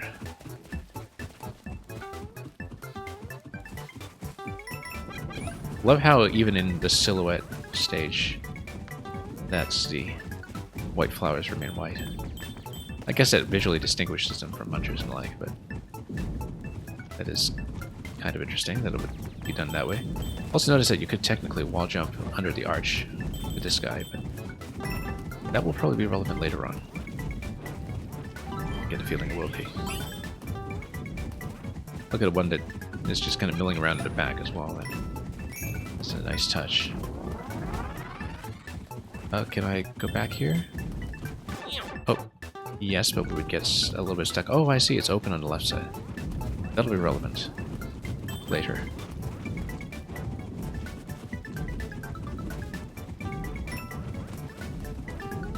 Have a nice ride. Oh. Did we want to be up here? Oh yeah, we're in the background, okay. Got to keep track of what's going on. There was a pipe that was an exit over to the right as well, but I think this is probably the right way. Let's see, a flower, let's take it. It's fire. Notice that fire isn't in silhouette, fire is just fire. How? Yeah, I guess they basically are walking semi-solids. Which is why you can just go through on either side. We should have maybe saved that POW. Obtain something else. We have another POW that's available though, but we won't see it because we got this first. Alright, that's fine. We can still POW it all. Notice this massive red pipe connection, by the way, that takes you out further. We should follow it back to see where it leads. Oh, no, it just kind of loops around. Whoop, no, that was a mistake. Slipped right off. Didn't realize it was slippery. I guess it's the rain. Alright, let's do it again. Yeah, we obtained 2 out of 3. We know how all this works.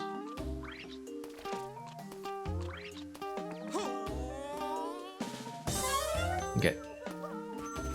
Let's grab it. Feel the power. We don't really need to do it with Wonderflower again, but it's fun, so put everything in silhouette once more.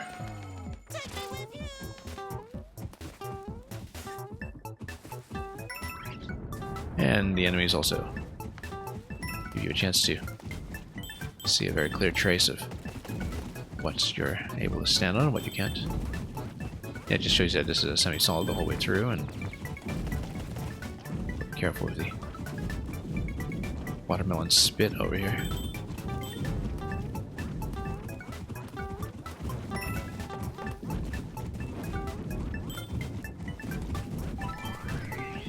And then just continue. Have a nice ride. Oh, that's just a talking flower. Oh, I see. Yeah, no, let's check this location too in case there's anything. This is just a standard exit since it's blocked off. Okay, so we should, in fact, have a nice ride. Make it to the background. See if we can ride this over anywhere interesting.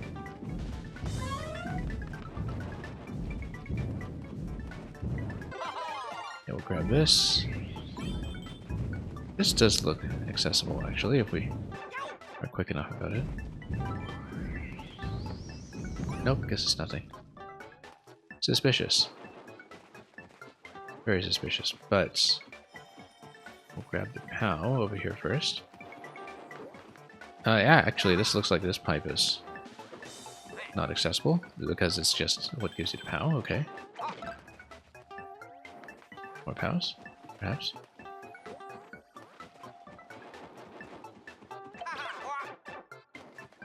Can we get up here? No. You're missing coin 3, though.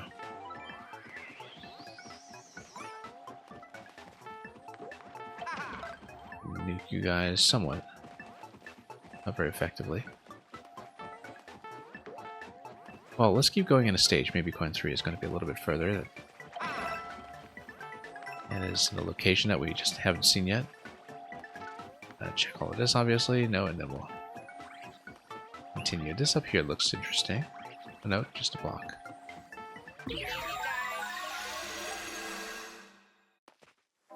So yeah, very suspicious red pipe, but don't really have any idea where it connects, so let's just continue and see how much of the level remains.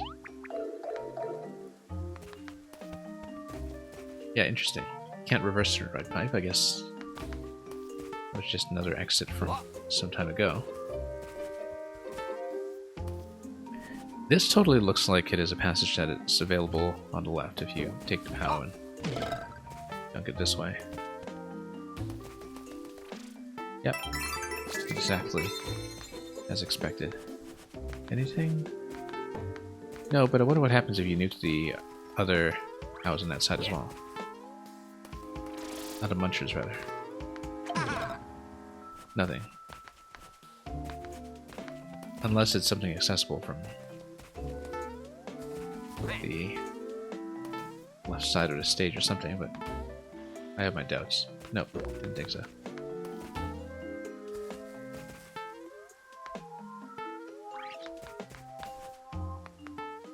Okay, here we go.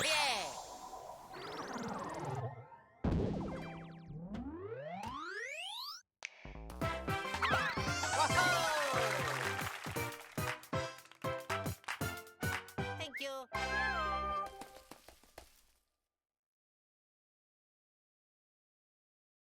Yippee! Okay, so much for Muncher Fields. And yeah, full check marks so far of everything we've seen. Let's keep going. This is Wiggler Race. It looks like there will probably be some drilling involved if it's spelunking. Petal Metal. And yeah, we will do this one. But let's unlock this first.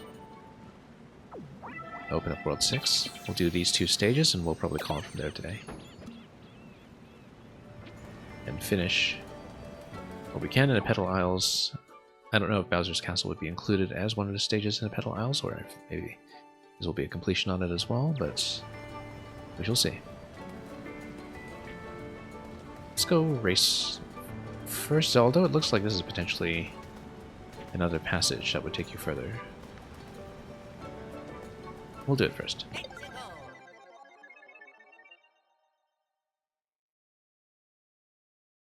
You want to equip the jet run badge? No, we're fine.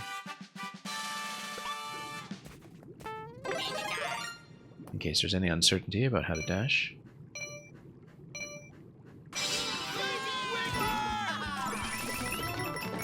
And yeah, we can just spot this guy. Oh, missed one of those. Would have been useful.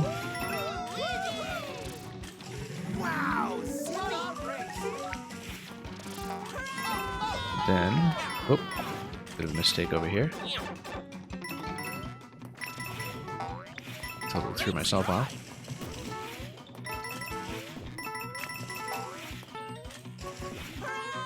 Probably missed a few things along the way, but that's okay. We'll just need to win the race. Oh, we should have jumped on top of that guy.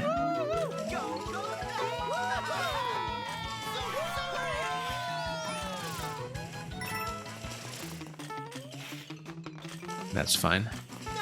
Even with roller skates, the Wiggler's nowhere close. Whoops. I thought it was going to land on a Koopa. We just missed. You ready for objectively best world next stream? Well, I mean, it depends on which one I'm doing, right? Although, like I said, I do think I'll go in order. Whoops. Alright, we did much better on the first attempt. We're just missing the Koopas like crazy near the end because I felt like I might have needed to pull back for them. Yeah, maybe we'll be able to do 4, 5, 6 next time at our current pace, given how much our time today was spent on the Petal Isles. Whoops. I need to pay attention. Hang on. I was totally expecting to bounce in that guy's tail like I did on the first attempt, and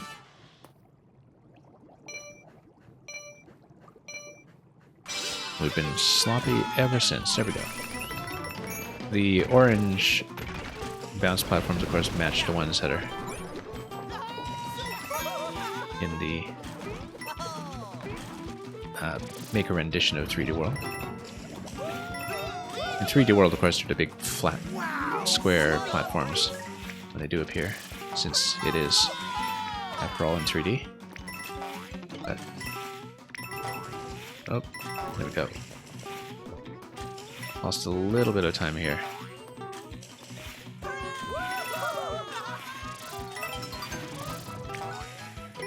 There we go.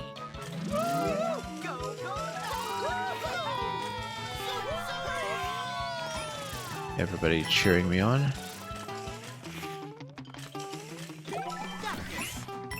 Okay. Short bounces are actually the trick here. Oh, missed the bottom passage, but we'll win the race. A little bit sloppy, but we won, so we will take it.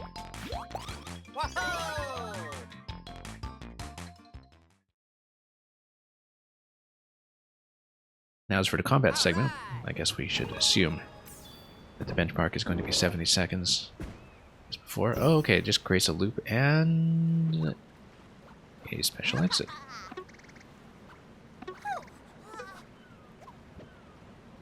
We'll see what that is in a moment. We'll do this one first. Here we go. If maybe that is what gives you the 7th entrance to special, perhaps. Defeat the enemies to open each gate. Well, we haven't done one with the drill yet. Obviously, we'll do the drill just to change things up. Even though we've seen a picture already of the enemy set. We have no idea how this works underwater. We just bought them, okay. Okay, works for me. And are they going to... Yeah. Work exactly like they did in certain earlier entries. Okay, burned about a third of our time already. Slightly over that, in fact. Oh. Yeah, not the best path. We just missed the one over there completely. Also, POW. Yeah, we should have kept the POW, actually. Oh, right. We really messed up now. That's okay. Oh, totally thought we got this guy. And, yeah, we need to use the POWs all over. We just didn't really think about that. We should just go straight for the POWs next time we're here. We will not make the time benchmark, but that's okay. It's a learning experience. Whether we'll do it with the drill again is something we'll determine after we see room 3.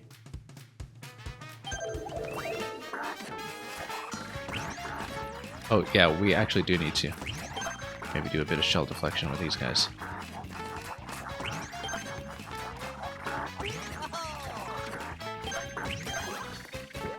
Okay. Yeah, because they do need to be stunned in order to be hit by shells. Otherwise they do. I'll hold them right up. Oh, and we missed the one on top, on the bottom left completely. Okay, this might give me 2 10 coins, definitely not all 3. That's okay, we'll try it again. Oh, actually 80 is the benchmark, so it's actually slightly more flexible than I had anticipated, but we will do it again anyway to try to hit 80. I think it's quite easily doable. I don't know if the drill is necessarily what we would want. It's good for the cheap room, but the others do feel a little awkward with it. Here we go. I feel like elephant might be better, but...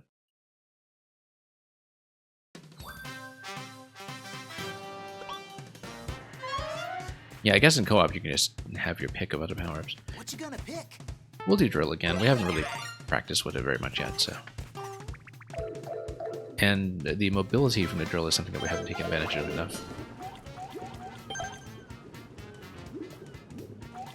Oop. Then... we'll do this.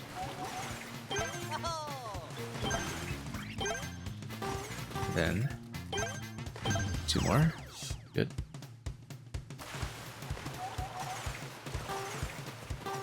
Alright, out of here a little faster than we were before, marginally. We'll hit down here. Whoops. And then we'll do everything with the POWs. More POWs, please. Yeah. Then we get one more. Oh, no. Not drop. Messed that up. Then we could have just taken this one. Okay, 30 seconds to the last room, roughly. Well, more like 25. That's okay, we'll just bot them and make sure they kill each other with shells. If we can.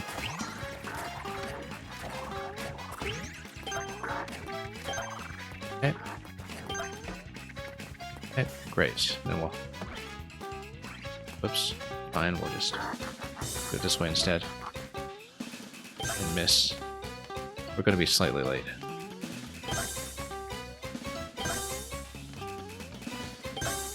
Oh, just a few seconds remain. Alright, let's get over to the door in 7 seconds if we can. It's going to be tight. Pipe, work with me here. Oh no, 80 seconds is the benchmark, not 90, so we're actually late. No, we'll do it again. Yeah, we messed up a lot in the last room, so... And we lost the drill too early anyway, because the drill would have allowed me to have a lot more mobility. So, we'll try it again. And we'll stay on the drill just to show that we can do it. Since we need to practice. What you gonna pick? Okay. Yeah, drill works well for Cheep Cheeps. So.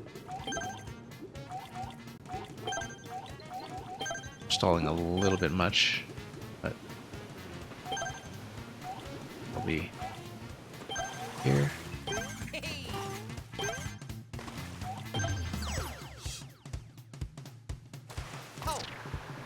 Then, yeah, drilling into the ceiling there doesn't actually help because we can't punch through to the other side like we can in Galaxy 2.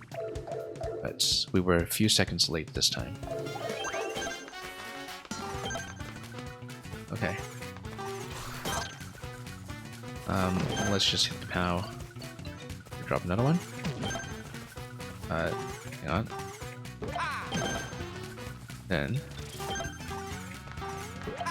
we'll just pop a few over here. Then, oh, come on, stop doing that. Trying to grab here. 55. It's slower than before. We're not going to make it. Too sloppy.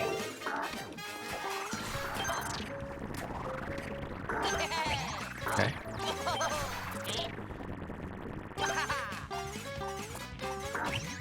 Whoops, nope.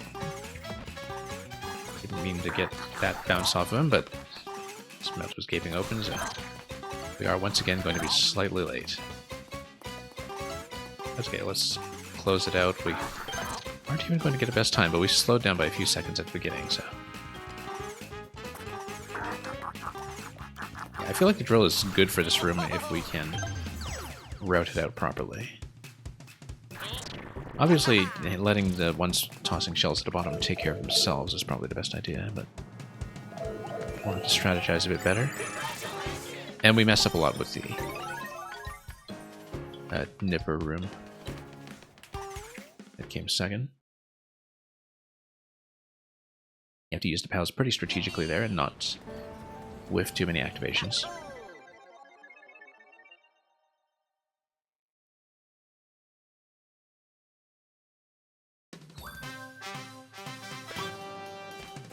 Let's get a second drill.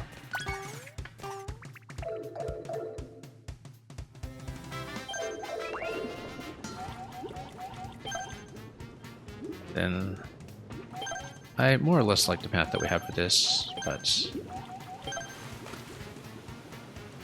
maybe we haven't considered the options carefully enough.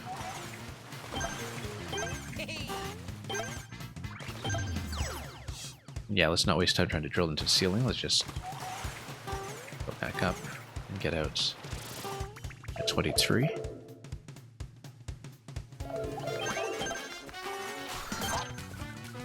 And then, yeah. Whoops, no, didn't mean to do that. Okay, we'll pop this guy while we go over here. Then just pop all these ones. 44, great, much better. I don't think the drill travel speed really beats running speed necessarily, but we can basically stomp this. Okay. Pop this guy, pop this guy.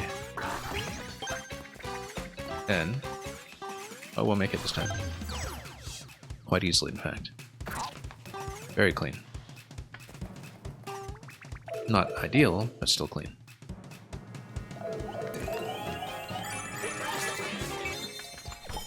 About a 20-second improvement.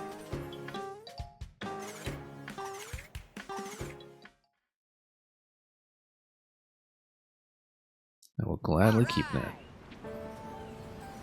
Okay. Still some to do in Petal Isles.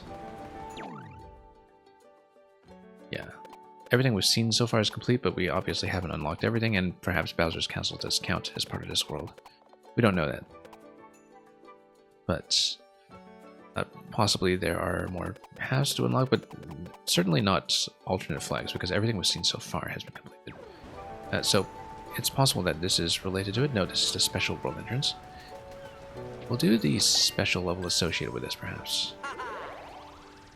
See if it's a 7th entrance, or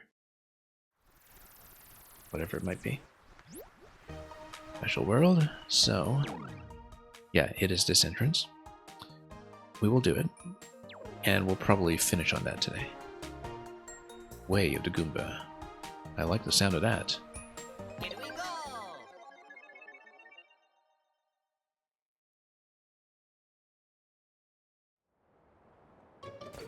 See you later. See you later. Yeah. Okay. Look at that. Classic Thwomps, which we hadn't actually seen up to this point. So it's basically Captain Toad level. This whole thing. We can do that. We understand how to do that. Especially when we don't fail clear conditions from, you know, marginally dropping off the side or something. No time limit on this, so we can take our time to grab the coin if we would like. There we go. Keep the lift going up. This Thwomp just kind of squinting at me the whole time. Giving me the side eye. We do get bounces without losing a clear condition or anything. It's literally just Captain Toad.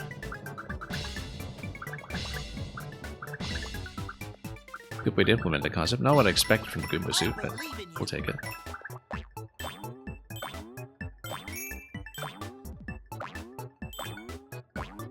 Yeah, we'll take the upper one and then probably do something to fall in. Nope, wrong positioning. Let's just wait. Nope, bad timing. I didn't expect to get caught in the donut block on my way up. Call it humor, you're heading out yet. See you later. Oh. Thanks for dropping by for so long, and we will likely be back tomorrow. That's certainly the intention. There's nothing I would rather be doing on a given day if I am able to get on and play even more of this, so.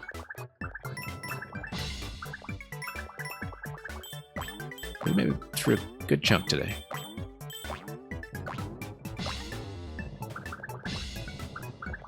Okay.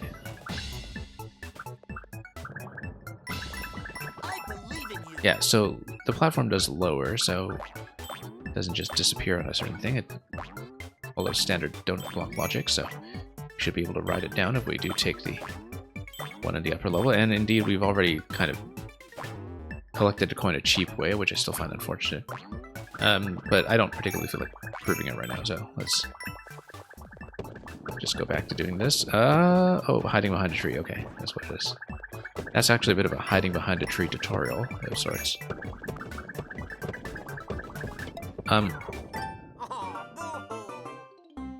Yeah, we need to let them come down in sets of 3, I guess. See you later. Not really going to get that done otherwise. Loved a little reminder at the start that the Goomba can walk on spikes. Just a little visual cue.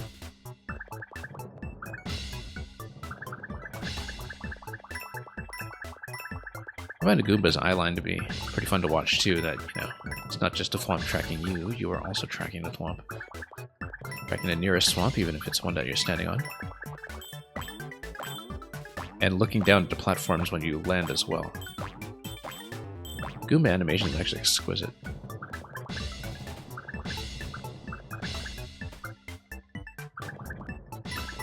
Looking forward when you're running, and looking down when you're trying to land.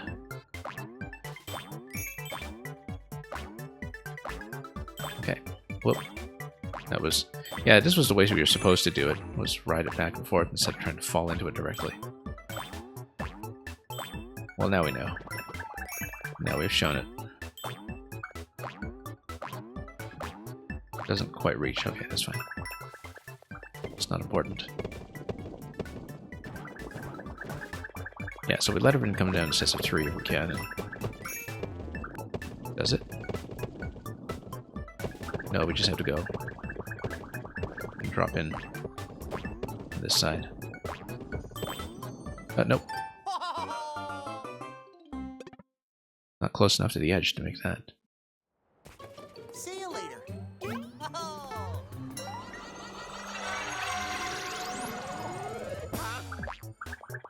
Wow. We'll make it.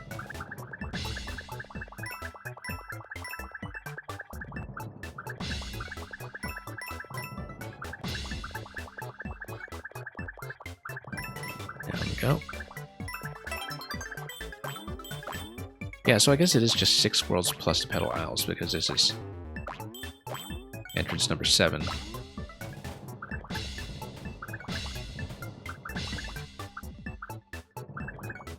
One for each of the 6 worlds, and this was the 7th one that was unaccounted for. It wasn't an unlockable 7th world, but rather just one that was part of the hub structure all along.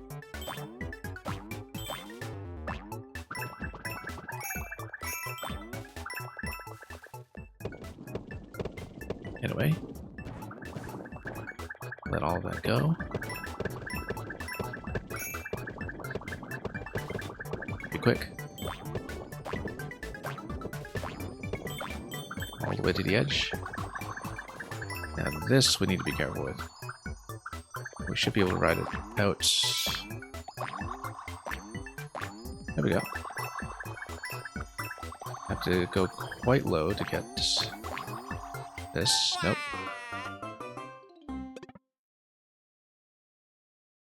Well, as a challenge stage, I'm glad we do have to start over and do the whole thing at once.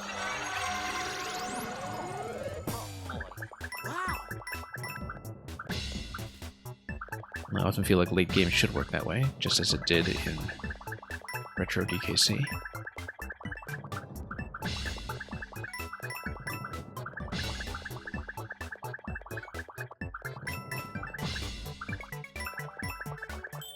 Okay. And for that matter in 3D Mario as well, just dropping out the checkpoints in the final stages for a genuine marathon. I believe in you.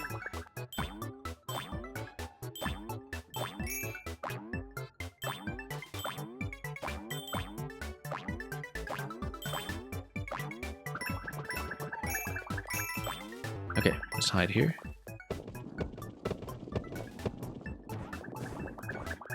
Don't exactly know what the range on that is in terms of safety margin, but important thing is that we made it. Anyway, first one's easy. Second one, timing it around a coin, that's going to be a little trickier.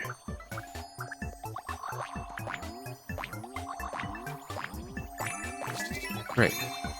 I did it!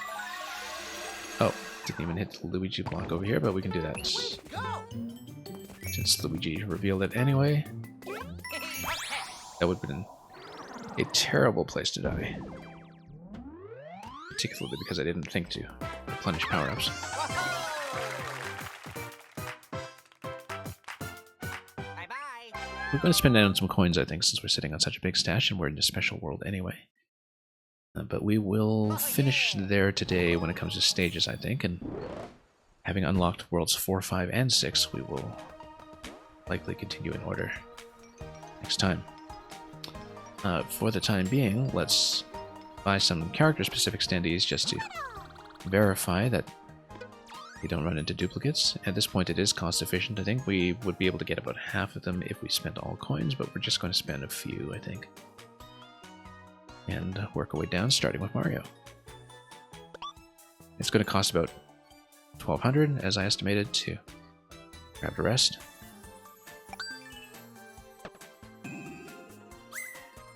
And we just need to buy 4 of Mario, so we'll complete his set.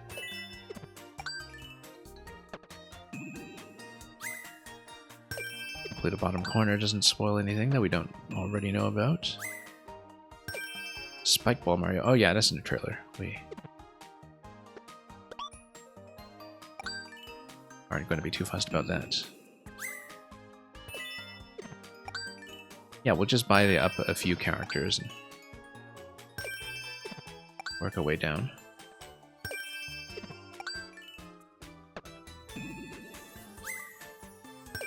Yeah, 12 stickers for 12 standees rather for 12 characters. For 144 total. We haven't played as Peach yet. We'll probably do it next time because her costumes look fantastic as well. Now, she doesn't have the fire safety ponytail for the fire outfit that she did in 3D World, which is unfortunate. I think that's a bit of a step down. I loved her costumes and Rosalina's as well in that game. Yeah, thank you once again, Mang, for the GG.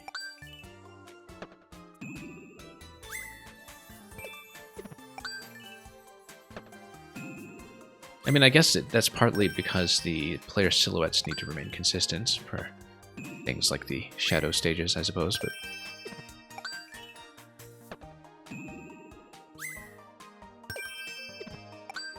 Although, I mean, a lot of the player silhouettes are going to be fairly similar between elephants and Goombas and such anyway, right? Although the Goomba is only for special Wonder Flower circumstances, so it wouldn't overlap with the silhouette stages, but elephant certainly would. But yeah, I do think, looking at a standee anyway, that each had a better fire costume in 3D World. That's okay, you can't have everything, I suppose.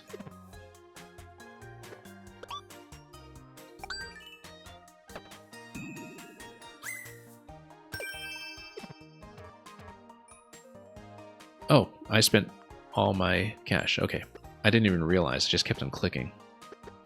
I guess it's because we weren't used to spending 30 at a time. That's okay, we'll get cash quickly enough that we can buy missing Wonder Flowers and power-ups without too much trouble. We accumulate cash so quickly anyway. And how many badges were we up to now? We're up to, not badges, standees.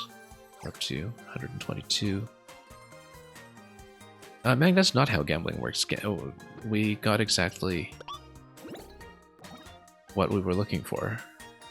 That's how shopping sprees work, when you just spend down your budget. But gambling is, well, a whole other kind of fun. Like back in the card games that you could play in the side modes in NSMB DS or Super Mario 64 DS, where, you know, Luigi would be the casino host. We have lots of badges remaining that we haven't even touched yet. I guess that's because we haven't done Worlds 4, 5, and 6, and that would just give a ton of these unlocks. But, yeah. Not that we've been playing with them outside the challenges. Anyway, we are going to probably zip back to World 4 on the map. Or at least to Petal Isle's entrance. Because why not? Let's move to the correct location. Flying battleship, roughly. The Luigi scam games where the house just keeps on losing, yeah. So, yeah, I think next time we will start with a Sunbaked Desert. We're not going to play it today, obviously. But we'll see the opening scene and resist the temptation to continue. Not much water left to take, I would think. Looks like WBC already made the Piranha musical into a Mario Maker music level. Yeah. That's exactly who I would have wanted to see do it. Well, next time we play Mario Maker, we'll probably start with that. It would only be appropriate. White sand everywhere, it makes the dunes look so bright. Alice will have another royal seat. Oh, look at that. It practically looks like a Fire Emblem level from this angle. We will, however, not proceed.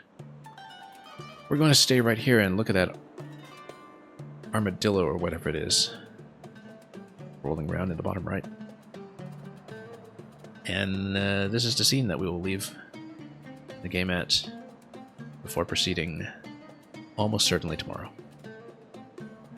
Thanks so much for watching today. We got through all of, well, I mean the rest of World 2, all of World 3, all of Petal Isles that we've been able to see so far, all of the available special stages. That was a big chunk of content today, after really taking our time with World 1 the day before. I really appreciate the company of all these people here who have already finished the game to varying extents, so you can see what I've been doing. And it's been a lot of fun over here. And you're telling me this is apparently the best world? Well, I guess we'll see. We'll have to find out our own way. It looks pretty substantial, looking at the map. But you never know. So, thank you once again for joining me today. We will pass on our remaining audience to somebody else on a raid, if I can find an appropriate target. And we will hopefully see you again in a day's time as we continue with Super Mario Bros. Wonder World 4. Thanks for dropping by. Enjoy whatever it is you are doing, either in this game or anything else. And above all, as usual, fare thee well.